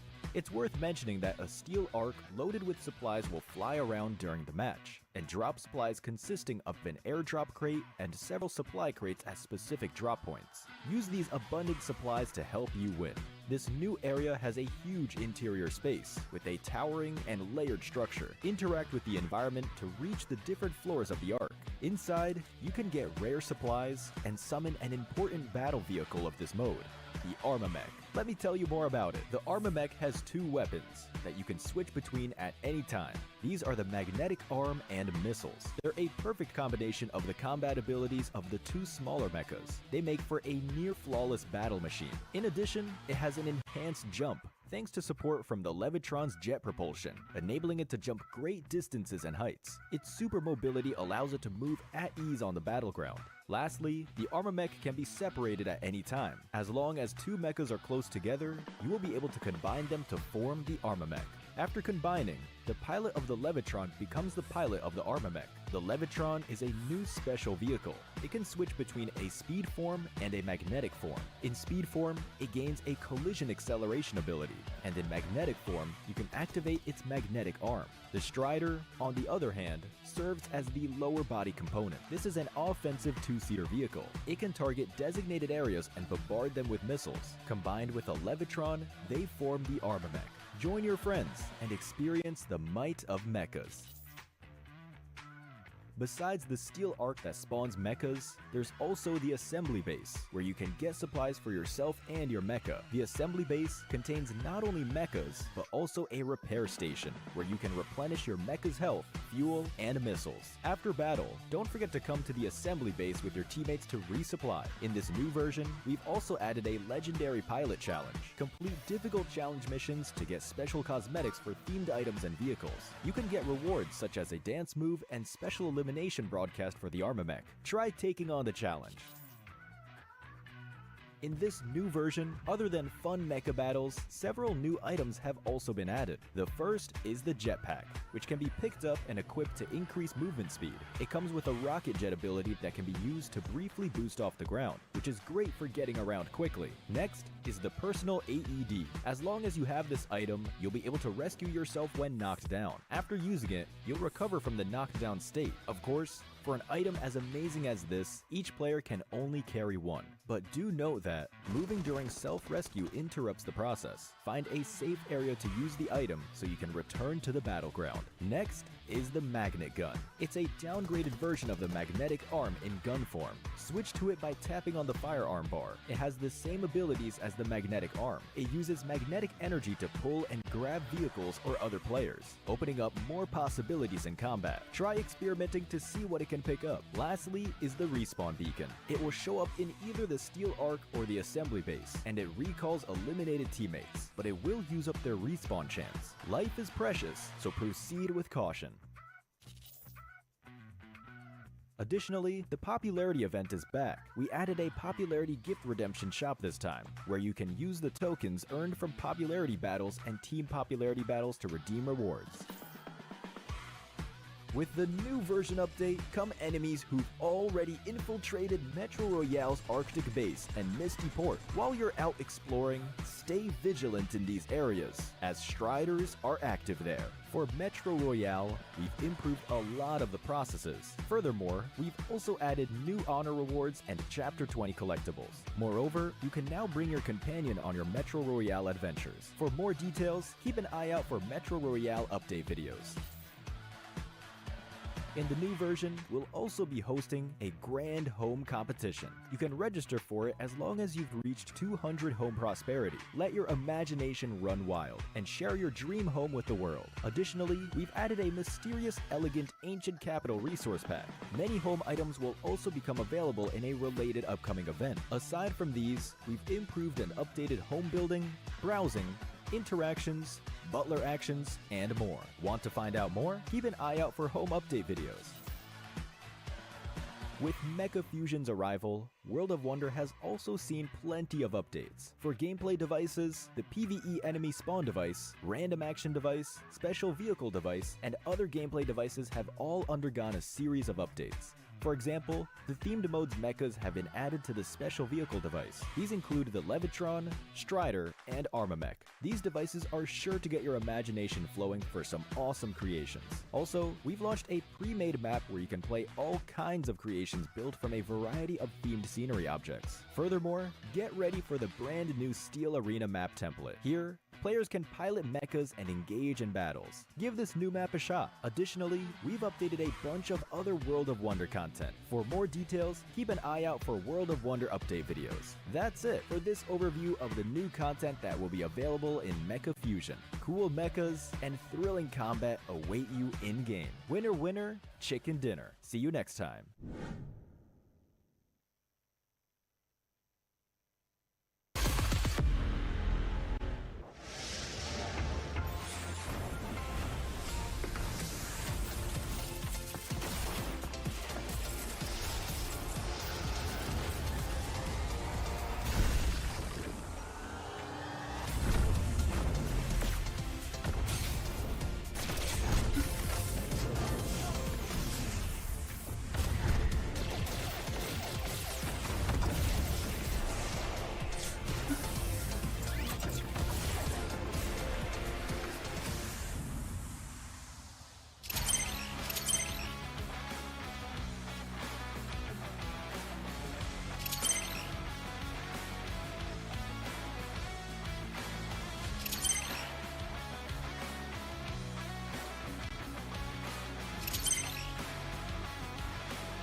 Hi everyone, let's get acquainted with World of Wonder version 3.2. This version is loaded with surprises. Besides piloting cool mechas for exciting battles, there are brand new maps to experience. Let's check it out. First, there's a brand new themed map template. In World of Wonder, players can now play all kinds of creations built from a variety of scenery objects. Engage in thrilling battles aboard the Steel Ark. At the same time, get ready for the brand new Steel Arena map template. Here, players can pilot mechas and engage in battles. Give this new combat a shot. In addition, players can compete in shooting competitions with target dummies and have fun playing soccer. Head to World of Wonder to discover even more fun maps and gameplay. So, get in the game and try it out. Next, we've also made a few system improvements to World of Wonder. Players can now go to the player information page to check their World of Wonder play statistics and creation data. As for creation tabs, we've added a Friends tab. Now, you can find your friends' creations more easily and check out what creations they've been enjoying. Additionally, to better help you find the maps you like, you can search for them by creation ID, creator UID, creator name, creation name, and more. There are still more improvements for you to discover. We made some improvements to gameplay devices and interactions. For gameplay devices, we've improved and updated the PvE enemy spawn device, random action device, special vehicle device, and more. For example, the themed mode's mechas have been added to the special vehicle device. These include the Levitron, Strider, and Armamech.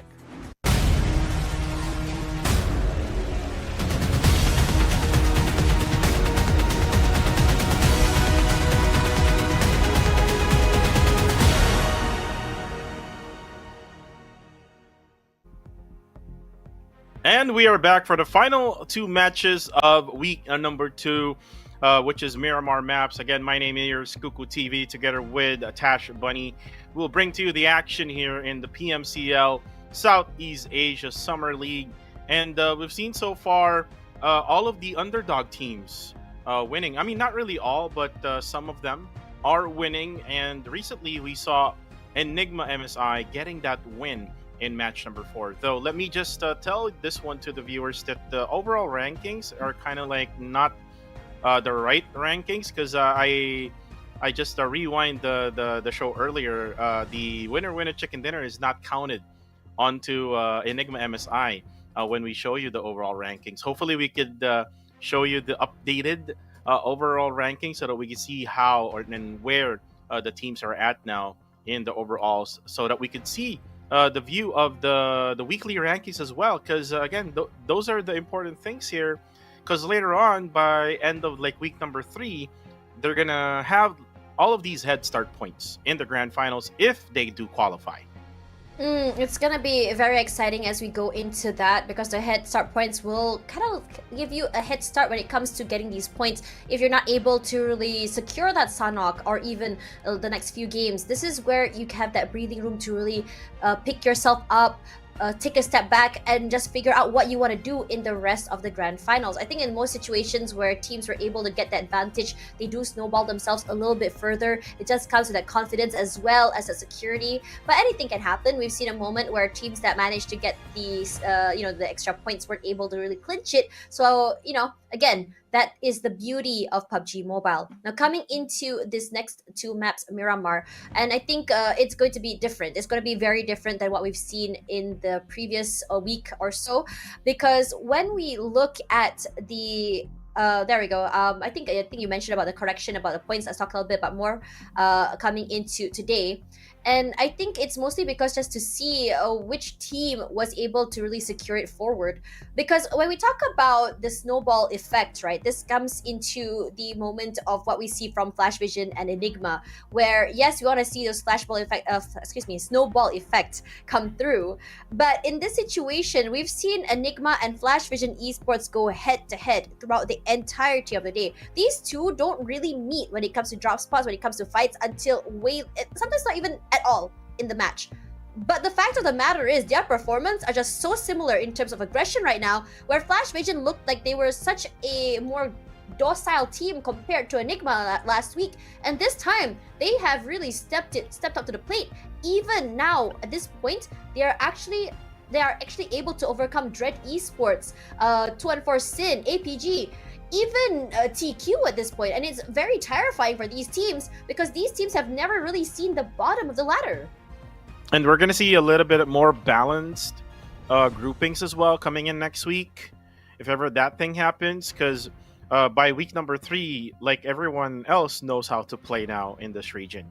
Enigma able to figure things out right at match number 4 here in day number 5. Week number 2, Flash Vision Esports figured things out during week number 1, early around, I think it was day number 3, if I'm not mistaken. So for all of these lower teams who are on the lower side of the overall rankings, I just hope that they can change the course of their outcome in this tournament. But before we even talk about that, let's talk about now again the newest RPA7, available now until July 15th.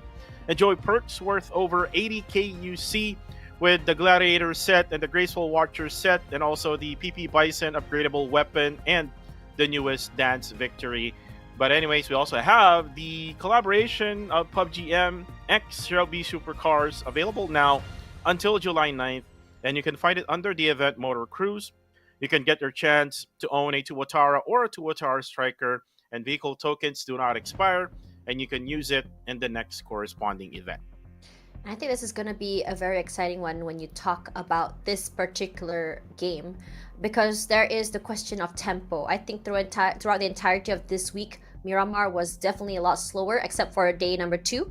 And now without a team as Austria or even TTQ, I don't know what to expect here, because Erangel was going a lot more aggressive than possible. And we saw hot drops even in that particular map. But what about Miramar? Is it possible to do that? Are teams going to hang back? What is your prediction? Because for me, you're putting Myth here, and I understand why. They have shown us some semblance of firepower. They did well on day number 1 last week. But what about this week? Well, I just love how Myth Clan plays in Miramar. They play differently in Sanhok and Erangel, but in Miramar, they always find ways on how they can win engagement and how they can not stay that too aggressive in order for them to take the wins. So I'm picking them All because of also Austria Esports is not here in TTQ. So let's be all of the other looking. teams that are on the lower bracket side will try to get a win, but we will now start with match number 5. Let's go.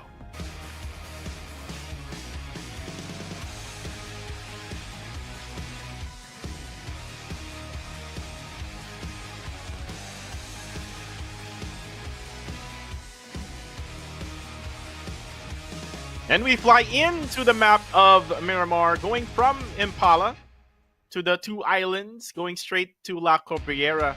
And where La Cabrera is, ASTE is dropping, PvE will drop to Impala. You won't see Austria Esports now for this one. So they can probably take their dropping point as well. But right now you can see MFG dropping together with SysTKE right down on south. Or it's actually Fearless Esports, correction. And then for Los Leones, it's going to be Myth Clan who will stay there. As for Dread Esports, this is going to be a long drop all the way to El Azahar. Well, they usually drop. As for the circle, we haven't really seen that circle that is on to the northeastern side of the map. So hopefully we could see that this week. We usually see it right around Los Leones, even in around Chumacera, or even in Montonevo and El Pozo. So let's go ahead and find out who will also battle in the early stages of the game. As we could see, SysTKE and Myth Clan. Yes! There you go. I asked for it. Ask and I shall receive. We've been talking about this particular circle for so long, since the circle has been mostly toward either the western side or the southern side. So this is going to be an interesting one. Flash Vision finds themselves up toward Cruz de Val, so that's not going to be a problem for them to get the area. And now these early fights are already happening. TQ head-to-head right now with Enigma, and Enigma is just so quick on it. Macbeth knocked this time, but no kill secured. Will be able to go for that reset, for that pickup. Their teammates are around to provide the extra cover, and TQ find themselves 1 man less. And it's a big one. The Square has been able to take these big fights. Popeye is huge for it. Takes one out for themselves. Teammate already taken out. And they go one more time. Popeye is so aggressive early. That first contact play was just impressive by Popeye. It was as though he had already prepared for that pre-fire. And having him wait out in the open should have been a big learning point for Enigma to try and play a little bit more conservative. It felt almost like an overheat a bit, but both teams suffering some losses, more so toward the side of Enigma. And it's back to the drawing board for them as they figure out how to actually go and maintain their style of play with only 2 players. And this is the form of Enigma MSI wherein they lose 2 players very early.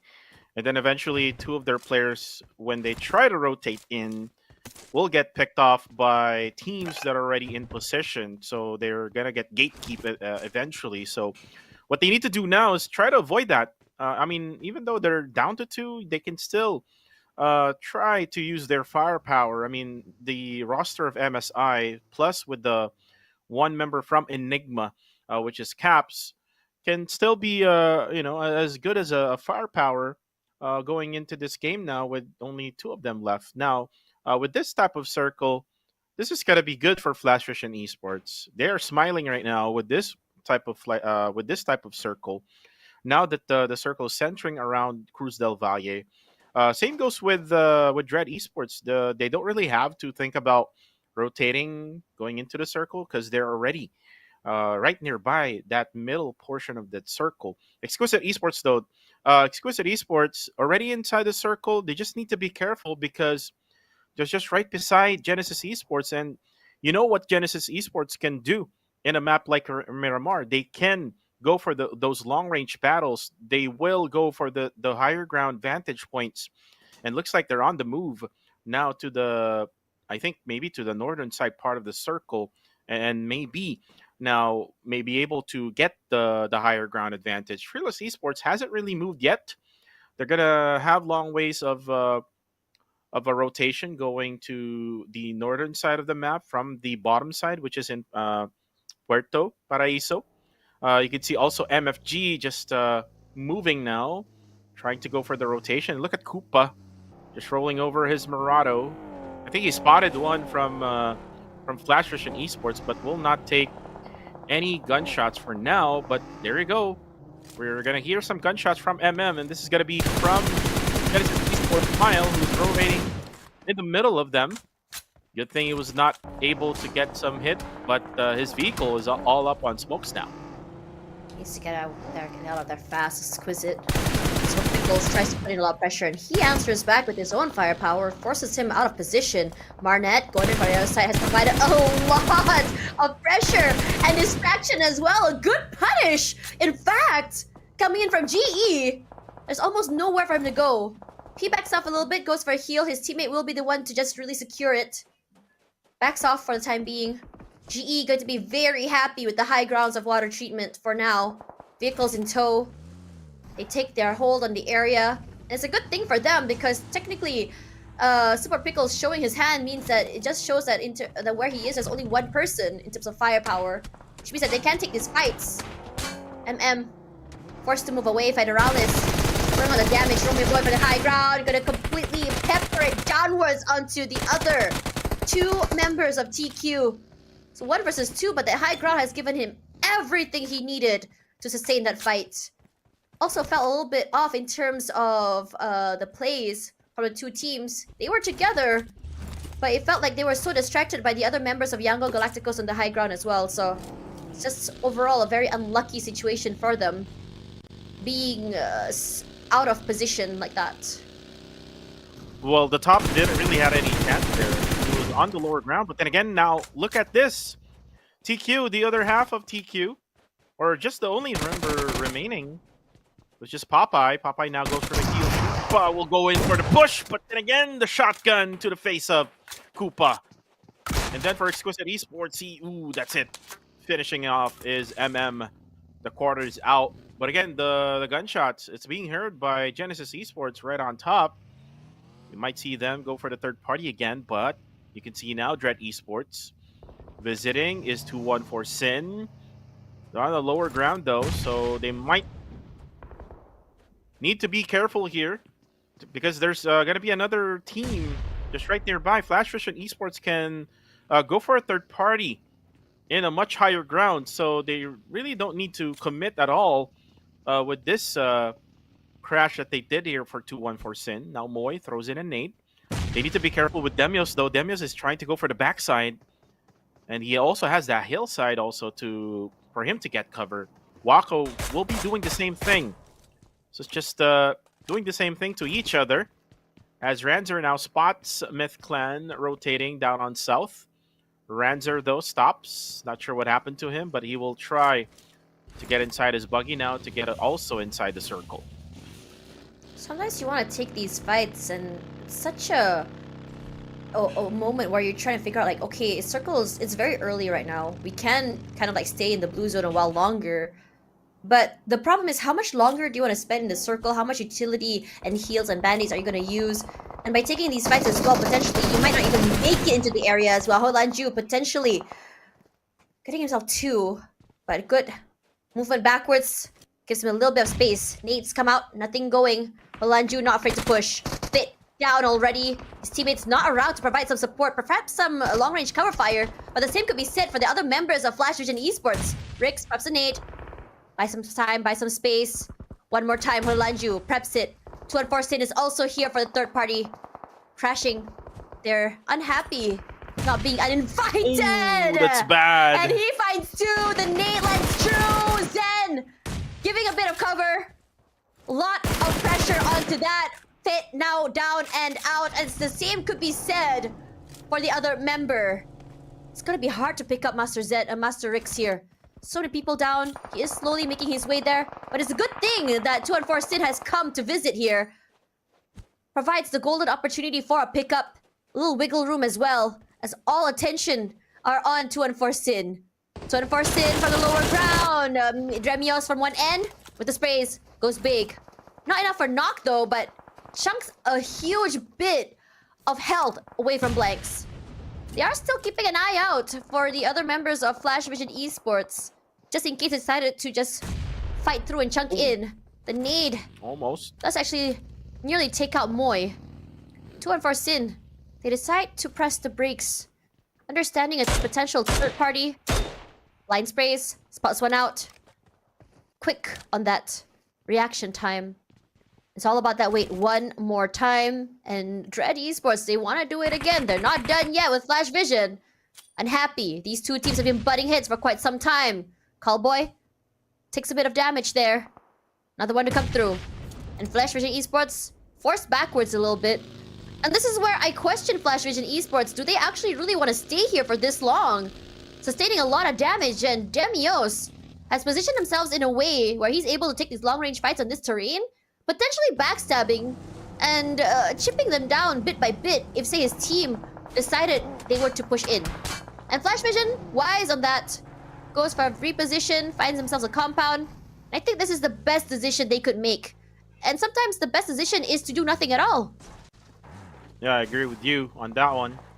Flash Vision Esports, I mean, they lost already Fit. And then now on the kill feed, though, they have Emas. Takes down one on the feed. This is a good decision from Flash Vision Esports. I mean, for 2-1-4 Sin, they aren't really able to do anything much now. Because Demios is just on the flank, not able to, you know, go on top of this one. Then the nades are not connecting as well. They're just wasting utilities as of this very moment. It's going to be probably until the next stage is when we're going to see them again fight each other. Because the circle might not be at this very position. As now the update of the circle happens. Looks like it's going to go to where Harami Bro is at, right at the middle. Exquisite also. Exquisite, though, is right at the middle of the road. So this is kind of a risky type of circle for the others. A very hard decision to make here, because you either want to take the northern side or you take the southern side, which is again higher ground advantage for both sides. The middle ground would be the road, which you can take it, you can survive in that area. You won't be able to get pushed by the others. Eventually you'll survive, in my opinion. But for now, Yangon Galacticos just waiting at the western side part of the circle. No one else is going to enter in this area. But you can see now PBE.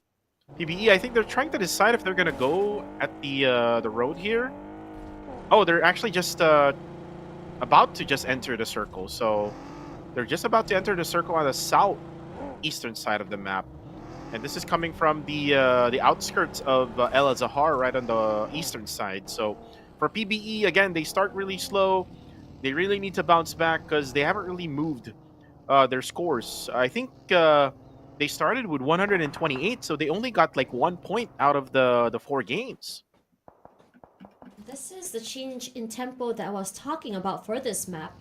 It's aggressive, but not AWM. all out. Yeah, AWM for Ranzer could potentially be very deadly in his hands. Did go over that, so there is a little bit of a point of advantage for the team itself.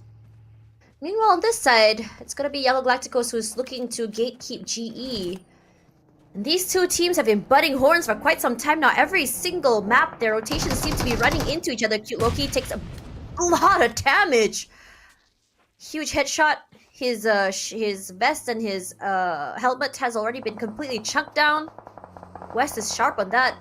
Takes full advantage of the high ground terrain, but Marnet, on the other hand, bit of trouble. His teammates do provide some support. So there's smoke to set it up, some flashes as well. Even nades. Damage does come through, nothing too scary. Young Galacticos puts themselves in a 1-1-2 formation to come forward. Cloud and Cute Loki have the low ground. Can potentially go for a crossfire. But this low ground is giving them a lot of problems, and Cloud is will be the first, I would say, victim to that. There's an answer. Romeo Boy, our previous MVP, is just coming up on top here. Good flank from him. Cute Loki finds himself taken down. Master Ichi, a good push out. And now, the aggression from GE is here. They know they've already knocked down 2. Lobbied already, Yango Galacticos. Not looking great for them at all. WTZ, he wants to make something happen here. It's hard. Master Ichi fights WTZ. Sends him, kicks him back off to the lobby. A quick reposition as well from the other teams. They don't move out of the way. They're not out quite yet. But no pickup for the last remaining member that's already been knocked. So GE, gonna be happy for this. Say Cloud goes down. And Wangang Galacticos, they're gonna have to come to terms that they're gonna end this Miramar map or just go toward it with only one player left. And GE using the terrain really well. But from the backside though, it's no fear. Surprising Itchy. Then again, we see here Exquisite with the nade almost. Getting UI, not Eve, just bombing UI just right inside that longhouse. Nativ now. No more frag nades left. He threw in the molly. Unfortunately, didn't went in. Now it's going to be just UI for the side of Exquisite Esports. He needs to survive 4 members of SysTKE. Doesn't have any utilities as well. He only has 1 stun grenade. His UMP can maybe sustain this one, but again, it's going to be way too much for him. Again, here comes the push. Kaya now goes inside with the AUG. Damages UI, but definitely that's going to be it for UI. Exquisite Esports is out. Must be heartbreaking for Exquisite coming this far with the right mindset. Potentially, this could be an upset that kind of sets them back a little bit from catching up with PBE, their Filipino counterpart. But MFG as well is in trouble. You can see the 2 knockdowns already as Harame Bro, they are collapsing completely! Systematic and clean! Was to the point that they couldn't do anything at all to come back from that fight. Nigma as well finds himself in a bit of trouble. Can see so many pickoffs as well on the kill feed as Dread Esports just completely want to go and overwhelm this team. I think there's been a stalemate between these two for quite some time now. It's been what, around over 5 minutes already as Mix finds himself a demi-OS. And the wait is here. They give the space away. The needs to come through. Rank needs to be picked up. So low right now. Migs as well. That nade completely blows up in his face. And Flash Vision Esports, they trying to come into the circle with the chaos, but that's not happening. Dread Esports, so aware. Doesn't matter who you are, how many teams. They completely love this chaos and thrive on top of it. 2-1 for Sin, unfortunately, will be knocked down. Only 1 more player left, and that's Blanks. And it's hard. Down there alone on the lower side of the terrain. Potentially being found out. Moy putting in more pressure. And Blanks, not too sure what he has in hand in terms of utility. But you can see APG as well has their eyes onto Dread Esports. But they're not quick enough. So the collapse can happen at least. But for Dread Esports, they do get that reset. And that's exactly what they need. Here we go. Exactly as we expected it to be. DD goes down. Jibna cooks up the nade. The circle will push toward the middle side. So ASTE happy with the compound they've hold, with the terrain. One more time. He throws. Does it hit anyone? No, it doesn't. But they're not done quite yet. Still aggressive. APG decides to change their mind. And it's just so unlucky. If they were quicker, if they were faster, if they were more decisive of their decision to take this fight, it would have just completely went to their favor. But for Jibna, they're happy. Blanks as well, not allowed to run away. Takes a lot of damage, but he survives a little while longer, at the very least. Well, they survived for now. Holy Landru, though, look at him. 5 eliminations already on him. I think there was like 1 nade that he got 2 players of 2-1 for Sin. On the kill feed, though, it's Fearless versus PBE. Looks like PBE, 1 by 1, they're getting dropped. And Genesis Esports is out. All because of ASTE Minor with the last kill there onto Smile. For APG, though, they really have no choice now. They need to get into the zone. By the way, Juggy just played just right now for the side of APG. Rix will be subbed out as Jibna spots him. He was able to get some damage, but just a little bit. Monboy is still alive for the squad as he fends off again Myth Clan, and Myth Clan is out. And now it's silence. Not a lot to see is Dread Esports. They're holding. A good gatekeep as well. Holy Lanju tucks himself in this corner. Thinks twice before lobbing that nade forward. You hear the sounds. It's not gonna be easy. A molly. Just to really flush him out. And he says, okay, there's not a lot of space we need to work with. Straight away goes toward his teammates. And throughout all that, Dread Esports only lost one player. So resilient. Speaking of resilience, let's see how much more of that Fearless has. Nah.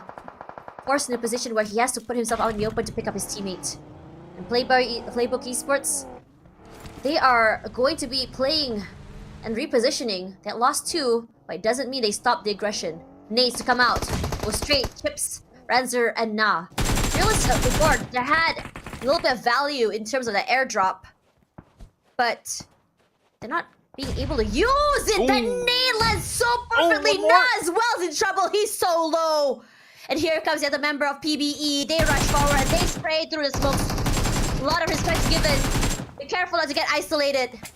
Finds Fearless Esports. They have 5 in the bag. A start to their ascension up the leaderboard. Not the best outcome for themselves today, but slowly but surely they want to make it work. And CCKE now all eyes on PBE. Getting into position on the southern side. I think it was Boyshan, yep. Boyshan spots Ryman and Monboy.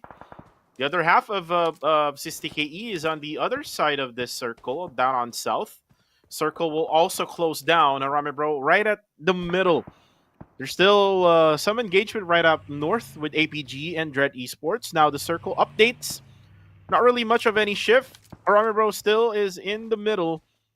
214 Blanks is still alive, by the way. It was inside the circle now. So it's all about Arame Bro now, who might probably go for that third party whenever these two teams battle up north, which is we have Dread Esports and APG. No fear now. I think they're going to try to also go for that third party and maybe get onto the northern side of the circle. Yes, TE, a different approach now. A little bit less aggressive, but still as aggressive. But still as oppressive. Hamas. Eyes on the other members of APG. Loving where Harame Bros have placed themselves. A high ground terrain right smack dab in the middle of the circle. But the same can be said about PBE. SysTKE. Gate kept out. Boyshan playing against on 2-1 formation. Jibna here puts in the pressure one more time. Mexican standoff between these two teams for quite some time now. It's been difficult for Dread Esports to even get into the zone.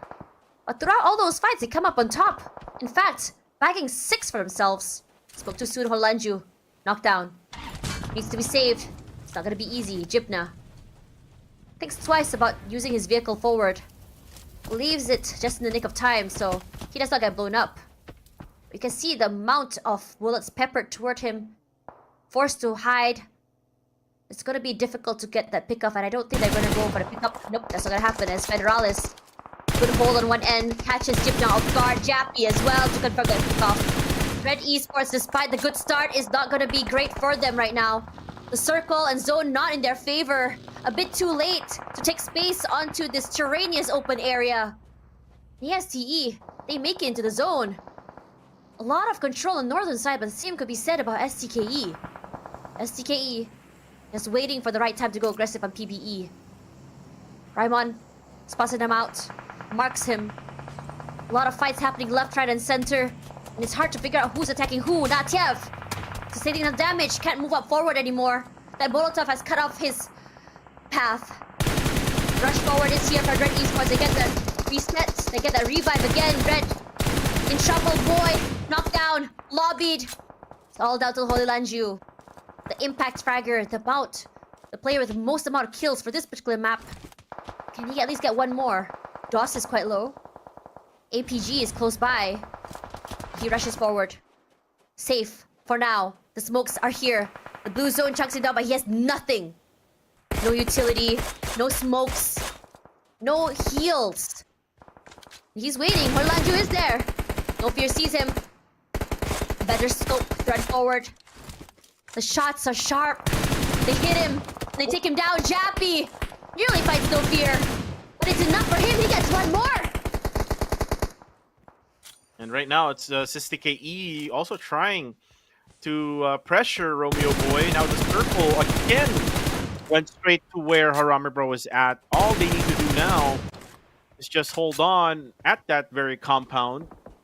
Now, what would ASTE do now with this type of circle? Now that they're gonna be out in the open up on north, No Fear's still not stopping, dropping DD down of APG Esports as Native, together with his TKE, just holding their ground onto the edge of the south side of the circle. But then again, No Fear now spot. Juggy goes down. And still, there's one more member left for the side of APG, but Blanks got spotted! Killed by APG, but eventually they got killed by Harame Bro. 2-1 Sin, and APG is out. These third parties have been deadly to so many teams. I think these players who are left behind know that as soon as they show their hand, they'll be in trouble. Miner down and out as well, and ASTE finds himself gate-capped away by Harame Bro. And Romeo Boy unfortunately knocks himself out by accident. Our top 4, but not like this. Yango Galacticos. 5th place for them, Federalis. He loves the high ground and he finds himself a compound to just really hunker down on. Good game sense, checks his back first. His teammate's not around to just provide him that cover that he needs. ASTE Incus is still here. A lot of pressure coming from him.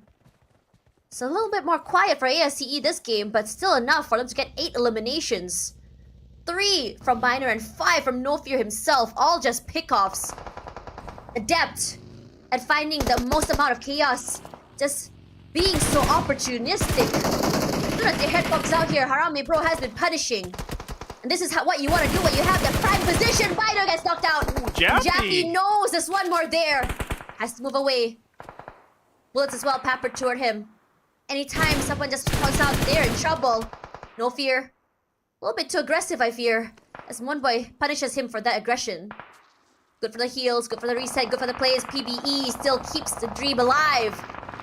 A reposition and ASTE finds themselves in a position where they are in trouble. Incus as well gets knocked. Jappy from Harame Bro has been putting a lot of pressure. But it's gonna be PBE that confirms his picks. No Fear survives a while longer. Just for a little bit. Moves away from that. Miner's all alone.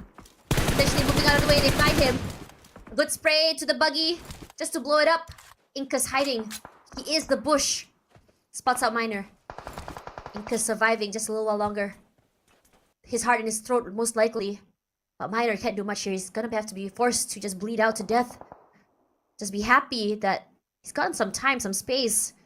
Potentially, Incus can give a little bit more info to him on how he wants to play this, but no more than that. Well, PBE can still try to push at the building where Range is at, and this is what I'm talking about. This is a blind spot of the 3 other members of Harame Bro, but the nade! Just so good from Range. He preps it one more time. One boy is just gonna be completely barbecued here. Can't go away, can't move. Harame Bro, position is key and they take full advantage on that, just flipping everyone left, right, and center. Doesn't matter who you are, we'll take it. 8 eliminations already. About to surpass the amount of pickoffs that ASTE has been able to do, been able to build. They are so adept that they want to be able to keep the top spot. They want to be able to overcome TTQ in the charts and the overall rankings. One more time. He preps it. He knows there's one more member from PBE left. Tosses it out. Raimon. Respecting that space. Wants a one. Only Federalis. But he unfortunately has shown his hand. A good push forward. Range is here. Raimon does find one. The nade comes through and he can't survive. A good play of information for Harame Bro. Quick reaction too. Harame Bro, they still survive with 4. No longer for that though, 3 instead. This TKE is around. They don't have a compound, but they have a lot of space to work with. They could potentially play with this terrain. A shack in front of them as well. As ASTE, they're just biding their time. Staying so quiet. And you can see that this circle will be beneficial for Harame Bro since they're right smack at the middle, and then there's going to be a third party come from Miner. And Miner got taken by Emas. And Harame Bro gets another elimination point there. TKE now is going to be a 4v4 versus Harame Bro. And again, they're going to be forced to just go inside to the middle of this circle. Good thing Boyshan was able to take a building there, but unfortunately, Federales spots him. And this is going to be bad for SysTKE. Look at this one now. Throws in the molly. The utilities now is going to be coming into a play. But Range actually spots Devon down. 2 more players left for the side of SysTKE. 1 player on top of the roof. And then Federales pushes in and will gate to the face. 1 more player left for the side of SysTKE. And that is it. Harame Bro gets the winner chicken dinner for match number 5. That's 2 chicken dinners today already for this team. They're looking hot right now and momentum on their side. And this is exactly what I said, what we want to see for Harame Bro. Once they feel good, once they do well, they ride off that heat, the momentum into so many different matchups and games. A good one for them as well, prioritizing positioning, prioritizing the middle side of the circle. And they understand that for Miramar, getting into the circle is one of the hardest things you can do, especially if you don't have a compound, if you don't have the high ground. And they did just that.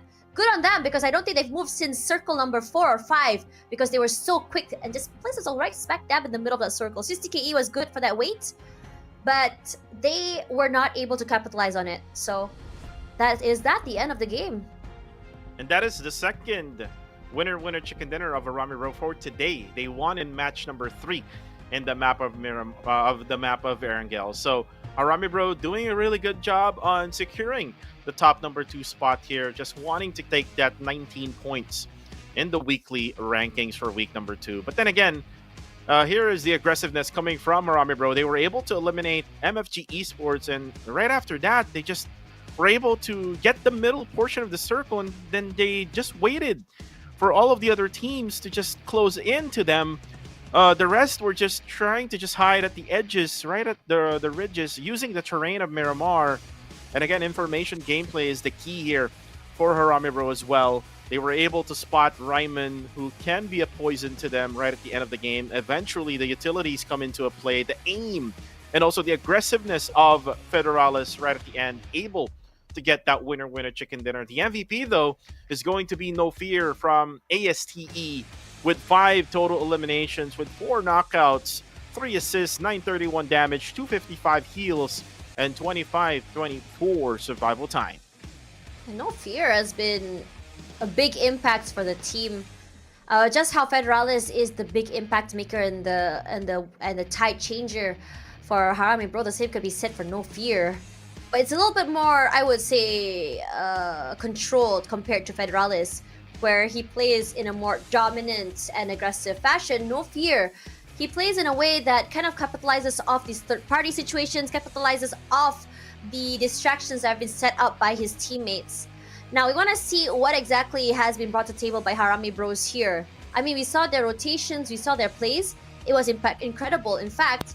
And I think we could almost say that it was almost kind of a similar approach brought to us by Austria. They get themselves 13 eliminations in that one. And it felt like for a while they had gotten the same amount of eliminations as they did with ASTE. But the difference maker for this team is that they knew when exactly not only to take these fights, but also to kind of go for that collapse. In a lot of situations, all they had to do was just go for those pickoffs. Federales was big on his long-range picks. They weren't in a lot of situations where they had to send out range to go for aggressive pushes either. So in a way, I think that for this team in particular, you can see the damage as well for 2.6k. It's been a lot of those pickoffs. It's been a lot of third parties and a lot of just making sure that they can take advantage of the players. They were getting chunked down by so many different teams, by the Blues, and as well as they pushed toward the middle side of the circle because there was no cover at all for them and they had a high ground advantage in their side. Yep, and with Harame Bro getting this win again, just securing the top number 2 spot, we want to know how the others played well in this matchup, but we're still waiting for that for the match standings. For GE, though, it's just unfortunate. Right after that match or engagement against Yangon Galacticos, they weren't able to just go straight right at the western side part of the circle. I was expecting for GE to be strong, ending the game strong and trying to crash onto Harame Bro, which is right smack at the middle portion of the circle. Myth Clan also, I'm kind of disappointed to whatever they shown in this mashup. They were at the bottom side of the circle. They got eliminated probably by Sisti KE. Same goes with PBE. I mean, they tried right at the end. They were still able to like get eliminations with Ryman, but unfortunately for Monboy and Ryman, they were just outnumbered by Harame Bro, and Range was able to connect with those nades as well. And here's what I'm waiting for. Harame Bro getting 23 points, ASTE getting 13.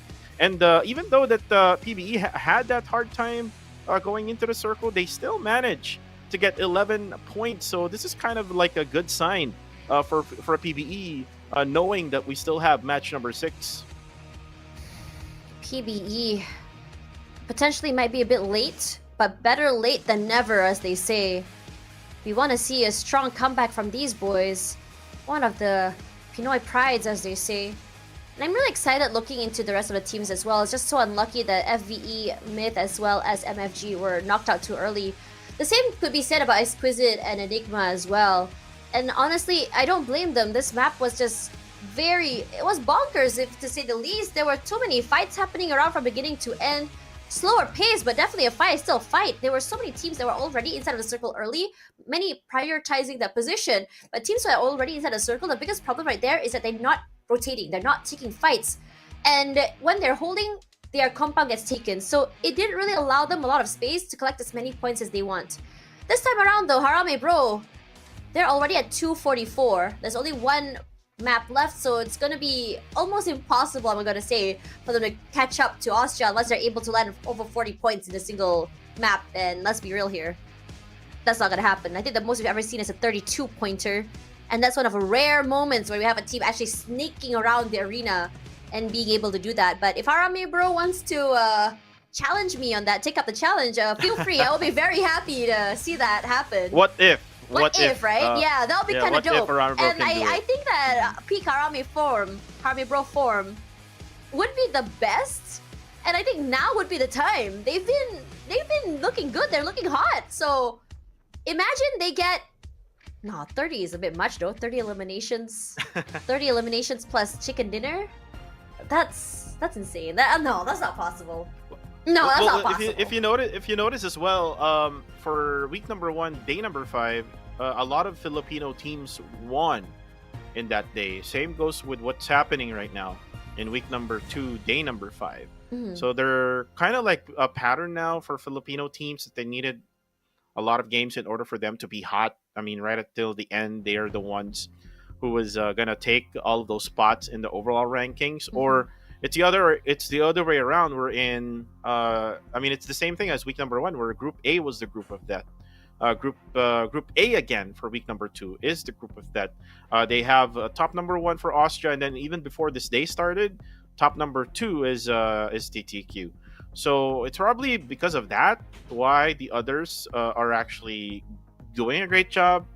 It's probably because of Austria not being there, because Austria has been really playing well. Also trying to fend off the rotations, especially for Harame Bro. Harame Bro, whenever Austria is playing, they're not really getting those wins every single now and then. But today, you could see them getting 2 chicken dinners. Yeah. Harame Bro, I think it's a good thing for them, because I think they were sort of like a team, or rather in terms of like what we've seen for past weeks, is that Harame Bro is a team that does better in the beginning of the week. They take advantage of the teams who are still struggling to try to figure things out. But that didn't happen. They came back toward the final part of the week, rode the momentum into the next week, and they're here to stay. They're aggressive. They are looking good. They are coming and leaving matches with at least 5 points in the bag in terms of eliminations. I mean, yes, there were moments of this week that they do end up going off too soon, but it's no longer a situation that it happens very, very soon like it did for week number 1. Regardless, enough about that talk, because now we're going to be talking about this new Royal Pass A7, which is happening right now, all the way until July 15th, where you can be getting yourself a Nightscape Gladiator set, alongside a Graceful Watcher set, as well as cover. Now, this is all on this Royal Pass is worth over 80,000 UC. So if you're going to be grinding the game, you spend hours and hours on the game, doing ranked, doing classic mode, or whatever it is that you're doing, you might as well just get this for yourself and get some, some unique prizes, not prizes, but unique stuff on the way. Yep. You'll also get the upgradable weapon. I'd love to see an upgradable weapon on the PP Bison, because you normally see upgradables on M4, on Scar Ls, or even in M762s. So I'd love to see it on the the SMGs. I mean, we had one in, if I'm not mistaken, in the Uzi. We also have one for the UMP45. So good thing to see that we're adding this PP Bison as one of the upgradable weapons. But then again, please do tag us whenever you get this RP, and then also if you have the new victory dance, please do tag us on the social media so that we can see your dance moves up on the social media. Might as well. You can do it in game also at the same time in real life. You can also get this Shadow Blade finish. I think we've seen the Shadow Blade finish earlier on, as we've seen a lot of Blade action. But then again, we also do have the promotion for our newest collaboration with Shelby Supercars, available now until July 9th, and you can find it under the featured event Motor Cruise and get your own Tuatara or a Tuatara Striker. Vehicle tokens do not expire, and it can be used in the next corresponding event. You know what, Tash? I'm gonna miss all of these because we've been promoting these for the past 2 weeks. And again, this is the final day for both of us, and we're gonna be replaced by the OGs, Sir Cloud and Choo Choo next week. Well, it's gonna be very different. But before we get ahead of ourselves, let's kind of do a hypothesis of what we can expect in the next Miramar matchup. And I think into today, it's been very, very aggressive. I think the idea of not having a team as oppressive as Austria Esports has really changed the way and the mindset of most of these teams, and this includes Yangon Galacticos. Now, I was sort of predicting for Yangon Galacticos to be a lot more oppressive, a lot more high in terms of firepower. But why do you think we haven't been seeing that? And what on earth is happening to Genesis Esports, you think? Well, in match number 5, I mean, Yangon Galacticos had the same idea as Genesis Esports. They were first at the western side, but then again, Genesis Esports came in all along, and then they were able to defeat them. But then again, before we even continue, I'll pick Genesis Esports for this final match. I don't know why I put TTQ. That was my bad. Yep, TTQ is not playing today, so hopefully. So what will be your prediction? I'll give it to AST. AST. It's just bias at this point. I'm just a fan. Well, I mean, it's a good pick because we saw them in the previous match. I mean, they were able to play it well, able to eliminate, I think, GE at the process, at the western side rather of the map, and then it's just so unfortunate that they didn't really had any type of cover right at the northern side of the map, because Harami Bro was just staying right at the middle. They were able to get a compound as well. Same goes to whatever PBE experienced. So I'm not sure if PBE would have a good match, though they had 11 points in the previous match, and normally those teams who has a few points in the previous match eventually would win in the next game, which is again the final match of this week. I mean, for ASTE, they've been doing well, surviving till the end. They always make it top 4, top 5 throughout the entire weekend. They do have a significant number of eliminations, especially for today. And I'm really liking this change of pace that they've brought into today as well, with the introduction of Incus into the team. Now, for Genesis, it's such a double-edged sword for them, right? Because they're used to playing a certain way on tier 1, and now they have to adjust that coming into tier 2. And in this particular matchup here, it feels like the way that they play very safely in terms of having their backs, a crossfire, a good push inside, is just not working out. And once they've done that, they've decided, okay, I think whatever we've done before needs to be thrown out the window because it's not working on this league. Let's just try and bring a different strat forward, which is to play aggressively. And aggressive they do play. They play, wow, I'm talking like Baby Yoda, sorry, excuse me. But yeah, an aggressive, aggressive they go. But one problem about going aggressive is that they are getting chunked down too quickly. They are losing their players a little bit too early as well. And on top of that, the rotations haven't been the quickest because they want to take these fights. And because of the late rotations, they're getting gate capped. and they're not able to win these fights. I do notice times when they want to try and be the third party, but they get third partied as well. Their timing hasn't been the most incredible, and I think it's just a matter of still trying to adjust to the league. So Genesis Esports, this will be their final time this week to be getting themselves that chicken dinner. It's a do or die moment for them, but I know one thing Time about to them is prove that it. I mean, yeah, but it's still one great thing about them is that even if they didn't have the chicken dinner, they would still exit the game with a significant amount of points. Regardless, let's see whether or not Genesis Esports will be able to snag themselves their first chicken dinner of the week. This is something they've been wanting for a long time. Ladies and gentlemen, drop in your predictions for who gets the final chicken dinner of the night. Miramar, we are coming right at you right now.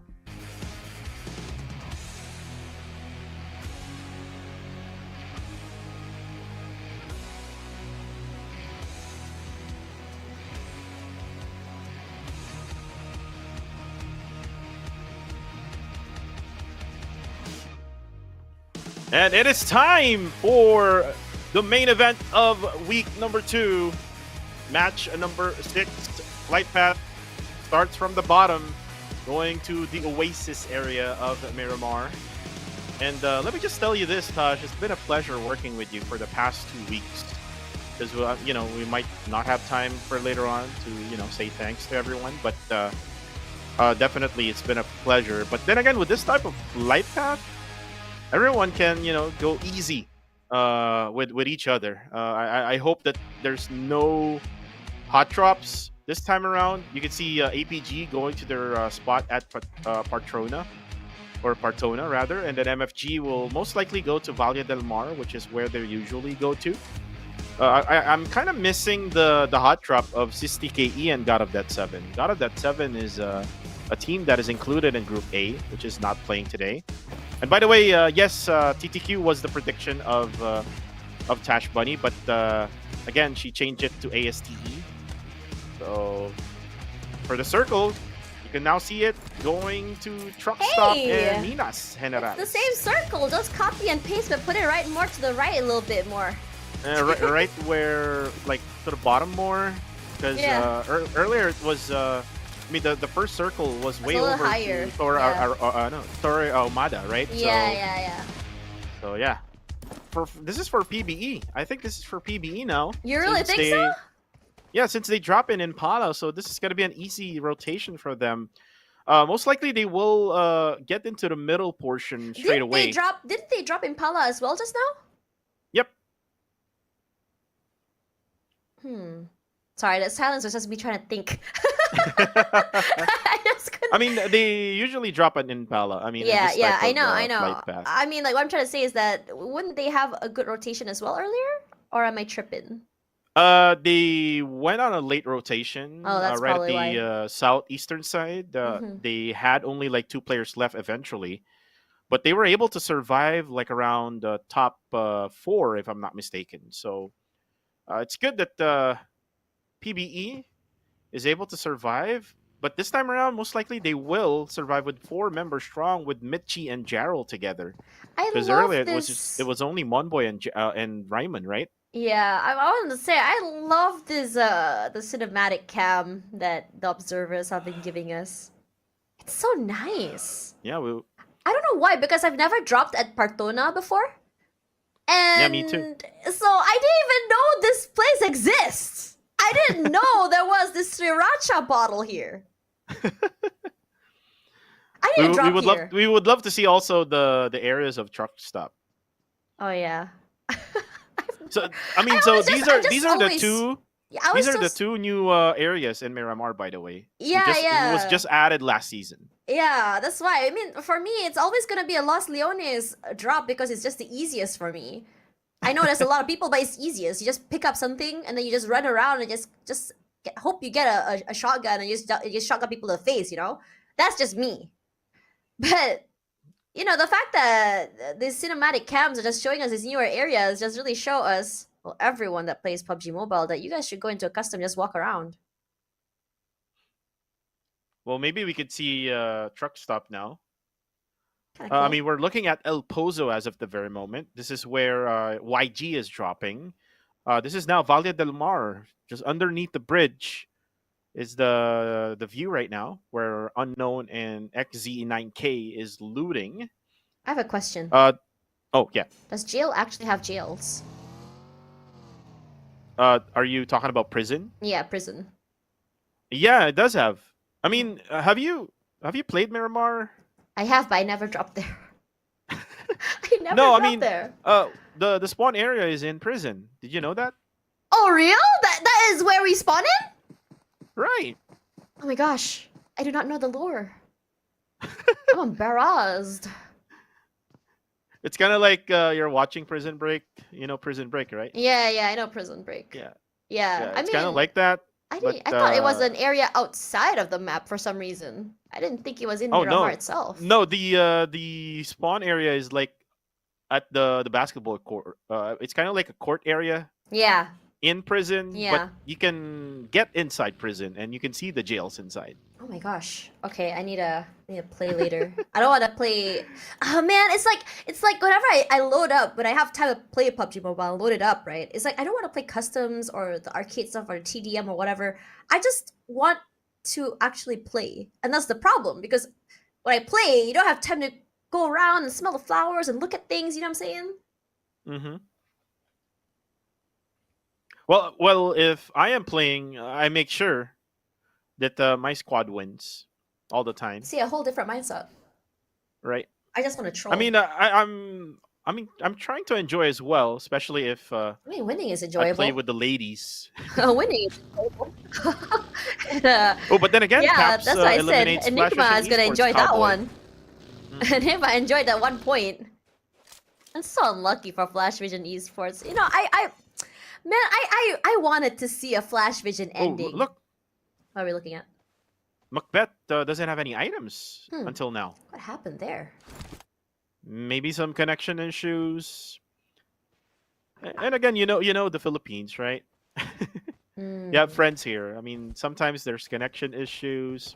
Like yesterday, there were so many power interruptions. Even the PH casters are affected. It's hard when you have to, when you're doing everything, and you don't have a LAN, right? That's the best part about LAN. Everyone's in a same area, same place, same opportunities. And that's what these players want, to be able to achieve that LAN tournament experience. And also, so I can see Federalis talk his talk on the stage itself. That would be exciting. Speaking of LAN, Federalis and I think like 4 of the teams here from the Philippines, including PBE, had already LAN experience. Or I think everyone actually. Yes, PBE has played LAN. They played in because they Tier 1. played in LAN in Mall of Asia here in the Philippines. Yes, PBE. Sorry, who are we talking about? Harami Bro? Like all PH squads. Oh, yes. I haven't seen Harami Bro play in Tier 1 yet, but I did have the pleasure of meeting both Ranked as well as PBE. Yeah, when they played here in Malaysia, because back then PMSL was here and I was the stage host. They're lovely. I love their energy. They're very fun to talk to. But anyway, Say Cloud, in the need, GE finds themselves toe-to-toe again, once again against GE. I think 3 maps in a row, these teams have been meeting each other early. Their rotations have been, I'm not sure if it's intentional or not, but these two teams often find themselves around toward the late stage of stage 1. And now Master Ichi, chunked down so quickly. WTZ, gonna be happy with that. Because if you remember before in the previous map, GE was the one who knocked him out early. And this time around, he manages to get his revenge. And he wants more. Sets up a smoke just to allow him to cross. Look at the circle. The circle is so frustrating for a lot of these teams. And it's only Dread Esports that's inside the area. And they have a lot of control toward the area of El Azhar. But coming back to this fight with Yango Galacticos and Genesis Esports, I like this hold from Genesis. They have Marnet on the high ground all the way to the other side. You have GE who's holding on the compound. And I think for Yango Galacticos, they're going to say that we're going to be happy with that 1 pickoff. It's just way too early for us to lose our members, and we need to move right now. And it's a good thing as well that they took out Master Ichi. It really cripples a lot of the firepower that GE has.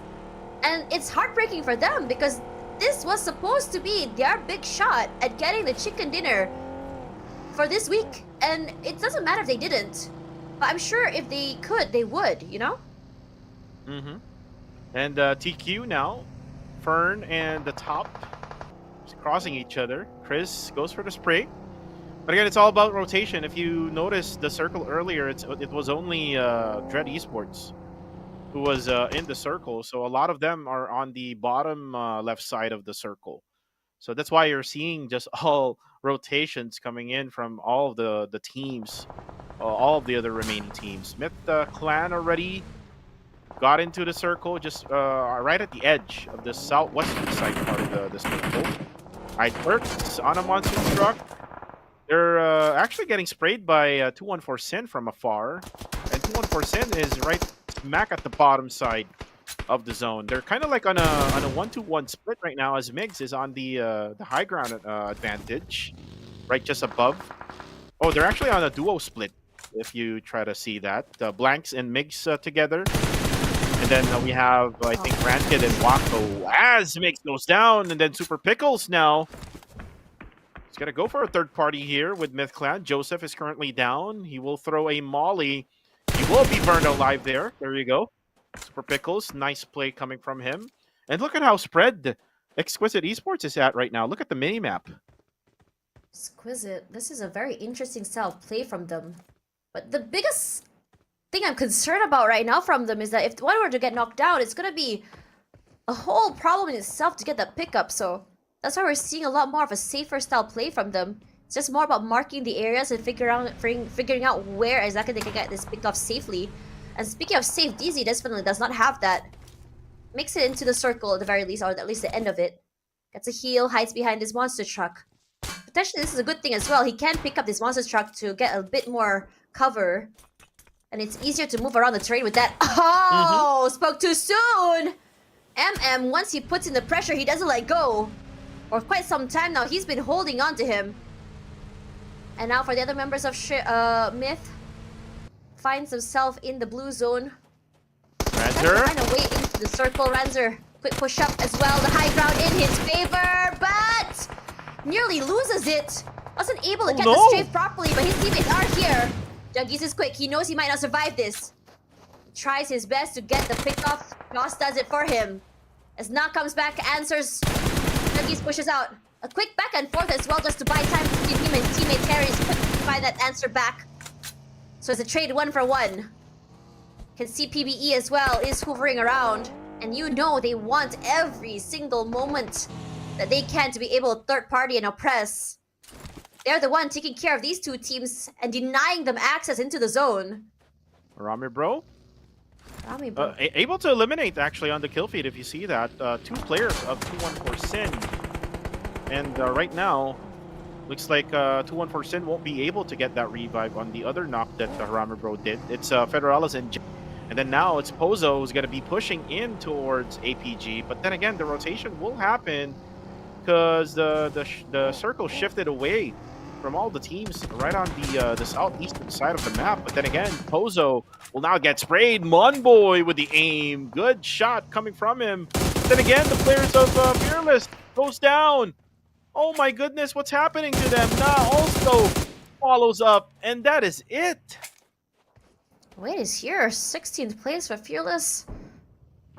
A good, valiant effort for them throughout this week, but that's all they get for this one. Just one single elimination point. PBE this time finds themselves up ahead onto the high ground. Good hold. And a good moment for them to go aggressively if they want to. MFG completely in PBE's mercy. Waiting for the right time for that collapse. Nothing connecting quite yet. They need to go for that pickup. Ramon will need to be revived one more time. Gerald as well. MFG. The aggression is there. You corner them and they fight back. They bite even. Slowly but surely, 2 of them push up forward. As Raimon finds finds himself on the lower ground. A good crossfire with Richie as well. I don't know how he's surviving this. He's not down quite yet. Richie's still holding. Gerald, desperate to find a way to get close to his teammate for that pickup. Raimon will be taken out. XZ9K. Huge one for the team. spots out big of a space. Olyahiko is here with his vehicle. Rushes up forward, a double barrel in hand. They want to make it hurt and they want to do it now. PBE forced down the terrain, has to play on the lower ground this time. MFG, this is some aggressive plays I'm looking at. The jump shots ring true. And Playbook Esports cannot keep the dream alive. 3 eliminations, 3 points is all they have. And they're forced to watch as the other teams just completely overtake them on the scoreboard. Just very unfortunate for PBE. After when they were able to eliminate Fearless Esports, eventually MFG goes in and then they eliminate them. And then after that 11 points, they only get 3 points right at this final game. And this is it for them, 143. But then again, Macbeth goes down. It's going to be TQ from behind them. X now needs to survive, just hiding behind that UAZ. The top now spots him, who goes down the slope. Not really sure what's going to happen to him now. He will be able to get the heal. Then again, Caps not able to actually move. They're kind of like sandwiched right now. But they do have cover now since they were able to go down the ridge. Now Chris will be the ones who's going to gatekeep them from getting inside. Now Caps gets hit. Shroud will be able to knock down the top. So this is MythClan now third-partying TQ right on top. And then Popeye, who does have a frag grenade, throws in all onto iTurks. iTurks now will try to push in. UFP on hand, but then again, the M4 will not save Popeye. iTurks gets the best of that one. And this will help Enigma to delay things up. The elimination that will almost get to them, because MythClan third party the other half of the quarter right on top of that hill. And then there is going to be Flash Vision Esports who will go for another party. It's all about third party situation right now, Tosh. That's for the entirety of the day, and Chris' opportunity shows itself for him to get 1 more point into his team's pocket. Flash Vision Esports down to 2. Now in a very dangerous situation. Cover fire by Zed at the very least, so he survives quite a while longer as Myth finds himself toe-to-toe with Young Galacticos. iTurks playing ring around the rosy here. Tries his best to put in the damage, and he does! Lobbies Romeo boy. Gets traded out. Sake Cloud is there. Then putting in a lot more pressure onto Exquisite. Koopa moves out of the way. None of his shots actually connecting onto him as he moves into the circle. Rix is here. Final 2 utility left. But he can't do more than that. iTurks out. Rix as well. Forced to move out of the way. Running for his life. Finds himself face to face with Shroud. But the DPS is a bit much for him to deal with. Enigma out. 2 eliminations. Myth so low right now. Can't do more than that. And they're out as well. Young God Galacticos. It's been very messy, these 3-way fights. But they bring it home. Yeah, they bring it home. Oh, wait. Zen crashes out of nowhere and then gets eliminated. Flash Vision Esports also is out. I was about to say, Young Galacticos and GE, they almost got into each other early in the game, but then again, they realized that they're going to be fighting each other again, so maybe they know each other already, so they just avoided each other. And look at where GE is now at, just right at the middle of the circle in El Azahar. Circle will update again. Dread Esports knows where to position. They are at the higher ground, right above that southern side of El Azahar. But then again, here comes MFG versus Sisti KE Davan. Just go ahead and use the Coop RB to scout the area. He needs more support from his teammates. MFG right now, 1 player is currently down. They need to go for that follow-up. And the push is here. MFG in trouble. Sisti KE, they're so aggressive, so oppressive, and they make this lower ground fight work. Natiav is here, so alongside Davan, and Davan in his vehicle is just providing this right amount of distraction. But they can't do more than that. MFG with 4. And Sisti KE, they survive. All 4 still very much up. And Amas finds himself in trouble. Holy Lanju, he's been oppressive today, and he wants to bring it more to the table. Holding down the line, Harami bro. They are the ones being gate-kept this time. They weren't able to get the positioning right, like they did in the previous one. But they are still as aggressive as ever. Moy is here. Spots one out in the buggy. Does not show his hand quite yet. Waiting for the right time to go aggressive. Here comes the rest of CTKE. Just moving down the slopes and the areas. Completely open to the mercy of Dread Esports here. But none of the connections. The bullets are actually hitting.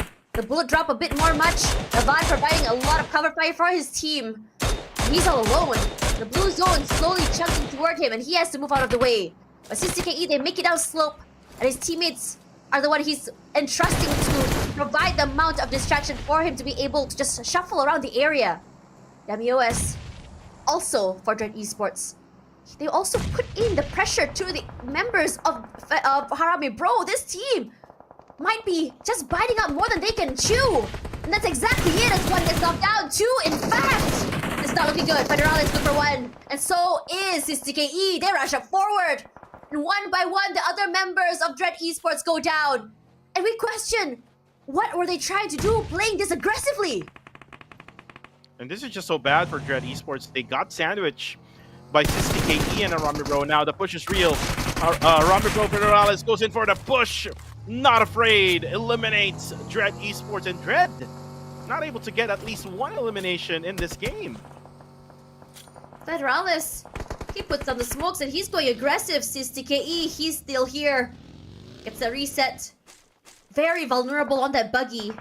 But they've got 6 already. 3 for Natiev and 3 for Boyshawn. Natiev had a more quieter week this week, but today, last day, he's woken up and he is aggressive than ever. Showing us what he can bring in terms of firepower to the team. ESTE though, on the other end, a bit more of a quieter game this time. In a compound, they haven't been going for those aggressive pushes. They haven't been going for that pickoff. But you know who was going for the pickoff? It's gonna be APG. Finds the 2 players I mentioned earlier. Natiev, eliminated already. The high ground not in their favor this time. They need to go down that slope. Be careful, as there's a lot of pressure coming in from GE as well. APG, they hold on the line, happy with one elimination, but CTKE happy to hold down to that side of the terrain. A lot of pressure coming in from Harame Bro. Harame Bro, they're just kings of the hill on top of there, gatekeeping so many different teams. They're able to spot out so many different rotations as well. As APG finally make their way slowly into the circle. CGE has their eye on them, a lot of pressure onto them as they're being chunked by nades and bullets as well from 2 different teams. Smokes as well set up. APG answers. More coming their way. DD all alone. Will bout forward, so is Yuno as well. They don't have a lot of numbers advantage here, so they have to make sure they don't get chunked out. As for ASTE, they're keeping quiet for now, happy to be in their compound. Just watching. Bystanders, in fact. Incus, though, I spoke too soon, finds Chris and TQ goes out. But meanwhile for DD, APG, 2 and 4 Sin is potentially going to be the victim. And they're playing close to this terrain so they don't get peppered down by CTKE. Well, APG just wasted a lot of utilities there. I mean, they're kind of like not able to get much of information. But look at this. The Lynx AMR weapon being used by Jappy on the final day of week number 2. But then again, here comes APG, and APG is out. All because of that push now coming towards to them by CTKE. And now they control the eastern side of the circle. It's all about taking control of that higher ground as well, which is why Harame Bro hasn't really moved at all at their position. But then again, speaking of Harame Bro, it's going to be Federales who spots Super Pickles. That beautiful peek again coming from Federales, able to get Super Pickles, but from afar, this is YG going for the third party. Long range distance, exquisite now, down for the count, only with 1 player left remaining. And now it is the time for YG to push. They knocked down Federales already, but then again, it's going to be ASTE, I think, who is firing from the different angle, helping out Harame Bro for the push of YG, and YG having a hard time, they backed out. It's all about that weight, Harame Bro. So active on this, and so is ASCE. They find 1 member of Yangon Galacticos. 2, in fact. Would love to see what's happening on that side of the map, but for now, we keep our eye out for Exquisite's UA Prime. They're just holding down the line, stuck in that terrain, on that compound. The blue zone right behind him. Federales waiting to see a pixel out of the area. And he does! Ooh. The nade to come through as well is so impressive. Exquisite goes down. Only one elimination. The back was 7th place. It's not an easy feat. They should be proud of that, at least for this week. No fear. Holding down the top of this compound. We've seen a lot of value come up for him. He's aggressive. He takes up a lot of space. Peppering out, providing a lot of information for his team. ESTE, they had taken out 2 members of Young Galacticos, leaving 1 player all alone. It's all just about time. They have a nice hole on the northern side. 2 compounds and 2 players inside a compound on the northern side is so good for ASTE as the other members look to cross. GE as well is close, but 2 on 4 sin, they have to take this fight. No fear is there. Well, this circle, I just want to say this circle will be good for both Harame Bro and Sisti KE. They need to just be patient until for the latter stages of the game. As for GE, there you go. There's a knockdown from Jappy. For GE, they also need to be patient. I mean, if they have a building that they can hold on to, but then again, here it comes 2-1 Sin. Got spotted by No Fear. ASTE has been waiting on them ever since the previous stage. And now it's going to be West who's going to go for the third party for 2-1-4. And 2-1-4 Sin survives with only 1 member remaining, and that is Rankid again. We'll have to do miracles in order for him to win over GE and ASTE right at the topmost part of the circle. West here for the wait. Potentially gatekeeping Rankid from being able to cross, and ASTE, they need to go for that pickup onto Kai's. They need every single member alive if they want to overcome Harame Bro's aggression for today. CCKE though, it's gonna be hard for them, and Harame Bro in fact, if they want to try and get down off this terrain. They have no compound, it's an open area, no fear crosses, and they oppress. No bullets actually landing, the bullet drop. Not hitting at all. It's GE. Waiting for Rankid to come through. He cooks the nade, tosses it close by. Does chip a bit of damage onto Smile. Marnet is close. Looking for a closer angle. It rushes forward, but he can't do more than that. Nearly chunking down both players of GE, but 2-4 Sin. He managed to survive for a while longer. Rankid has done well to be able to sustain this. Even tried to get himself 2 extra pickoffs. It was a tall order, but a valiant effort nonetheless. And now as we make it here, could it potentially be a slower ending? I think so. With the high ground and with many players on the low ground inside compounds. We had a debate about this, about which has the highest value, a compound or a high ground terrain, and I think it's going to be answered here right now in this final map of the night. And looks like it's going to be the higher ground now in this scenario. We're in Harame Bro and SistiKE will have to take control of that higher ground. Sooner or later, Harame Bro and SistiKE will battle each other. Same goes with the bottom side. We're in ASTE and Genesis Esports. Someone has to give here. And it's just a matter of time who starts it. Will it be Harame Bro, or will it be SistiKE, or will it be GE, or will it be ASTE? For now, it's just the hold. ASTE still healthy. 4.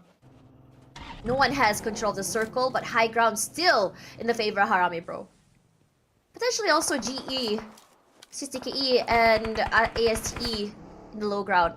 But the circle doesn't seem to want to play toward the low area. Potentially they're gonna have to be forced up this terrain. And they're gonna have to play close to the side. GE, wise for that, hasn't shown their hand quite yet. Very quiet. They're understanding that they're at a man disadvantage. They need to make sure that they're able to just whittle down the firepower. And here comes the nades. They make it rain. And ASTE, they eat a chunk of damage from that. Try their best to just avoid as much of the damage as possible. And on the top side here, Harame Bro and SistiKE do the same. But Federalis is one of those players that are just so proactive in making sure the other team is also kept in check. Range nearly goes down. Peppered by bullets from Boyshawn. And this time nades as well out. Not quite happening. Change in pace. More quiet. As the other players wait for the first contact to happen, the collapse to come through. It's ASTE. They have a little ditch to play with, but not a lot of space to work with as well. As the circle moves forward, they're going to be forced out in the open. Potentially open and out in the mercy of SistiKE as well as Harame Bro. But they wait, and Harami Bro, Ooh, Jappy is Federales. the one to wait. Federales with one already with the nade, and Jappy, he joins in. They answer back with their own shots, their own nades. One out already for ASTE. And now here comes the collapse. CKE quick onto Harami Bros as he tried to sweep out the other members of ASTE. But it's not easy. Elmas is so low. Gets knocked down. Jappy as well. Is back by No Fear. So he's straight to the lower side. Oh! And he cleans them out! ASTE, 3 eliminations, can't do more than that, but it's enough damage to really cripple Harami Bro. And now CKE find themselves in an advantage so huge. GE as well, stuck in the lower area, can't do more, can't even see. Hard to shoot something from the top side. We don't have the angle. He tries through the nades, just hopping back and forth onto them. Harami Bro is out, but not without a fight. 10 eliminations. CKE is here with 12, potentially more to 14. Boy Sean still out in the open. Cooks that nade. His teammates on the top side. Top goes down, and a winner chicken dinner for Sis TKE and GE's hopes and dreams for our chicken dinner for this week completely dashed. Wow, what an ending. No Fear getting 3 knockdowns off from Harame Bro using that Groza, just piercing that 7.62 bullet to the hearts of Harame Bro. Harame Bro got that good advantage. It's just that they just needed to just wait it out. Eventually, the Blue Zone will eat No Fear alive. That's just bad luck for the 3 players of Harame Bro.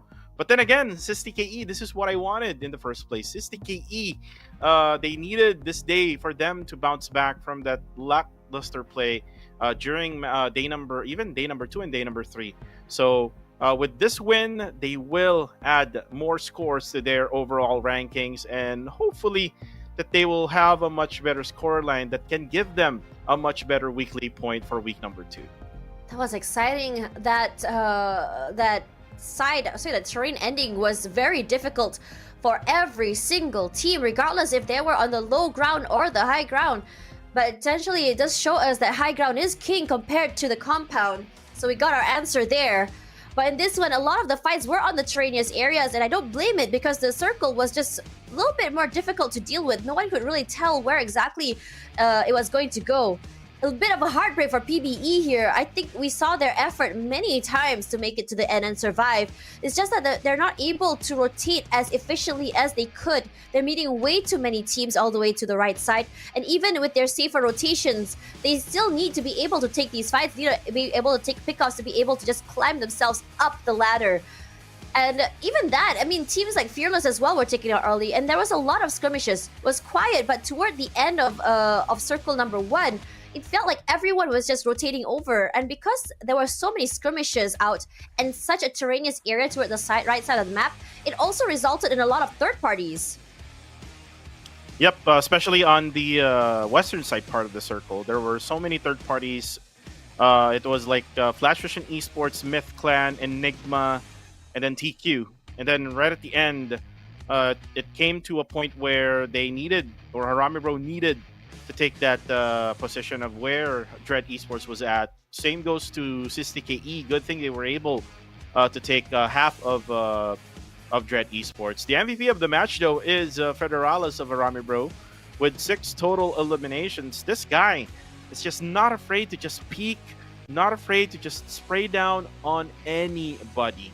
And like what I was saying earlier, good thing SysTKE was able to get that eastern side part of the circle. APG tried to take that from them, but again, the high ground advantage is still a much better advantage in that scenario. Until the very end, ASTE, No Fear, with that 3 knockdowns. Just unfortunate that he was able to complete the elimination. So that was like 3 points off from ASTE. But then again, that match was so exciting, to say the least, for the last map of week number 2. I'm so excited now to see our weekly points for week 2. I mean, we know that Harame Bro will be number 2, Austria will be at number 1, but who will be top 3 and below? That will be the question. But you can see now how many points SysTKE actually got in this matchup. 15 total eliminations, 11 knockouts, over 2,400 damage. 6 total assists, 741 heals with 28:34 survival time.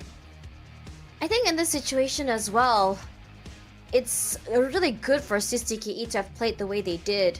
It was still very aggressive and they really found a way to make these terrain fights work. It was a lot of waiting, but they're taking advantage of the fact that for Harami Bro, they like fighting two teams at once sometimes. And they put in a lot of pressure onto Federalis so that Federalis wasn't able to do more to put in that firepower for his team. And on top of that, they're very opportunistic as well. As soon as one player got knocked down, we immediately see the collapse toward them. As Harami Bro tried to clear out ASTE, they collapsed onto Harami Bro and ASTE at the same time. And then it was just a matter of cleaning up house. I mean, GE was at the bottom of the, were on top of the terrain with them, I believe. And they just cleaned them out as well. So that 15 eliminations was purely just from the waiting game and finding the right time to really strike. Regardless, for that particular map, I have to say that was one of the most eventful Miramar maps we've seen so far. It was more to, I think we haven't seen a terrain fight yet, at least this tournament, for this map. So I think this brings back the classic of idea of what we can expect to see on a classic Miramar ending. I think, and I was quite surprised that we didn't see Yango Galacticos survive till the end because as far as I remembered I think it was last year, the year before last, Cute Loki's team was the team to really look out for this particular map just because of how they positioned themselves on the high ground. But because of the tempo of the game and how quickly everyone is rotating and taking up space, it didn't allow for Yango Galacticos to really hold and play the way that they usually do. And the same could be said for GE, which is why there's a big change in how these teams are approaching these maps. Regardless, unfortunately for Dread Esports, because of that sandwich just now and their aggression, they were punished, making them end the game with no points at all, which is honestly a heartbreak in the final day of week number 2. Fearless and FBE for 1 point each, and the same could be said for Exquisite and Enigma. After all, the biggest winner of this particular one is SysTKE, finally getting themselves a chicken dinner, as well as 15 total eliminations. And the team that comes close will be Harami Bro at 5. And they weren't even the second place team, they were third actually, but they still managed to get themselves 5 ranked points, which puts themselves at second, overtaking both ASTE and GE. And looking at Dread Esports getting 0, this is just so sad for them. At the end of week number 2, they really need to go back to the drawing board in order for them to bounce back on week number 3. Again, like what I mentioned like last week, Dread Esports during last season in the grand finals was the second best PH team. So they need to go back to their original form. They need to figure out their rotations. They need to also figure out their lineup because they have been changing their lineup with Jashi and Demios all together. But look at the standings now. This only means that Austria will get another 20 points in the weekly rankings. Harami Bro will get that 19 points in the weekly rankings. We'll see that later on. TTQ stands their ground. They are still at top number 3 So with close, 199 points. And look at the points between AST and YG. They're tied. They are tied. But eliminations all are because higher. of the rank points. Yeah, rank points are higher for rank points are higher for ASTE. Only 2 difference, but eliminations, they're upside down at this point, and it is understandable how this has been going. But GE this time, I think they're gonna end this week on the 6th place, a bit better than last week on 7th. Yep. But this is definitely something that they did not expect to happen as well. They are in the top, in this first place, in the top 6 right now. They are the only team, actually no, if we go top 10, them and MFG are the only teams without any chicken dinners, which means that no chicken, no problem, but it does affect you in terms of the tiebreakers, unfortunately. Now coming into the weekly standings here, Austria will remain on the first place slot with 20 league points, followed by Harami Bro this time on 19. TTQ gets that 18, followed by ASTE and Young God Galacticos. So Austria has managed to really sustain themselves for 2 weeks straight now on the top side of the weekly rankings, which means that they already have 40 points for their league standings right now as we speak. Yep. And with this one, since ASTE has a higher rank points or placement points, they will get more point or more league points over YG. Just so unfortunate for YG not able to get that 17 points. But like what you said, GE improving, even though that we haven't really seen like the full form of GE, because we know for a fact, I mean, it's been like 3 years already that they've been dominating this region. It's just probably because that the others are not afraid anymore, and they're finding their ways already, like what FVE or Flash Vision Esports and Enigma has been doing for week number 2. Week 3 is gonna be exciting, to be honest with you, because knowing that the Flash Vision Esports already got their own chicken dinner, together with Enigma MSI, who got their own chicken dinner today. I think they're finding ways now, and they're able to figure things out. So for the next week, I just hope that there will be someone who can stop Austria Esports at top number 1. I think we all hope for that, but the thing about Austria is that they're always changing and very dynamic in how they play. But week 3 is definitely going to be a different one, given the chance that a lot of teams are changing as well their ways. I mean, we see a big shuffle in teams as well on who plays what, especially that we see from Flash Vision Esports. The surprise of us today has been Flash Vision Esports coming on top. They had a day as well where they're doing really well. We are also looking at Enigma starting to really stretch their wings and understanding and adapting to the different league. We're seeing a big change from GE coming into this week. Instead of positioning and rank points, they're going in for those eliminations, and the same could be said for all the other teams. So as teams go for the adjustment, this is where things get very spicy and very interesting, and I'm really excited to see if these changes would actually affect the style of play. But one thing's for sure, Austria, 2 weeks in a row, they've been managing to really figure out how to outplay, how to play patiently, how to play aggressive. And out of all the teams, I think their coach was Matt Toy, I believe you mentioned. Yep. Yeah, and I think the experience brought in by Matt Toy as their coach is giving them a lot of value in terms of the way they play. It's giving Team Secret back in their peak, honestly, if you think about it. In fact, it's a lot more higher in terms of firepower, and I think this might have been the vision that Matt Toy wanted to bring to the team back in the day. So this is a good thing, because the game is ever evolving. The meta has changed, but Matt Toy's experience as well as his capabilities is here, making the team shine a lot more. And I think that when we looked at the last team that Skynin played for, it was a very different vibe, honestly, if you ask me. The aggression was a little bit uncontrolled, sometimes a little bit of an overheat, but these times it seems to be a lot more disciplined. They understand what they need to do. They are very objective based, which is what's very important as we go into every single map. And I think it's important that a lot of teams really take a step back to understand what exactly do we want to achieve on this particular map.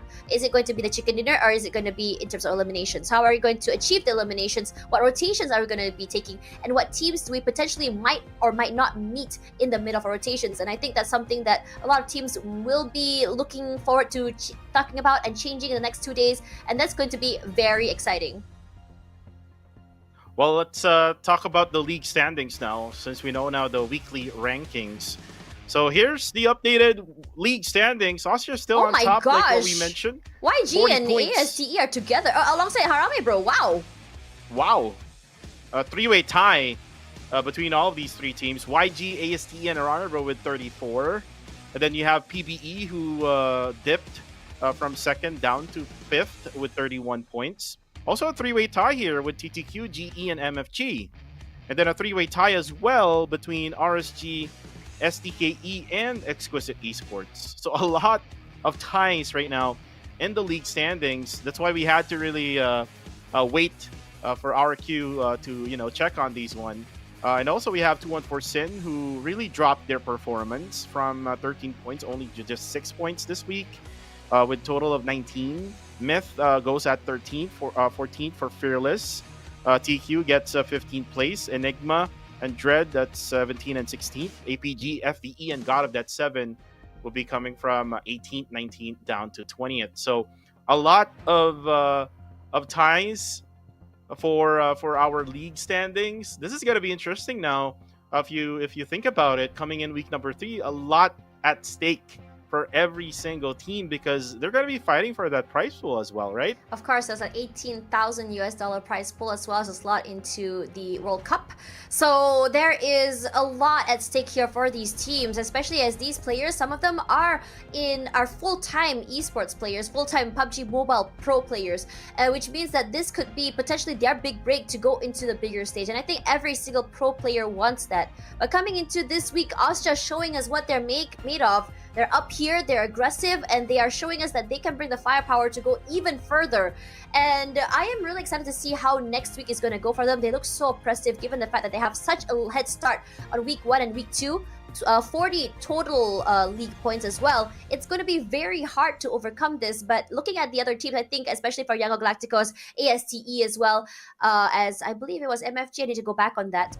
They are currently tied at 34 points, I believe, which is not too far behind if you think about it. So there is that possibility for them to come back here. But if Austria still maintains this aggressive style play, this very balance between objective and aggression, they might just steamroll this entire tournament. And I think all the teams, including myself, agree that this is not something that we want to see in a league such as competitive as this. Yep, and again, for the rest of the viewers out there, we thank you so much for enjoying our cast here with Tash Bunny and Cuckoo TV. Next week, it's going to be different. It's going to be Sir Cloud and Choo Choo who will take over. Again, exciting times for the PMCL Southeast Asia region in the Summer League.